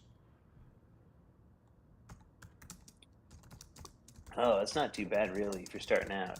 I mean, You can I don't you can know. grind it out. I don't know. For an ex-Blizzard developer, 6,000 for 100 images? That's like below Oh, Path. okay. Well, some more of the some more context Yeah, there. I, that's I below I do Pathfinder freelance on the rates. side. I do freelance on the side, so I've got my day job that pays me well, and any freelance is just me getting extra money. Right. So, I'll I mean, I'll do I little jobs that are essentially, smaller. yeah, I essentially told him if you're willing to take the hit to build a portfolio and get your stuff seen, and maybe get Yeah, a stake in the Kickstarter, if you're lucky, then that's all stuff you can decide to do. Like if you want to decide to take a hit on it, then that's fine. But I yeah, mean, for 100, I guess I've never done that low. I've done like 30 images for like it was like 30 images for 3 grand was like one of my first jobs I did. well, the other thing, The 100 is pretty. Yeah. they didn't just want assets. They wanted like the cover for the board game, like splash art, Oh no, portraits, assets, that's the marketing that's art. Yeah, okay. That's different. That's like yeah, handling the whole, the doing the whole entire job, project. Yeah, doing everything. like if That's a whole Pat, different job. like if a miniature Kickstarter came to me and said we need 100 sketches for minis for $60 a piece, I'd probably do it because I could bust it out in like 2 weeks. And just be like, really rough sketches for the modelers. Like I might do that just to make a Yeah. quick 6 grand, but like for a full marketing push, like no, definitely not. But Yeah, that's way too. I mean, because you're doing everything that's going to get the attraction. Like you're yeah, doing you're every doing like the covers, like interior, everything yeah. that So you're it wouldn't work essentially without you, I'm, basically. I'm I'm Yeah. reaching out to them to see if they want it because they were bummed that the job was like kind of screwing them over. But you're basically offering 350 for a piece that guy was offering them 60 for. So, Yeah. but It's not, like it's not the most. I know that, but no, I get it. but I've done card art for less than that. I've done $200 cards, and back in the day, $100 when like White Wolf is White Wolf still a thing? no, they're owned that IP, the werewolf, not werewolf, the vampire IP is owned by a different company now. It's called something else. Sure, I know it because my wife was on she was on the live streams on Geek and Sundry. sure. Um, it's something I forgot what they're called. They're a different company and they took over everything from I think yeah they were the ones that I, handled all the licensed shit, where they were doing like a Game of Thrones card game and shit. They got licensed things, and they were like they would lure people in with like, "Do you want to work on Game of Thrones?" And then they would charge like $100 mm, for Magic the Gathering quality art. yeah, that I had those rates back when I first started. I was getting jobs off BoardGameGeek.com, Yeah, and those forums. Those are still a pretty good place to find work because it's just a bunch of people trying to make their own games. sure, sure. Um, My buddy's doing but that right now. Yeah, Yeah, but like I remember getting like card art for like it was like historical card game where it was like Montezuma and like I don't know, it's like Amelia Earhart and something like that. And so I was doing that. Don't you dare bark right now. Sorry, I'm talking to my the Civilization dog. 5 of card games. It was something like that. So I did like Montezuma Yeah, and like it was like my very first job and it was like $100 a card. yeah, yeah. I did It that. wasn't too bad, but yeah. I did Munga for a while because that was like 250, and I was like, it's double Oh what. yeah, Yeah, I did that for a while. Then there was something else from some yeah. company called White Wizard, or I think they were like 400 or something. But yeah, I yeah. remember doing a job for a company called Green Ronin. Green Ronin. Green I've Ronin. They never heard paid of them. very little. Did you They get on paid very the little, and I don't recommend working. It's years ago. Did you get on the Applebot horse before it fell apart, or? No, I didn't. I didn't have anything on an Applebot. That was just out of like at the time, like I was just getting like good enough to maybe do something for them, but Yeah, like I didn't have enough pieces to show off what I could do. yeah. Yeah, well, the stuff I did for White Wizard, Yeah. I never put in my portfolio because the art director, I don't know, I don't want to like talk shit, but like they Yeah. I don't even know what the fuck they were asking me to do. They basically asking me to steal, and I was like, I can't. Oh no. It was really really bad. I was like, do you not understand that everything you're showing me is stolen? And they were like, no, it's not. And I was like, reverse image search it on Google, and like all these things that the artist had they were using was ripping from would pop up, and I was like, I don't want to do this. Like this is very bad. I Yeah. I never had that experience. I had this woman contact me off of like I don't know how she found me, but it was back when I was living in Texas, and she wanted a brand character for her like home Yeah. non-allergenic shampoos or something for kids, Mm. and she wanted me to design this like little girl, and it was weird because all my portfolio was like dead things and zombies and shit. So I was like, I don't know why you're contacting me for this, but whatever. Um, and so I was starting to work with her, and she just wasn't happy with anything I was delivering. Which I was delivering an okay job, for someone that doesn't do cute kids. Yeah. Um, and then she kind of pulled me aside one day and was like, "My husband's got a job for you," and I was like, "Oh, okay." And I was like, "Whatever." So then I went to her husband, and he was like, "Yeah, I got this need for a technical illustration," and I was like, "Okay." Like, well, what is it? Because I guess this device I invented, and it was Oh he no. showed me the illustration. It was a penis enlargement device, Hell and yeah. it was it was he sent me photos of the device in use, and I'm like pretty sure he just sent me pictures of his own dick. He did. I was like, 100%. okay, this is 100%. clearly just you. Yeah. Yeah, and I was like, so, like the thing was, I just did the job. It was like a Dude. technical illustration. I did the job and got paid, and the woman never paid me. She didn't want to pay me for the job for the little kid. She was like, I'm Sure. not happy with anything you've done so far. I don't want to pay you. And I was like, that's not how it works. Yeah. Like that's you pay me because I did the hours of work to get you to this point. And she She was was like, like, you do the no, technical let's talk about this. illustration. You do the technical illustration of my husband's penis enlargement advice, and then I pay you by letting Yeah. you fuck me because I don't like my husband's penis size. And that's, yeah, there you go. That's what you do. It's Yeah, you weird. negotiate that. It was a yeah. weird job. Yeah. Yeah. That's great. That's I one love of my those. crazier freelance stories. Yeah. For every like 50 draw my World of Warcraft knockoff character, there's like your story with the penis enlarger, or there's the meme of remember when Yeah. everybody got commissioned to draw the half kangaroo girl? I heard stories of that. I didn't get personally contacted, but I heard the stories about that and There's some of Blueberry. those. There's always something weird for every handful of mundane ones. There's always a wild one that just like blows my Yeah. fucking mind. And then some of those have like people that really have money behind it too. Oh yeah, They're, like, no. Yeah.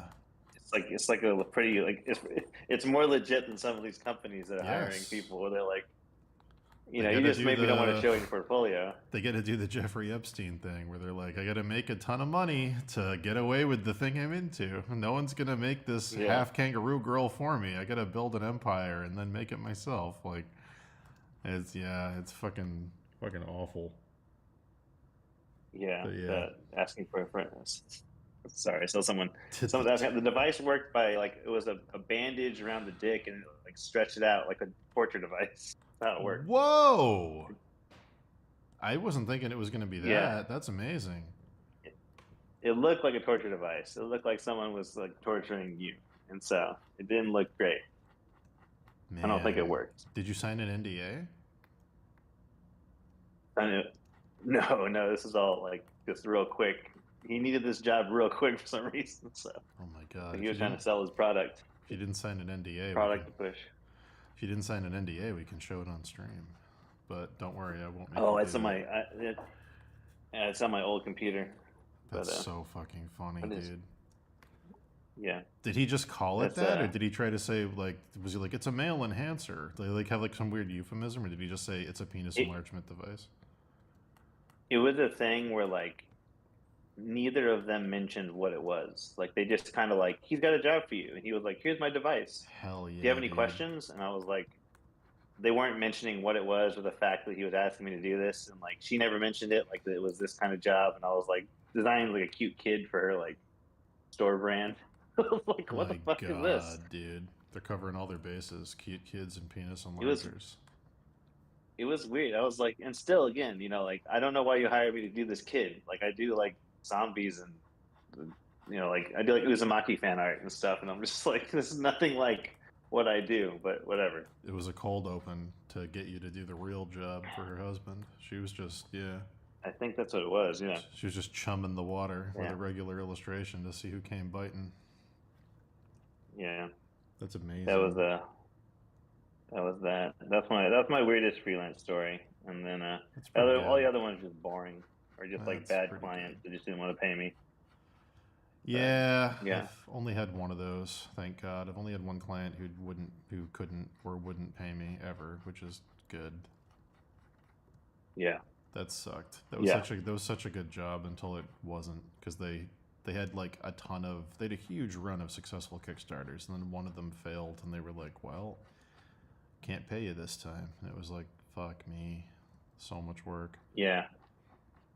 I don't think well the one annoying one was that Green Ronin job. They had me rush. They were like, we need this by like end of the week, and it was like 6 images. Yeah. And so I was like, I could do it. And I was like, I knocked out 6 images as fast as I humanly could in like by the end of the week. And then I was like, great, now, you could just pay me this way. And they're like, oh, well, we'll get to it. And I was like, well, I just busted my ass to get you these images. I'm pretty sure you could click Yeah. that button a little faster for me. I'm like, just pay me faster, dude. What the hell? Book Music I says kept that Green Ronin published the first Critical Role source book before Hasbro picked them up. really, You know some of the really. Critical Role people, don't you? I've met them. I run in the same circles as them out here in Yeah, LA, I so was we gonna know say the same people. through Geek and Sundry. I can't remember who exactly was part of it, but I know you're tied in with a lot of the LA people. My wife used to host for Geek and Sundry on their Twitch channel, Yeah, and she's an actress. But we met all of them during that time before they started their own company. right. But they know of us, we know of them. We see each other at like parties and stuff. Yeah, Um, yeah. I was gonna say I but thought you guys were everything is all pretty real tight in. crazy with them now. They really blew up. Oh yeah, So they crushed yeah, it. They totally crushed it. yeah, it's nuts. I mean, watching their show on Amazon was crazy. I was just Yeah, like, this is so crazy that we're watching this TV show. This is Matt's doing people are doing from voices. Geek and Sundry. Yeah, Matt's doing Yeah, voices for like Ganon and fucking Vincent Valentine and FF7 and shit. He's killing it. yeah, that was nuts. Uh, yeah, we're gonna be doing some.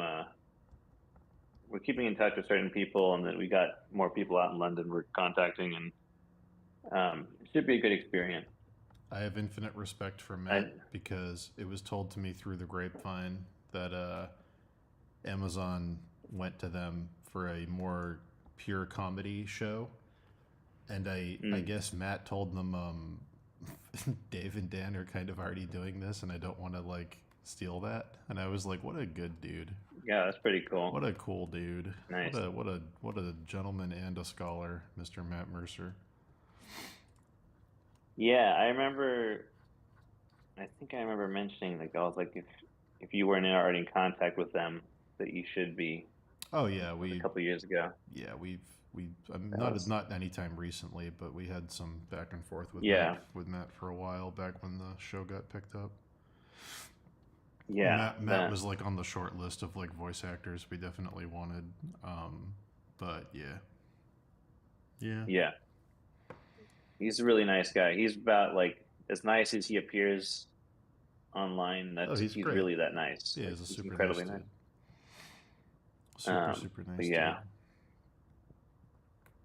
that's that. Yeah. So this is great. This artist you sent me. I think I've seen their work before. I think Hmm. you shared their. I believe Wait, I either did a.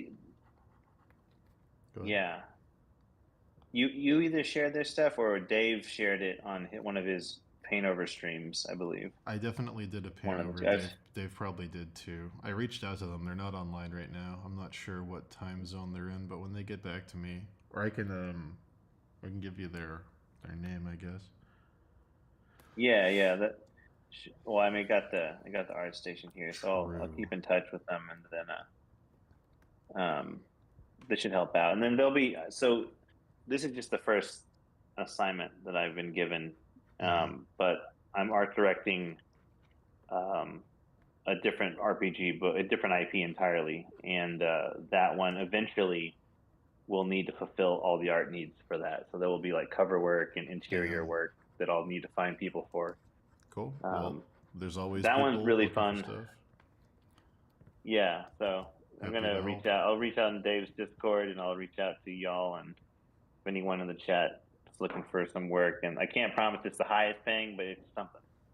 It's something, And it and should it's be fun. sounds like it's going to be published, which is big because you can put published Yeah, work. Yeah, that's always a good thing. it'll be published. I worked on one of the books for them years ago before I was asked to do the art direction. Right. Um, and this is all like a side gig for me. So it's some fun stuff. I like this job because it's really different from my day job. And my day job is concept art. Obviously, it's the Yeah. same. It's almost the same thing. But I get to call a little more shots with the art direction of the books, and do a little more of like the overall look and feel. Obviously, 'cause it's art direction. But That's awesome, dude. um, yeah, so it should be exciting. Should be more stuff to come. I'll be able to probably pick up some more of the work once I finish my move because we won't be focusing on moving so much and just be able to relax a bit Sure. more. What are you But other than the move? What's going on? You working on anything fun? Playing anything fun? Looking forward to anything interesting? yeah, so I'm actually needing to play some games for work this weekend. There's like they want us to kind of play Mass Effect 2 and Oh, the Untitled Goose Game. have you played They sound really. have you played Mass Effect 2 before? No, I haven't. So I know it's Oh, really popular. you're in for I've a just never treat. gone around to playing it. You're in for a treat, Yeah, so my I'm friend. devoting some time to that this weekend. I need to like pay attention to how they do like the dialogue stuff. Hmm.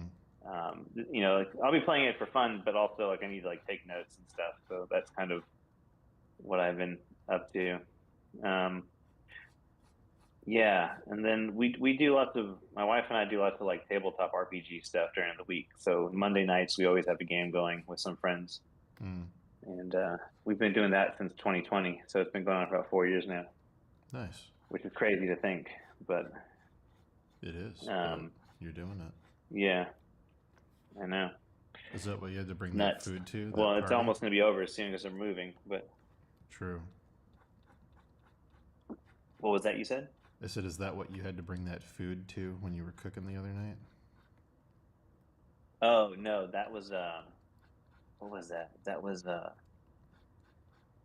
a going away dinner that some friends of ours did with us, and Oh, nice. they were cooking that giant steak, that tomahawk steak, and then we just Hmm. brought the sides. So, How was it? and then I think about wine. It was very good. They cooked. The guy cooks really well, so like he Excellent. cooked it just right. It was like a perfect medium rare, kind of Excellent. more on the rare side. Well, and then sides went over really well. Good.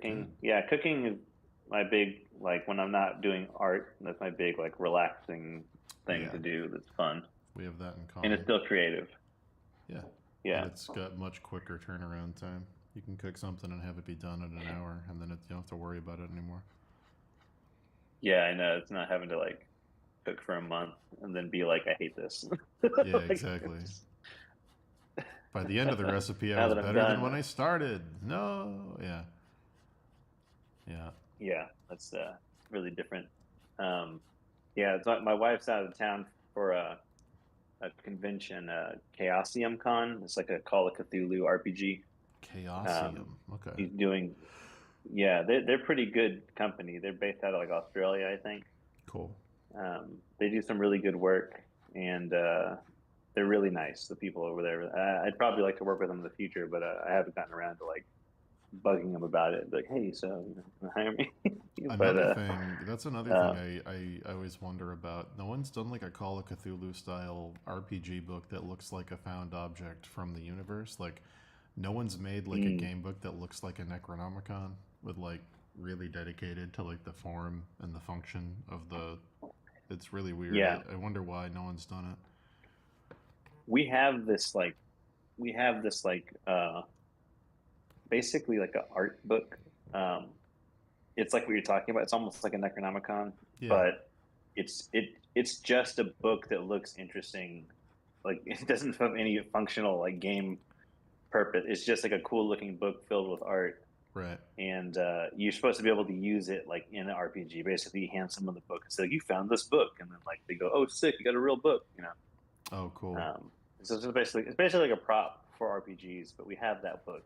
That's pretty cool, but it doesn't have any game in it like to actually play. Yeah. I want like Yeah. I don't know. It's so weird to me that no one does like monster manuals that are like big leather bound like tomes with like beautiful like pen and ink work and like calligraphy. Like I feel like shit like that would sell really well to collectors, but no, I don't know. I guess it's just too much work. People don't want to put in the hours to do it. Well, the closest thing like for me was like the when I was a kid was like seeing the D&D um, third edition books where they look Yeah, like they were the manuals. yeah, those are great. I remember seeing those in the stores and like I was like, this looks so cool. And then Yeah. like I remember being super disappointed when I opened it up and saw a bunch of numbers and shit, and I was like, what's Mm-hmm. this? And I was like, I didn't understand it with the game. Yeah, I was just like, this isn't. It says monster manual. There's like barely any monsters in here because I wanted like a book just full of monsters. 100%. But yeah, That's all I've ever wanted my whole life. Is just books full of monsters. yeah, That's the dream. yeah. It's just It's so hard to find. We gotta be the change we want to see in the world. You know, we gotta do that Gandhi I thing and know. just make monster books. We'll call it like like when they did the Ghostbuster cartoon, we call it the real Monster The Manual. It's real just a monster bunch of manual. monsters, no Yeah, text. yeah, just nothing. Like, Fill in yeah, the blank I was like, pages what on is the this? Is back. this like a game? It's I like, still no, it's no think game. I It's still the real Monster Manual. that dumb old idea of doing a one-day monster manual where we just get like 90 artists on Mm. Twitter with a random number generator, and we just whatever you That get, that's your monster. I want that to do sounds it. really fun. I want to do it so bad, I would love to do that. like a really tight deadline, and then at the end of it, you just have like 90 brand new illustrations. Yeah, you gotta you gotta pair it up, and then you gotta get everyone to submit the art, and then somehow get it released as like the 90-day True. monster, the 90-day monster way or You know something. what I we don't know, could something do like if we found that. what would it be? It would be if we had 90 artists do 4 pieces each, or however you want to divide up the math. The math doesn't matter, but we could do a monster advent calendar where every day is an encounter. You turn the page, That's and there's pretty, like yeah, another little mod, like, oh, today's a slime. Oh no, like, yeah, be yeah, great. that'd be cool. The monster, yeah, Be monster great. stuff. I'm always into monster stuff. I've been watching horror movies since my wife's out of town. She doesn't like horror movies, so I watch them Hmm. when she's out of town. What are you But watching? I've been checking out some. I just saw Talk to Me last night. Did you see Talk to Me? No, how was that? Pretty good. Yeah. Pretty good. Pretty like it's a really cool idea. It's like Australian. Okay. Um, Australia's got some good horror movies. From Really? well, if I just judge it by the Babadook and Talk to Me, they're the only two I know about. I've So been sleeping on from those Australia. two, they look pretty good. What's going on with Australia? What kind of stuff? Well, I mean, the only two I know about are like the Babadook and this one, Talk to Me. But Hmm. from what I've seen, it's just got like they've got like an intensity to their horror movies, for at least for those two. Um, and I'm just judging the entire country by those two right now. Hell yeah. But yeah, there was really good. It was a really good film. It's a nice like, without spoiling anything, it's just a nice full circle story. It's always good when they have a good Wraps wrap it. up. It wraps it up like a nice like ghost story, like a campfire ghost story, where you're like, and then the call was coming from the basement, whatever, It's got a something good like that. payoff. Yeah. Yeah. That's So cool. I enjoyed it very much. And we're doing some more tonight. Hell yeah. What are you watching But tonight? I think we're gonna watch the new Suspiria. Did you Oh, see the new that's Suspiria with great. Tom York's It's music? fucking awesome. Is this your first time seeing it? Yeah. Oh, it's so good. No, I haven't seen it in years. Yeah, I really love it. I listen to that album like every Halloween. Oh, dude, it's so like good. They take the original Suspiria and they lean such a into good like movie. they lean into like the witch aspect of it way harder than the original. It's a really really good like reboot, remake, whatever you want to call it. Yeah. It's Yeah. probably one of the best remakes out there. Like Oh yeah, it's fantastic. it's just so yeah. So that one, it's either that one or watching the Robert Eggers Witch. I mean, you can't go wrong with Yeah, that. That's an all timer. Yeah. that one. I've been excited for that new Nosferatu, so I kind of want to get into it by watching the Witch. Hell yeah. I really hope he Not that does. I mean, it's not out yet soon, but I really hope he does what he did with the best thing about the witch was all the research into like the period accurate like lore of like what a witch was to the pilgrims. Not to. I really hope he does that with Nosferatu because there's some awesome vampire shit that nobody uses. yeah, and I loved even just like they made all the dialogue that like old, Yeah. not old English, but like that like colonial Heightened. English. What went we Where they're now like, unto these woods to find? yeah, Yeah, it's so great. it's almost you almost like need it to be translated because it's such a specific way of talking. But It's like, great. but it's so good. Man, it's so good. Suspiria is great. I'm Anyone in excited. chat When that one, listening? you saw that screenshot from the Nosferatu, right? No, I haven't seen anything. Is it of the monster? There's one image No, they released one image of like Willem Dafoe from Oh, the movie. It's just this one image. wait, It looks great. It Is he doesn't playing spoil the anything. Nosferatu? Is he playing the vamp? No, he did that in The Shadow of the Vampire, I but know. That's what I he's was gonna playing a say. different character. That's crazy. If I he's know. the I was kind of hoping they would just recast him as him. He just gets to be Nosferatu twice. By the way, in chat, But if anyone hasn't seen Shadow of the Vampire, great movie. that's one of my favorite vampire movies. Shadow of the Vampire, Oh Chad. crap! Hold If you on, I don't gotta mute know, my stream here. Chad, if you don't know, Shadow of the Vampire is a movie about the making of the original Nosferatu, and it's like it has a twist where the director finds a real vampire, and he's like, I'm gonna make a movie, and like the whole thing is that what if the Yeah, vampire in Nosferatu was actually a vampire played by Willem Dafoe? yeah. It's It's so one of my good. favorite vampire performances of all time. Oh, it's great. It's That I yeah. ripped off his performance back at the haunted house I used to work at. I basically ripped off that character and was performing a likeness of that character Hmm. for the customers in line. And I was just riffing.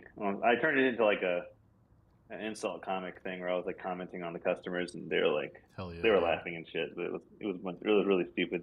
That's But excellent. everyone loved that costume thing. But it was just me ripping off what he was doing. Did Tilda Swinton get But any awards for Suspiria?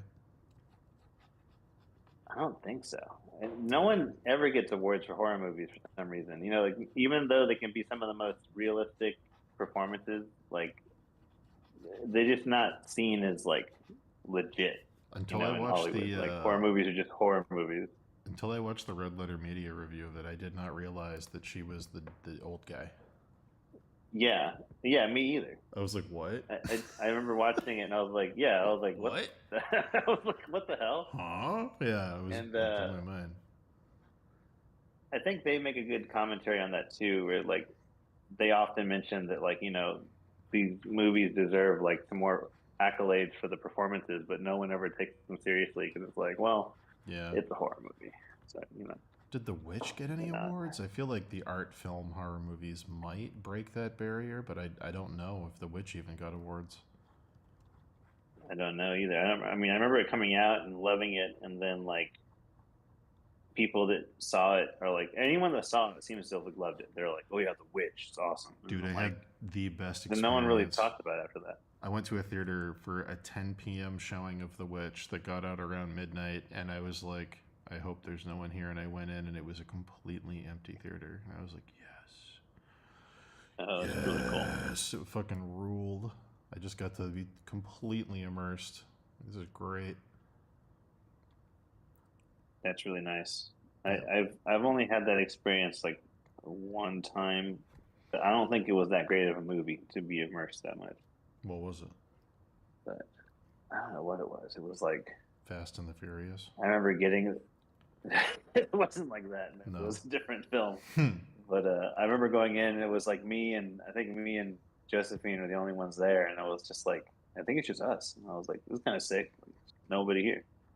Um, but it wasn't some kind of like it wasn't like a witch level film where I'm like, oh shit, the witch. It was Transformers 4. I saw the witch at the ArcLight Cinema. Oh yeah, it was the Rise of the Machines. Age of No, it's the Extinction. Rise of the Age of Extinction. That's Yeah, there you go. That's what you saw. You're like at the theater or they're making a new. They're making a new Transformers cartoon. I just saw the trailer for it. It's like I feel like they're trying to have that like Spider-Verse magic. Oh, where yeah, like everybody wants that. where they're trying to make it like fun and fun and quirky. It's about a young Optimus Prime and a young Megatron and how they got to know each other. Oh, before they were enemies. They're doing X-Men First Class, but Transformers. Yeah, but it's all animated, and I mean, it's probably quirky. It looks like it's for kids. Like it looks more like Spider-Verse looked like a movie that was for everybody. This Transformers one looks like it's for kids. They're gonna be sitting on a hill picking robot daisies, and he's gonna go, "I love Cybertron. I sure hope nothing happens to it someday." It's gonna be completely on the nose. It's gonna be great. It's the first one though. Like Peter Cullen's not playing Optimus' voice because he's supposed to be a young Optimus. So it's got like I think it's I think it's what's his name? Thor. I can't think of his name. No. Benedict Cumberbatch? No. Hemsworth. Hemsworth, yeah, sure. Benedict Cumberbatch. As young Megatron, Optimus yeah, Prime. it was great. um, Optimus, I love you. it's the guy. It's gonna be The guy great. playing young Megatron is the same one that did the voice of the father in Spider-Verse, the Miles' Oh, dad. It's that yeah, same voice okay. actor. Yeah, he's a good voice actor. He's good. He's. It looks quirky. You know, it'd probably be good to see you like your little cousin or your little nephew or something. Sure, sure. He has a great. Introduce them to Transformers. Yeah, try and see if I can break the Paw Patrol spell. Oh God, I had to do a pitch on that IP like years ago, For Paw Patrol? and What? my boss, yeah, it was like a mobile game they wanted to make, and so we were pitching on it, and they're like, "Well, Nickelodeon wants a pitch," and we're like, "Okay," and then I was like, "Oh, I have no idea what Paw Patrol is, so I guess I got to watch Paw Patrol." I started watching a bunch of episodes, I'm so I could get picturing like into a the world a 19. little bit because they had like, I'm picturing like the newspaper office from Superman where they knock on the table. It's like 1940s kind of, and they're like, "Get in here, Mike. Nick needs a pitch." Like yeah, that.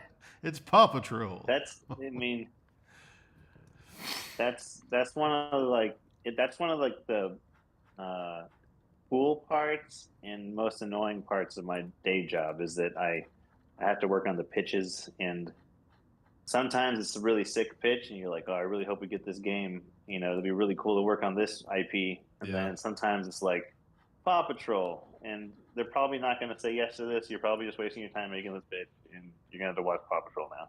Hell yeah. So Dude, I here's did a my pitch for like a Ninja Turtles. It was pretty cool. the only thing I know about Paw Patrol. I went to a party at my friend Leah's house for a holiday, and I took edibles and they didn't work, so I took more and they still didn't work, so I like quadruple dosed, and then they hit. They hit while I was drunk, so I was like crossfaded, and I was sitting on the couch, and I was like with all my friends' kids.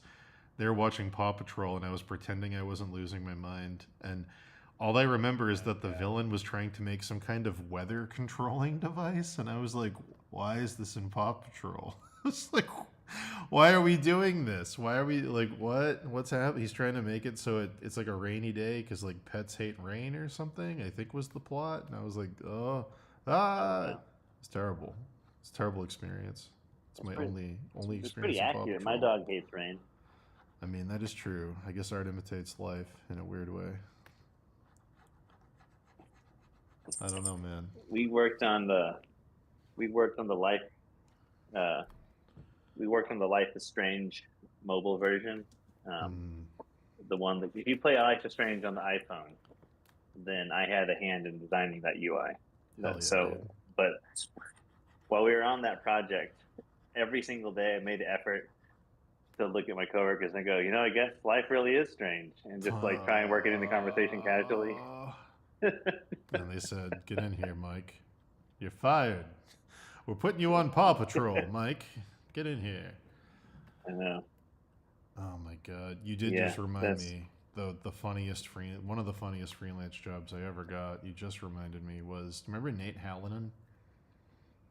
Yo, yeah. Yeah, Nate was like, "Hey man, I got this gig from Coca-Cola for the World Cup. Do you want to do this with me?" And I was like, "Yeah, that sounds awesome to put like Coke in my, like client list." And Yeah. so they were making like a match 3 game for the World Cup, and the icons were all like, like soccer balls, but the player characters had to look like famous footballers, but you couldn't make them portraits of them because of the licensing issue. Like they're all their likenesses are copyrighted.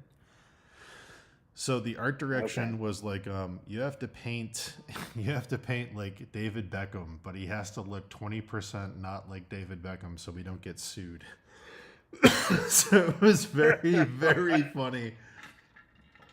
So it was like doing a study of a portrait of David Beckham and then like tweaking certain features. They were like, we can't make him look goofy, so don't make his nose bigger.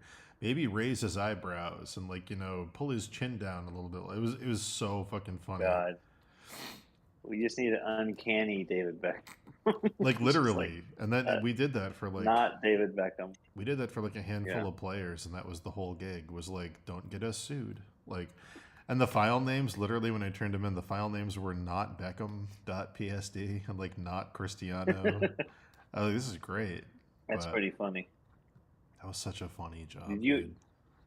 did you have any of that work online to show or anything? Or were you Uh, able to show it later? I never seen that. I never asked Nate if I was allowed to show that. I probably can at this point, but I never put it up on anything because it's like Yeah. that wasn't the kind of work I was trying to get, so I didn't want to put it in my portfolio. I show it to students Oh yeah. when I used to do lectures before COVID. I would show it to students as examples of like the random stuff you'll find for work. Yeah.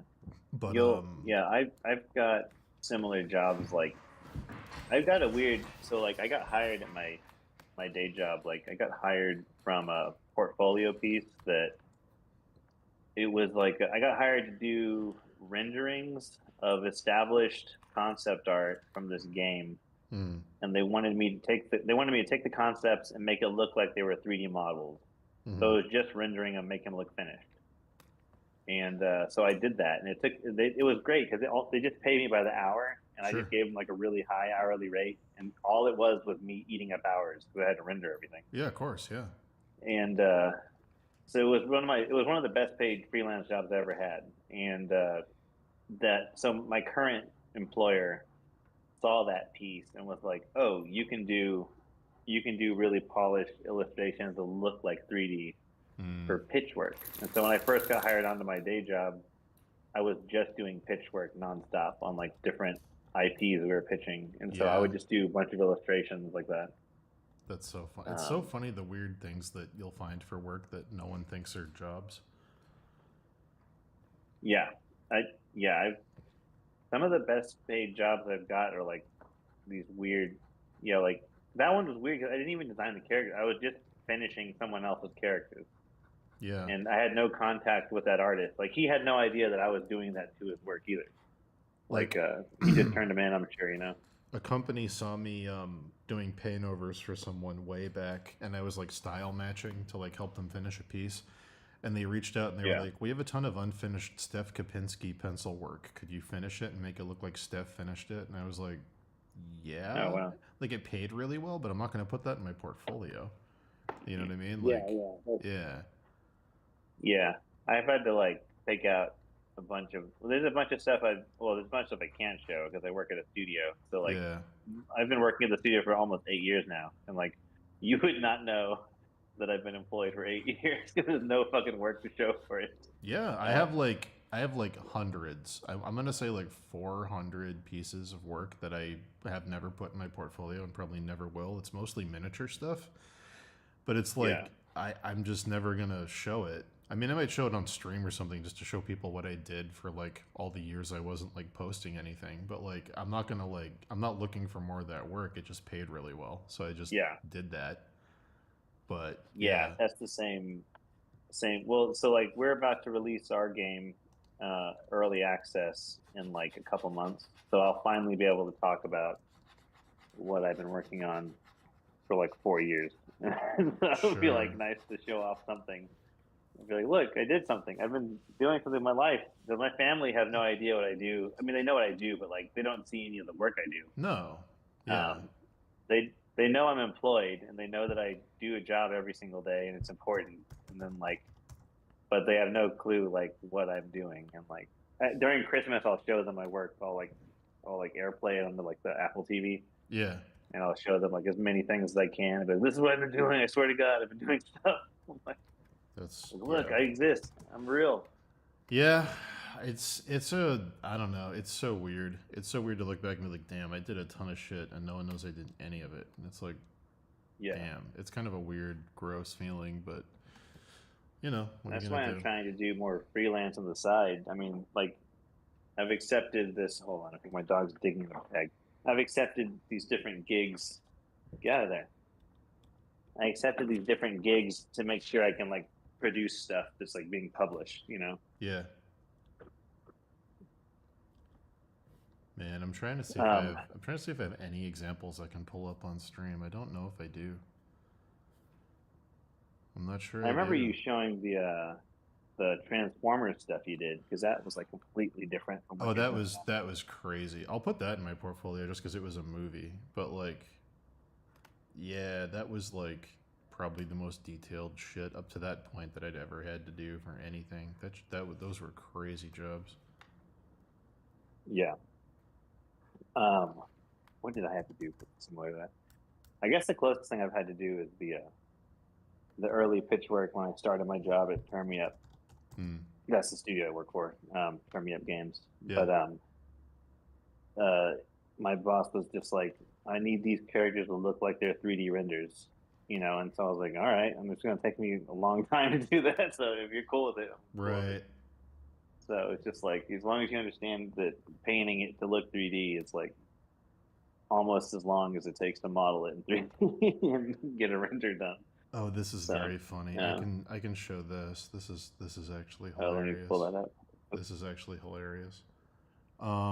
So I got paid to do like I don't think I can actually wait.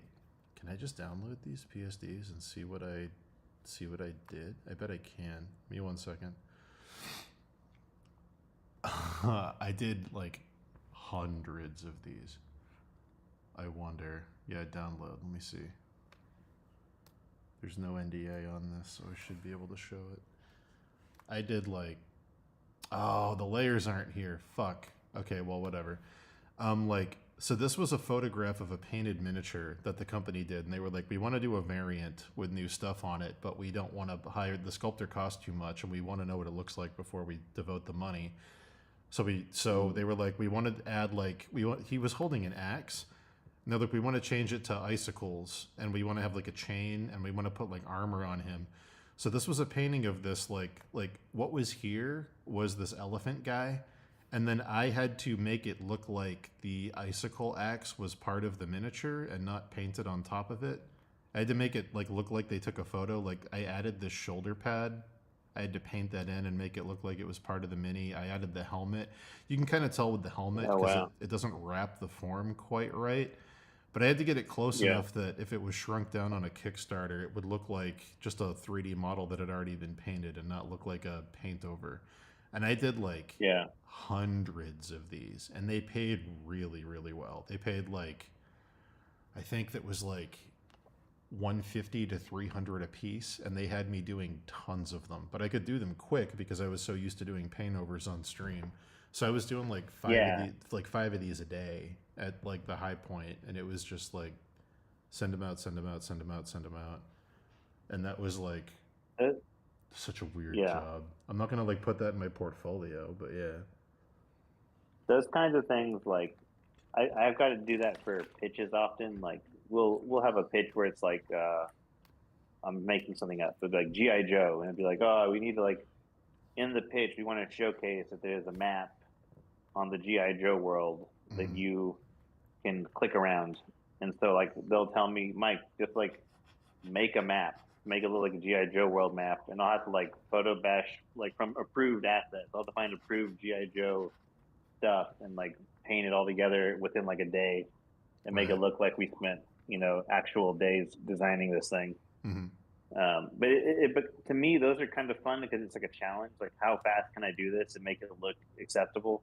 Like and it becomes like it also breaks up the monotony of like some of the game dev stuff I'm doing, where I'm like, if a good pitch comes in, even if it's a weird IP, if it's something weird like that, where it's like make a really good map really fast, I have fun doing it often. Where I'm just like, yeah, I could do this. I'm gonna knock it out like in a couple hours, and like here's a good example. Just show them like, I found one with layers. So this was the mini, and they were like, we want to put a helmet on him so we don't see his face, and we want to change the angle of the axe and make it a two-handed axe, like a bigger axe. We want him to keep his shield but put it on his back. So then I had to make it look like it was already a mini, like shrunk down. So I had to like take this guy and then do this out of it.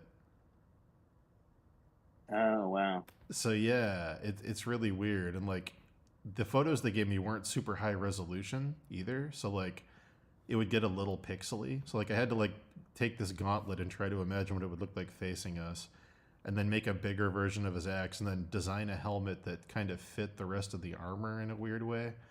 But like, Yeah. I did. Fuck me, I did so many of these. But anyway, Interesting. what a weird That's gig. interesting. It's its own thing because you're not actually designing the character, but you've got to make it No. look like it fits. Yeah. And like that's not, Uh, you know how it is. There's work that you can put in your portfolio and work that doesn't make sense to put in it.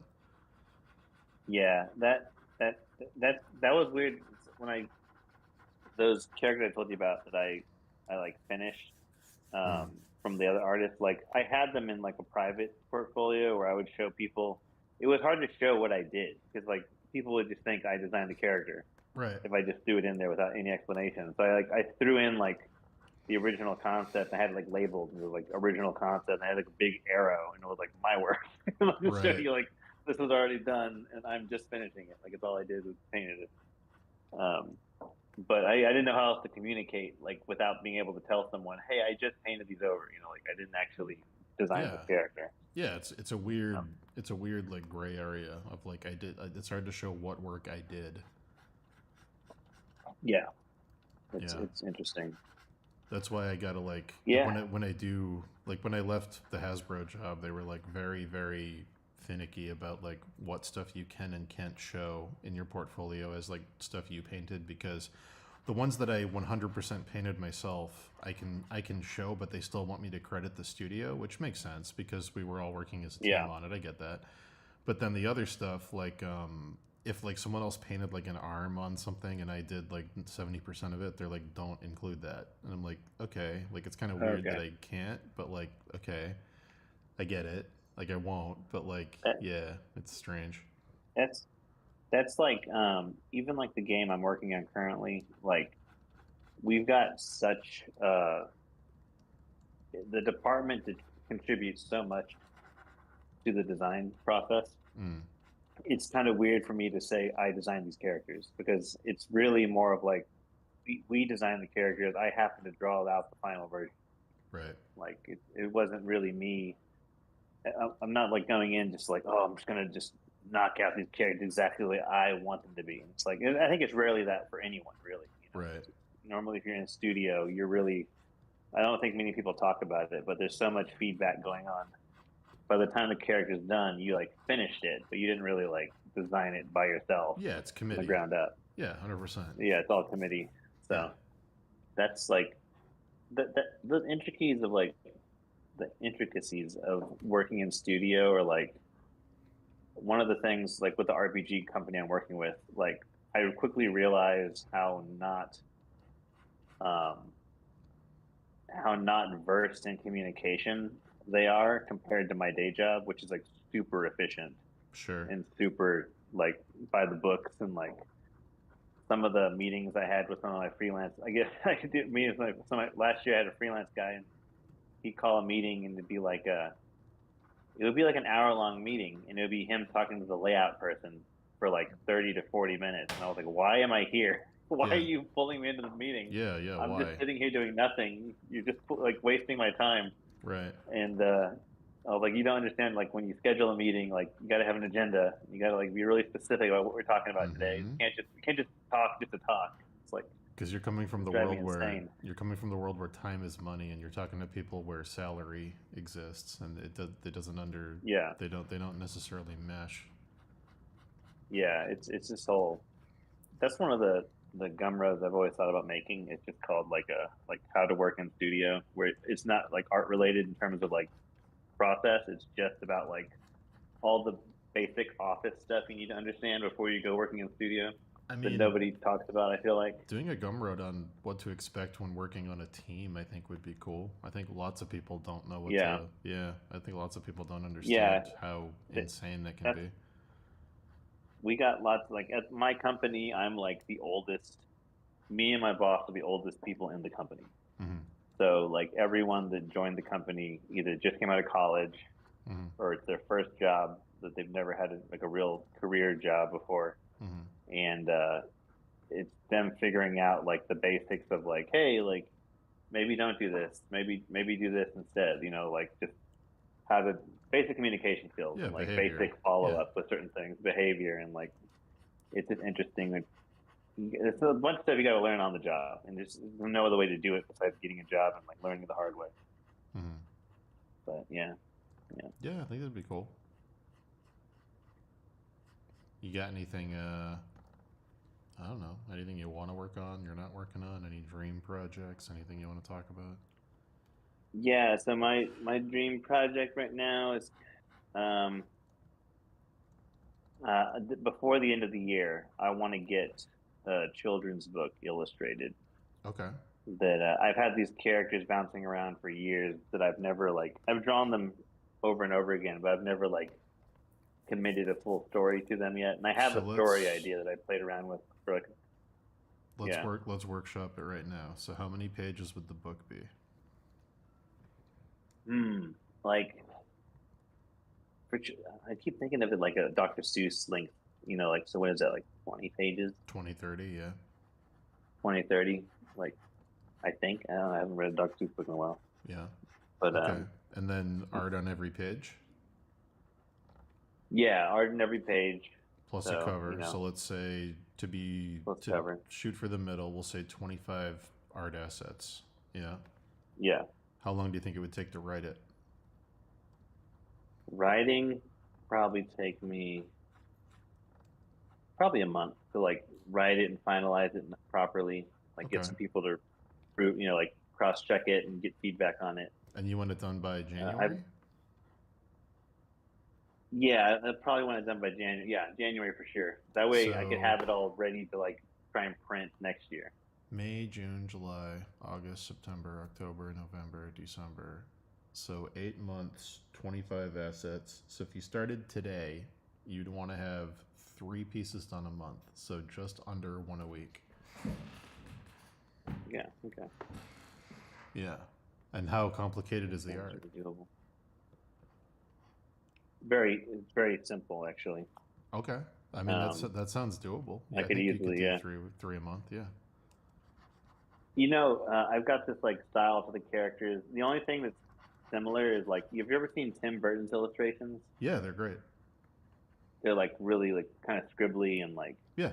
they're little almost doodles. Like Yeah, little like pen that's and ink kind of sketches. the look I'm going for. Yeah. Okay. Yeah, I think you could do that. It might Yeah, be I you might think have a it's little super bit of short. time loss with the move that you might want to compensate your put some wiggle room in there for how long it's going to take to get set up in London. Hopefully, it doesn't take long. Yeah, definitely. That won't be too bad though. And these illustrations are like I could probably I can knock out multiple on a weekend if I just sit down and focus. Well, I know a great guy. If you want to print them yourselves, the guy who does our books does great work.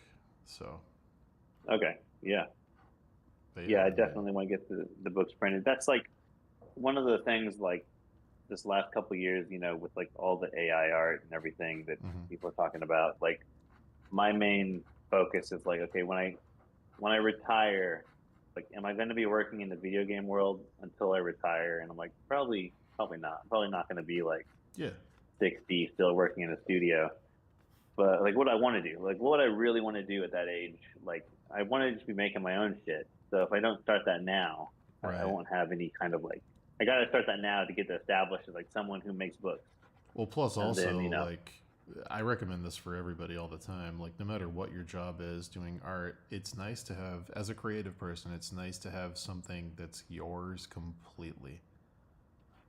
That yeah, no one can art direct you away from. No one can tell you you can't do this. Like it's nice to just have a thing that's yours as a creative person that you have yeah, total free reign over because that can be your little escape, your little paradise from, the rigors of working on committee illustration or jobs that you need to do to pay money or exactly. Yeah, that's kind of my goal is like I said earlier. I was telling Josephine at the beginning of the year, I was like, I really want to get this book handled this year, and mm-hmm. then I can worry about the printing a different year. I don't need it all done in a year. There's no reason to push it that much, but Sure. at least having the book done, and then maybe releasing it like releasing it, like online on like an Instagram or something, and just so people kind of get used to the characters. Like, oh, like these are fun characters, and then like, Yeah. oh, if you like them, there's a print you can go get. Right. Yeah, you can release the illustrations as you go, or pieces of them to build a following for sure. Yeah. So that's kind of like where I plan to go with it, and then I do want to get into some comics. I got some story ideas, but I want to start small, make them just like 5-page practice comics, just to get used to the medium. Sure. And little 5-page, some little quick stories, and just like have a little quick beginning, a little follow up, wrap up. Probably do some fun, just like ghost stories or something, but like easy to tell in a few that'd be cool. beats.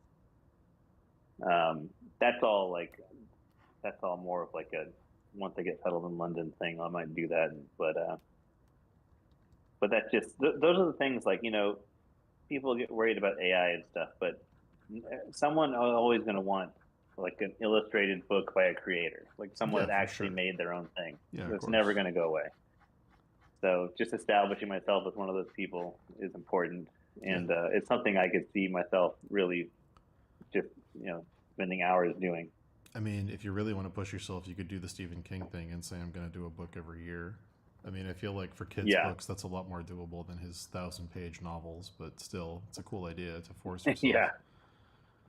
Yeah. I think I have some basic stories I do want to tell with the children's books, and like one of them about like not holding grudges. Little simple little like little life lessons basically. Yeah, sure. But that's kind of where I'm at with that. I'm trying to wrap up this freelance I currently have. This weekend is my big push to finish this one job. That way I can just I can relax this last couple of weeks before the move. And well, not really relax. I got to move, but I can get all that handled with this job not lingering in the wings anymore. Sure. Having stuff that isn't lingering is definitely a good idea. Yeah. Well, cool. The Riem in your chat, she used to work with me at Turn Me Up. Oh, dope. Hello, welcome to the chat. She's very good. She does really great illustrations with character designs. Nice. Yeah, she's really fast. Well, that's a good thing. Yeah. I would love to be fast. I'd kill to be fast. I might kill you to be fast. No, we'll see. What if that was true? If all you had to do to get faster was just kill the artist that was faster than you? Like an X-Men villain where you just suck their power out? Yeah, it'd be great. And let's just all you have to worry about is... If that was the case, then let's just say that I would be a serial killer. So, just wouldn't even all you got to worry about making your art and securing your home so no one murders you for your power. The cops would be like, why did you do it? And I'd be like, have you seen Highlander? I'm living that life. I'm sucking out souls. I'm getting abilities, man. Yeah. I'm getting 4 comps done in 3 hours. Do you even know how fast I am? That is? Officer, do you have an original comic character idea? I could make it happen overnight. Do you have maybe like a Spawn version of the Punisher, like a Hell Punisher? Like we could, come on, officer, let me off the hook. I'll bring in 50-50. The Hell Punisher. It's the most Todd McFarlane thing. I'm trying to think of like what a cop would think to do for a comic book character, and all I can think of is the Punisher and Spawn at the same time, like Punisher from Hell. The Punisher is so like, it's so funny that so many cops are like, "Fuck yeah, Punisher!" I'm like, "No, Punisher." And I'm like, exactly the opposite of what you're supposed to be doing. Yeah, really. Extrajudicial murders, yes. Good. It's a good thing to be into, officer. Very, very glad you're into this and not Captain America. I see that all the time. Like, even just people that have the Punisher skull on their car. Yeah. I'm always just like, you don't even understand this fucking character. You just have the skull. Get it. You think it's like, it's like a, what do you call it? It's like a warning. It's like, you're not supposed to want to be the Punisher. It's a big red flag, yeah. It's like, hey, don't do this. I really identify with PTSD stricken war vet who murders people too. It's like, all right, well, maybe you should take a look at Yeah. what's going on if that's who you're identifying with. I don't know. Man, I did love that's- what's his name's performance in season 2 of Daredevil when he's in the Oh, courtroom and they're yeah. like, "Did you murder those people?" And he's like, "I loved it. I do it again. It was Yeah. fun. I do it Yeah, all the goddamn day. I John love killing." Bernthal. Yeah, he fucking crushed that role. I was like, wow. He is like the best Punisher. When I realized what was happening in that episode when they reveal him, I Yeah. was like, oh, fucking Punisher! Yeah, I was like, Oh my damn. God, he's like the best actor. Yeah, So good. that I remember piecing it together on that. I think it's like episode 1 or 2 where they reveal what's happening. They're like, someone's murdering criminals, Yeah. and then they were like, I was like, wait a second, and then like.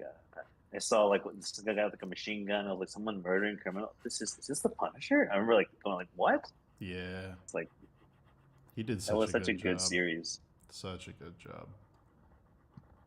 Such a good job. Yeah.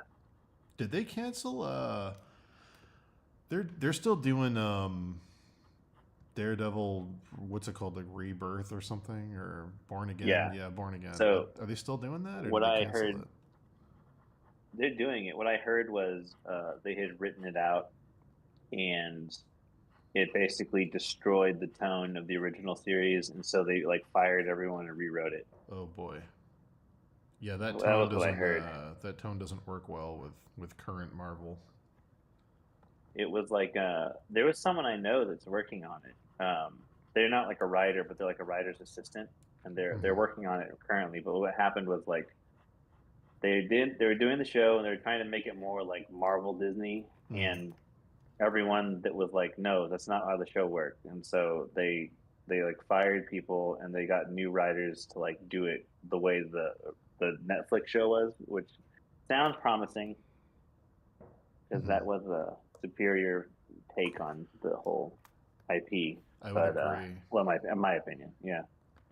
But I would absolutely agree. It's weird that they choose to be embarrassed of. Like, when they made the Ben Affleck ones, they were like, Bullseye is a lame character, so we're not going to say the word bullseye. He's going to point to a bullseye tattoo on his head and stick his tongue out. It's like, that's more embarrassing than just saying bullseye, guys. Yeah.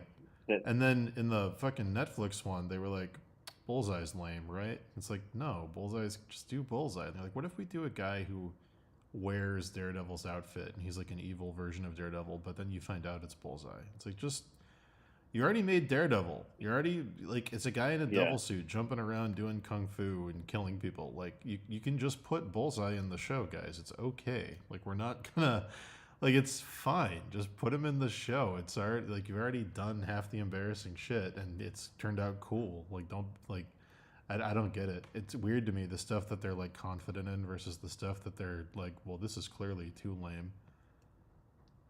It's just, that's just, it's like that X-Men problem, the original X-Men, where they're like, they can't wear colorful costumes. That would be stupid. That'd be dumb. And then they wore those leather and then uniformless. Like, let's put a line in it to acknowledge it, where it goes, what would you prefer?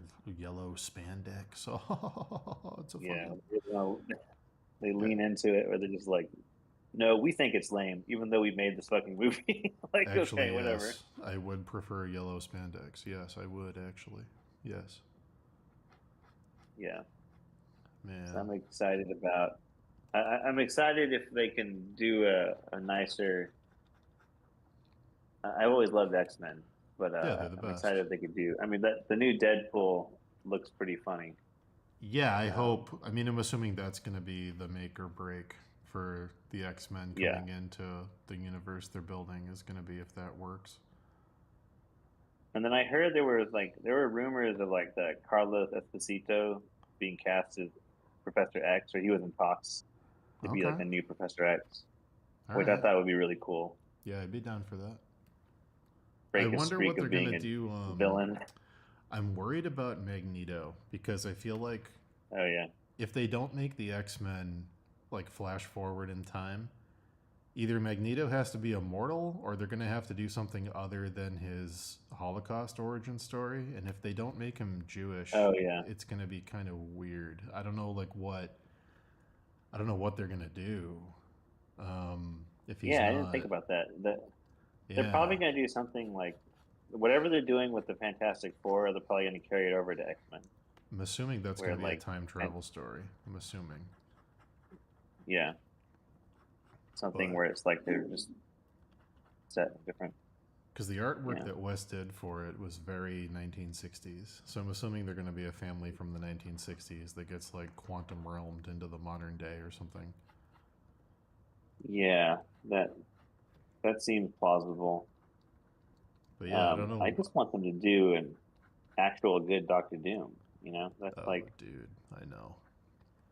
one of the easiest like designs to be like, oh, let's just make this character cool. He's already cool, Just and then like retcon, nobody wants to do him. just retcon Doctor Strange and cast Mads Mikkelsen as Doctor Doom and just do Yeah, that. he'd be really good. Just do it. Like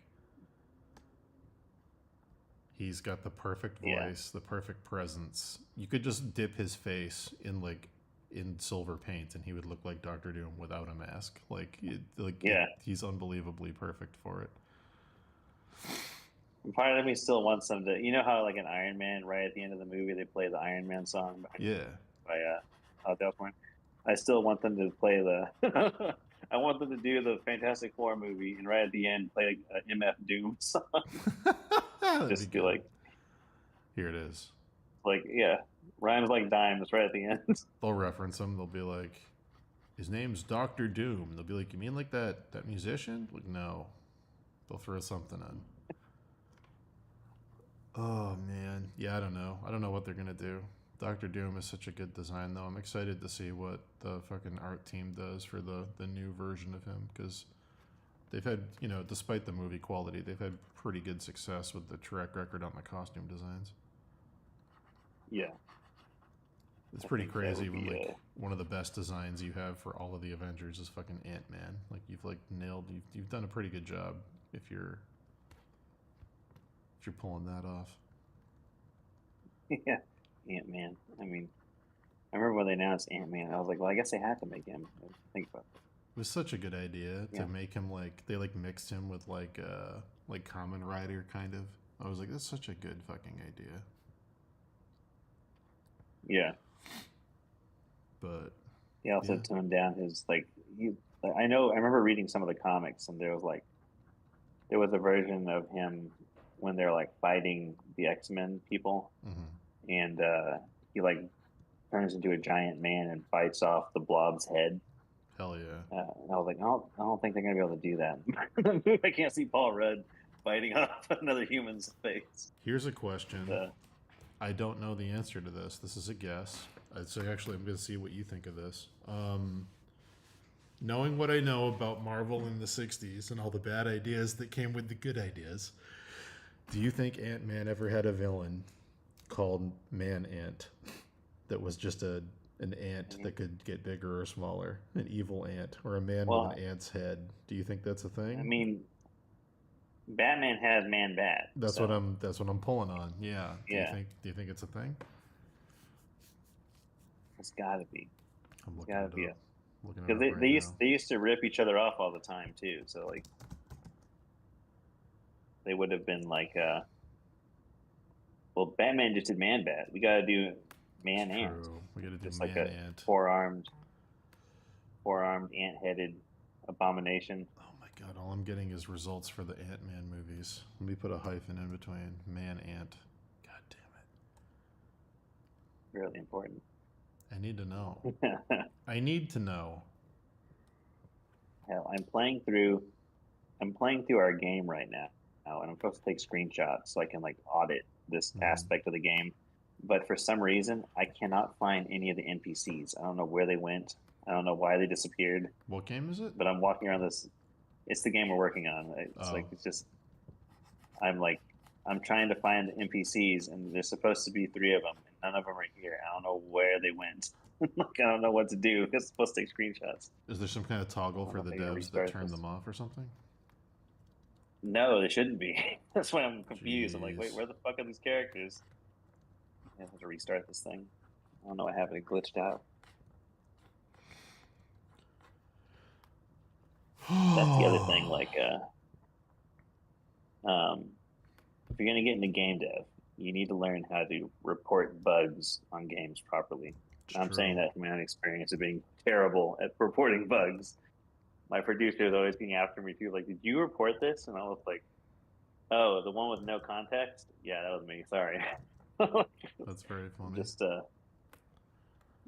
like everyone's asking me, like, what do you mean by it just stops working? You can't just say it just stops working. It I'm can't like, well, it just. stopped working. I don't know what to tell you. It can't just stop.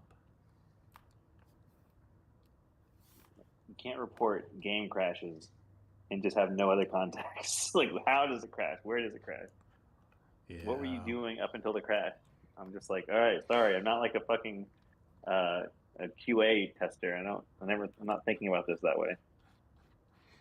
It's funny what gets classified as bugs, and what Yeah. like what they decide can stay in the game. Oh yeah. You know what I mean? Like what has to be fixed and what's just a bug. Man, No man. Yeah. I had to stop looking. I gotta keep painting. I want Yeah. I to was gonna believe. say Yeah, don't burn time looking at a man ant. I want to believe he's out there, but it's I got Elden Rings to paint. Yeah. Yeah. Thanks, Brody. I didn't play Elden Ring yet. I played Sekiro and I played Bloodborne, and then I didn't get around to Elden Ring. Did you beat But Sekiro?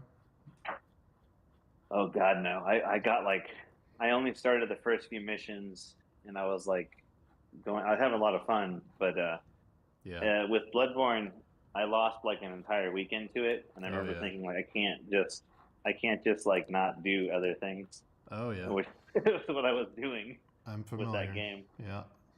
And with Sekiro, I was like, oh, this is really fun. And then I remember thinking like, I have stuff I have to do. I can't just sit here for hours I turned on and like not do Bloodborne. anything. I started a Bloodborne for the first time, and I walked into Yarnum, and it had like that the moonlight with the spooky music, and I was like, "Am I gonna go full little kid mode on this and like play this in the dark under a blanket?" And I was like, "I think I'm going to," and that was like my whole Bloodborne experience. I was like, "I'm gonna play this only at night, only with everything turned off in the house, and only with a blanket, and I'm just gonna go like spooky little kid ghost story mode," and it was a great experience.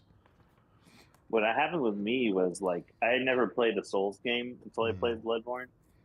And I like, I just relentlessly died multiple times for like, I don't know, like 2.5 hours Yeah. of just going through and getting violently murdered until I finally realized how the game works. Mm-hmm. And I was like, oh, you're supposed to find these outposts, and then you get closer to your goal, and then that's how it works. Yes. You're supposed to die. And like, Yes. that's just how it took so long for me to figure it out. And when I finally clicked to me, I was like, oh, okay, that's what you got to do. And then I They proceeded want to you to play it the die. entire weekend nonstop. Yeah. Yeah. Embrace death. Man, what a I good was game. playing the God of War game at The work years ago when it first came out. And then, like, or the new which one, one? not the very first one, but Ragnarok, the one the one right before Ragnarok, 2018. where they redesigned him. Yep. Yeah. So like I was playing that at work. My boss was like, "Have you played it yet?" And I was like, "No." You want to play it on lunch break? And I was like, "Yeah, sure." So I started playing it, and the settings were like, I guess it was on hard settings, and like I was just dying over and over again. Yeah. And he was like, why don't you just turn it to like easy mode so you can just play through the story?" And I was like, "No, you don't understand. I like this." Yeah. This is I the was like, pain. I enjoy dying over and over and over again. I was like, I'll get it right eventually. It's like, this is how I play Bloodborne. This is how the game works in the It's other the game. thrill. So The thrill of defeat. if you don't understand, I need to die. Yeah. I deserve to die. I haven't earned a victory. Yeah, he was getting frustrated because like I was just repeating the same encounter over and over again, and like I guess he was like, you're not experiencing the story. I was like, no, but I'm experiencing the game. It's the This is high important. IQ, the high IQ Souls player that dies and sits there and goes, what's Miyazaki trying to teach me right now? He's, Yeah. he's trying to teach me something. I'm not receiving it. Ah, I see what it It's so is. funny that there's two famous Miyazakis, I and know. the experiences are so different. Has anyone done a Miyazaki X Miyazaki where they do like a From Software game animated like a Studio Ghibli thing? That's a pretty good idea. Yeah, I'm wondering. I feel like Sekiro would make the most sense because it's basically Princess Mononoke with some horror. Yeah, yeah. That meat bun poster looked really sick. That Ninja Sekiro Oh, Dan poster. DeSalt Have you did seen that? that. Yeah, Dan DeSalt did that. That's My Dan. yeah, Oh, Dan. I didn't know it was Dan. Yep, Dan DeSalt did that. That one's really sick. I Yeah, it remember seeing that rules. when I was looking at your shirts the other day. I was like, oh, this Mm-hmm. one's pretty fucking awesome. Dan DeSalt rules, dude. He's such a good style matcher. If I'm like, I want to make something look like this other artist. Like Dan is always the first person I reach out to. That I haven't spoken to Dan since I think this is that same PAX East. He was there. Oh, really? I think so. Dan's one of the only artists around here that like lives close enough to me that there's like a handful of artists around here that are close by, but Dan's one of the only other like concept art people that's like in the Massachusetts area. There's only a few of us. Yeah, I remember like kind of meeting him at 2013 Yeah. and just kind of falling in line with like, oh, you're really cool. No, I just want Dan's to talk with you. great. And like, Dan's one of the he was just easy nicest to talk people. to, and Yeah. he was trying to do some Riot fan art back then. You And heard it here I remember first, him like getting folks. feedback. Dan DeSalt, one of the nicest people you'll ever meet. All right, you heard it here Yeah, first. he's really cool. He was streaming back when we used to do the Google Hangouts. Yeah. I hung out with him quite a few nights. He also, do you watch any of Tim Rogers' videos, the Action Button video game reviews? No, I haven't. Those are all super long. They're great. He does like 4 to Oh, 10 those are hour great. video game review. They're awesome. But he did With one Tim for Rogers, you said? yeah. He did one for Okay. Boku no Natsume. I probably got that name wrong. It's like a famous Japanese game about like a kid on summer vacation, and Dan DeSalt did a really great T-shirt for that, where they reimagined it as like an American PlayStation 1 cover. Very, very good. That's pretty cool. Action Button. I'm checking that out. Okay. Action Button's great. Start with their Doom review. Okay. Okay. Start with Doom, and if you like it, go from there. If not, it's okay. But Doom is probably the most accessible one. I watch one of the creators I really like watching is you watch Super Eye Patch Wolf? You ever watched him? Oh yeah. I've watched Super Eye Patch Wolf. Yeah, He's got some good videos. he's got some very good stuff. His little his favorite thing videos, like such useful videos for finding like cool shows. Yeah, I think I found them And, like, through Bunzai Pop. I think introduced me to Super Eye Patch Wolf. Yeah, But he's yeah. doing his own like t-shirt and merch now. His own he commissions artists to do like work for his apparel company now too. Right, that's dope. He did a really cool Undertaker video. That's funny. I gotta watch that. I should get That Dan on one's, here like, really one of these good. days. I should force Dan to come on stream. I'd love to chat. If you do that, let me know because I'd love to chat with Dan again. Absolutely. I need to reach out to him. I don't know why I'm saying this as if I can't reach out to him. I'm gonna say hi. We I don't know. I haven't talked to him since last week. Dragon's Dogma came out, and I was like, "Get it?" And he was like, "Okay." And then we talked a little bit about it. That was it. I need to connect with him on Discord because I know I'm friends with him on Instagram. And Yeah. the last time we hung out though was on Google Hangouts. That was years ago when Google Hangouts was still a thing. Yeah. No, he's around. I'm That sure was he'll talk to you. That was shortly after. That was shortly after the Massive Black. We were all trying to stay. Everyone was trying to stay connected after that whole thing, and it was after the Titanic we were sank, trying to we all ride went the to our lifeboats. Yeah, we all went to ride the high. Yeah. I went to the last. There was one more Massive Black that they did in 2018. Yeah, I remember. 2019. The final one. I went to that one. That was my They did it in like Redmond area, right? Like they basically did it in Coro's backyard. They didn't have to go anywhere. Yeah, wasn't it basically Uh, just Coro and McLean? That's what I heard. It was basically just like Coro, Wes, and McLean. yeah, they were there. Yeah. Um, I wonder what McLean's there up was to. a bunch of. It wasn't nearly as big as the one in 2013. That one was massive. No, that one was great. That Um, was when things were good. Was when the whole world was possibilities. I'm excited going to London. I'm excited to try and hit up one of those Trojan horses of unicorns You because I'll should. be really close to there. Yeah. I'm gonna miss this first one because we're just moving, but maybe next year. There's other conventions that go through London too. They have a pretty good convention scene. They have like industry workshops. I think that's one of them. Hmm. But I'm trying to think of I who just else want to get is. connected with some of the artists out there. There's some good studios over there. There's got to be more. Who am I thinking? I know Miles and Sam moved. I'm trying to think of who else I know that's in London. I I know know a there's few people people. in Well, I don't know if London. they're in London. I know Yeah, people in England and sure. UK. Rare's there, right? Like But Thomas Mahan's over there, I think. oh, is okay. Yeah, that makes sense. I met him All back in 2013 too. all the Skull and Bones people, I think, are there. Okay, Yeah. trying to get connected. I'm friends with or like I my wife and I are friends with Abu Bakr Salim. Mm-hmm. Did you ever see Raised by Wolves on Yes. HBO? Yes.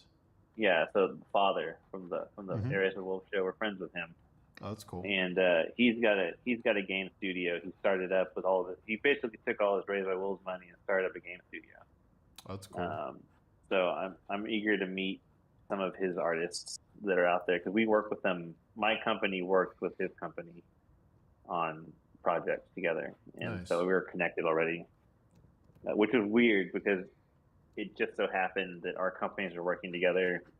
My wife had known him for about a year already, and then we met up with him in London to say hi. And by chance, his company had just started working with my company, and we were like, I was just like, "There's no fucking way you know my company," because like my company is pretty small still, Yeah. and like he was like, "No, I know Scott." Like my boss is Scott. And I was like, "Holy shit, what? How do you know my company? This is crazy. That's Nobody knows very my funny. company. Every time I say I work for a video game company, I always get the same response. People are like, "What did you do?" And I'm like, "Well, our game is not released yet." Or they say, "Have you thought about working for Blizzard?" And I go, "No." So you're a That's like everyone liar. asks me Yeah. that. They're like, "Yeah, you thought about working for Blizzard?" I'm like, "I mean, everyone's thought about it. I mean, like literally everyone's thought about Blizzard Blizzard's or not even Riot." like doing full. Well, they are, but not as much. They're not even doing as much full time hire stuff now. They're doing the part time like development jam things. Yeah, that I know. I knew a bunch of Blizzard people. Um, they they had this big layoff, unfortunately. Some artists that are friends of both of ours, who I will not say out loud because I don't know if they want anyone to know, went out there for Blizzard jams, and then the Blizzard did the thing where they were like, "Work here for as many months as you can legally work here without us giving you benefits, and then you're fired." It's like, Yeah, oh man. yeah. That's what that's. I mean, like that's one of the things about these like dream companies people want to work for Hmm. is it's just they there's too much Yeah. like pie in the sky thinking about it. Like they don't understand the realities of working at a large company like that. Like Hmm. that's just typical of a large company, which is um, once you understand that, it's not a surprise. Um, but that's yeah, one of the things. Everyone always asks me about Blizzard whenever I say I work in the video game industry. Like they're like they always say it as if they give me a great idea. I was like, "Have you thought about working for Blizzard?" And I'm just You're like, like, you know "Oh what? I shit!" haven't actually. Yeah, that's so And crazy I you was like, say "Oh, that. now that you mentioned it, I like never thought of that. I should drop everything and go work for Blizzard." That's like my Um, version of when people. I think one person a week at least says like, "Have you tried going to the gym?" And I'm like, you know oh what? God, It hasn't occurred to me that working out might help. It's really crazy that you bring that up. I've actually never heard that. It's not something that ever crossed my mind. I always wonder what people think that's when they suggest the most obvious shit. It's like, yeah. do you think I'm like the dumbest? Like, I get that. I get that kind of like those like when they say I work in the video game industry, I get that a lot, and then I get the everyone wants to know what I'm working on, and I can never tell them. So I'm always just like, I feel like I'm just disappointing them. I'm just like, well, I can't talk about it. I'm like, oh, okay. Just lie. Just yeah, be like, I'm working on Super Mario Brothers. just Super Mario Brothers. You can lie. Lying isn't breaking an NDA. You're just like, I'm working on The Legend of Zelda. Super Mario. Did you play? Have you played Tekken? Yeah. I worked on Tekken. That's me. Really? Yeah. Yeah, you know I Tekken? was a motion capture artist. I'm the guy. Yeah, start doing fight moves in front of them. I'm the guy they motion captured in Tekken. That's me you're playing. You know that whirlwind uppercut? That's me spinning around on my ankle. Watch, I'll do it right now. Just embarrassed. Just roll my ankle immediately. Yeah, exactly. Collapse. Kill over. Oh. That's a very good idea. I'm going to do that next time someone asks me what I do. Be like, me? I work in the game industry. I'm the motion capture guy for Street Fighter. I remember, this reminds me of when I was working at the haunted house years ago. For those who don't know, I used to work at a haunted house as like an actor and a manager there and the art director. But anyway, I was working at the haunted house years ago, and we had to, like, every now and then we get problem customers come through. And they would, I would try. We had young actors, and I would always try and make sure they weren't going to get like hit by these customers. So I was like, they would come through. This guy was coming through, and he was like, but he had his hands out like he's going to punch. And I told the guy, I was like, sit back, sit this one out. I got this. And he was like, okay. And I ran out I had like this chainsaw all the time. I ran out with this chainsaw, and like my feet just slipped out from under me immediately. And I just busted my ass right in front of the guy. And I just writhed around. I was like trying to play it off like I didn't do it on accident. I was like, screaming. And then I got done with it. And the actor came over to me. He was like, that was really great. Did you mean to do that? I was like, no, didn't mean to fall. You're like, yes, I did. I was like,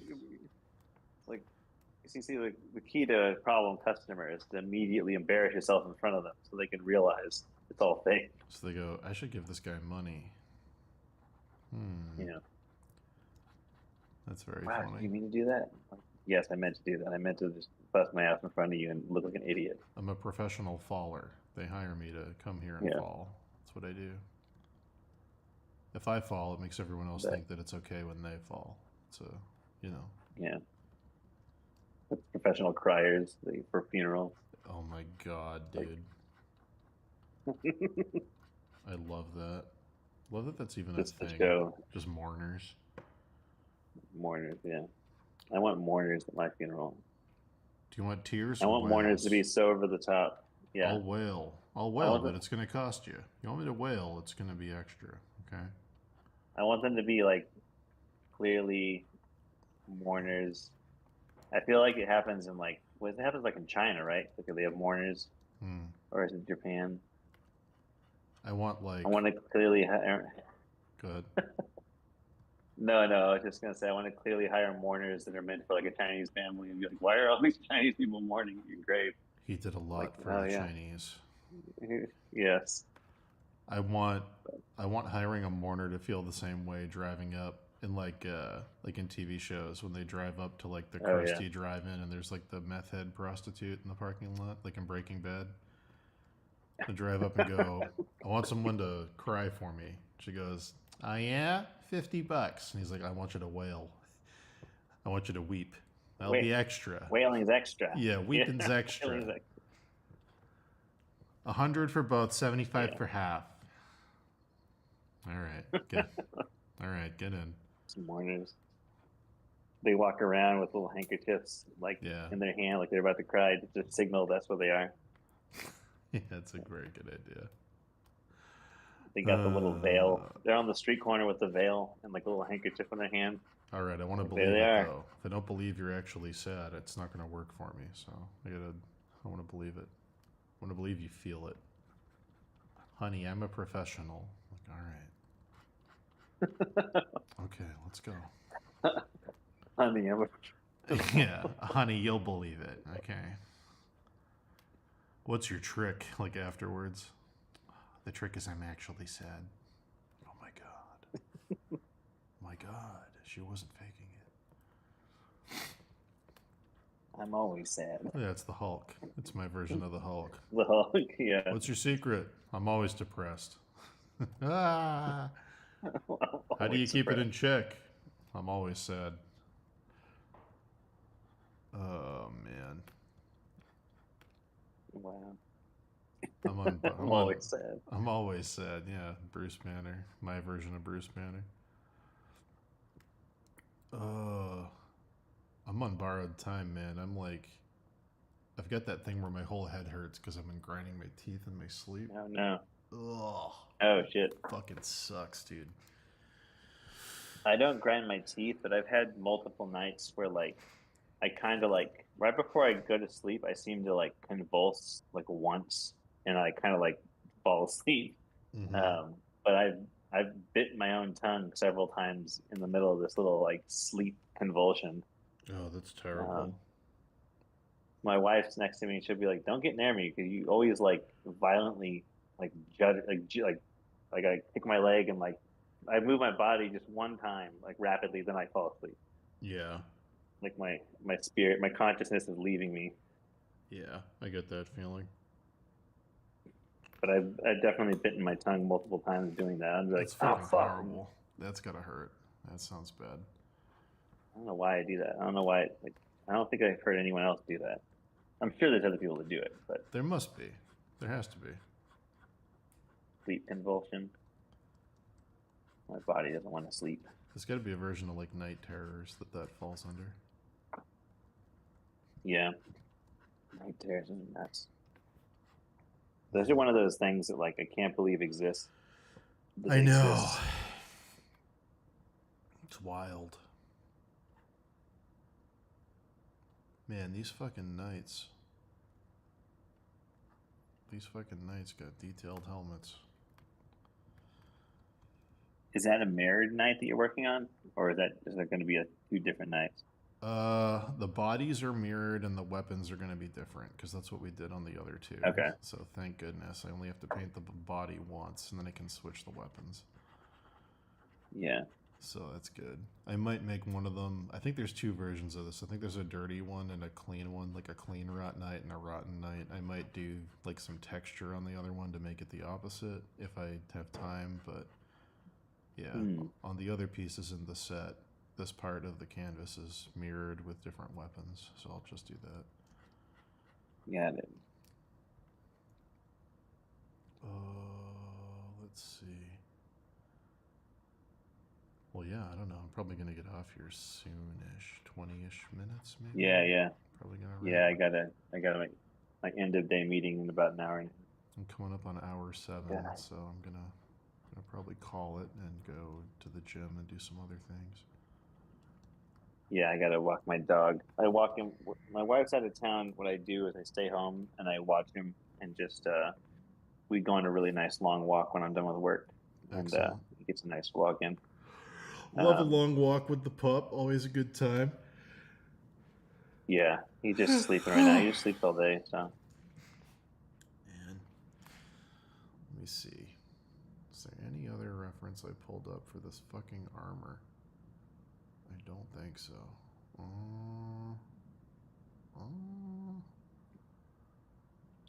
Yeah, well, it's been. Thanks for helping me out with everything because it's been nice chatting. I wouldn't have been able to chat if I was working at the office, but I was working from home today, so it worked out. I'm sure I will have you on again sometime, bud. It'll be fun.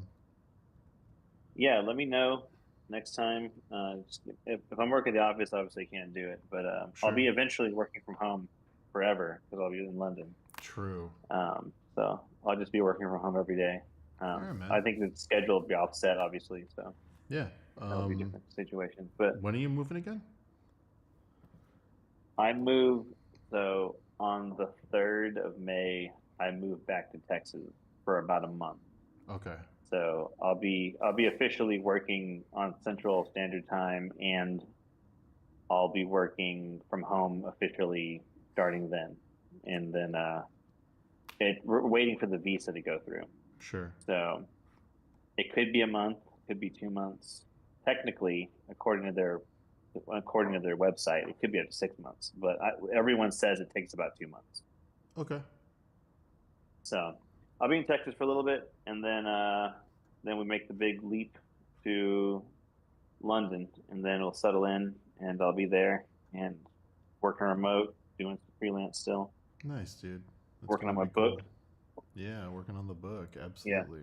Yeah, I'm excited to see I'll what you keep do you with it. updated with that. Please do. I'd love to see what you do with it. Yeah, thanks for having me on. Of I'll let course, you man. go. I don't want to keep you on too long, and you got to Anytime. focus. We'll I'll if that artist reach back out, I'll let you know. He might reach out to you directly though. Yeah, yeah. Let me know, and if he reaches out, I'll let you know too. And Okay, then great. I'll get the assignment over there, and then hopefully this person that needs the art will be satisfied with their Kickstarter reward, Mm. which is what I'm. What the thing is, I found out like today. I was like, so what is this? And they were like, well, it's a backer reward, and I was like, okay, when was this Kickstarter? They were like, well, it was like last year. I was like, okay, so it's already late. I was like, great, awesome, thanks. Yeah. Time Like, to I was like, time to I'll get make that sure to get delivered. this faster. Yeah, so that became my main concern was just delivering for this guy to be happy. So I was like, Sure, of course. Yeah. okay. But anyway, there'll be more stuff coming up. I'll keep y'all informed, the stream and you and Dave's Discord. Cool. I'll keep everyone informed, and hopefully we can get some cool art made. Awesome, man. Well, It's thanks all for human made. There's still jobs out there, so no one worry. yeah, thanks for Yeah, helping people out finding stuff. That's really cool. cool. Yeah, keep in touch. Yeah, I'll talk bud. to you later. Yeah, I'll talk to you later. Been fun. Cool. See ya. All right. What a guy. You know, that's what I've always said. What a guy. I'm gonna paint for like 10 more minutes and then I gotta go because I'm in physical, actual pain and I need to take a break.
Oh, man.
All right.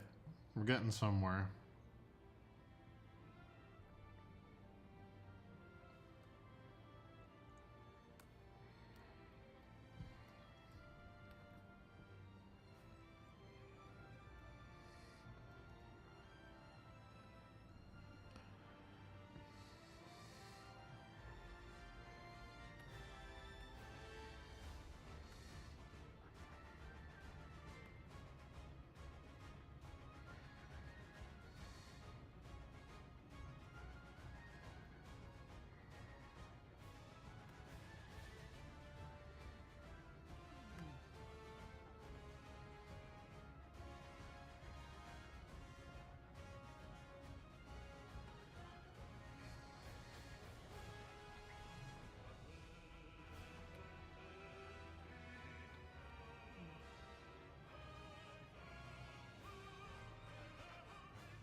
All right, I might come back later tonight. I have to stop. I'm getting a migraine. It's from me grinding my teeth, but screen's making it worse. I might come back later tonight. I gotta go take some painkillers. But love you all. I'll see you soon.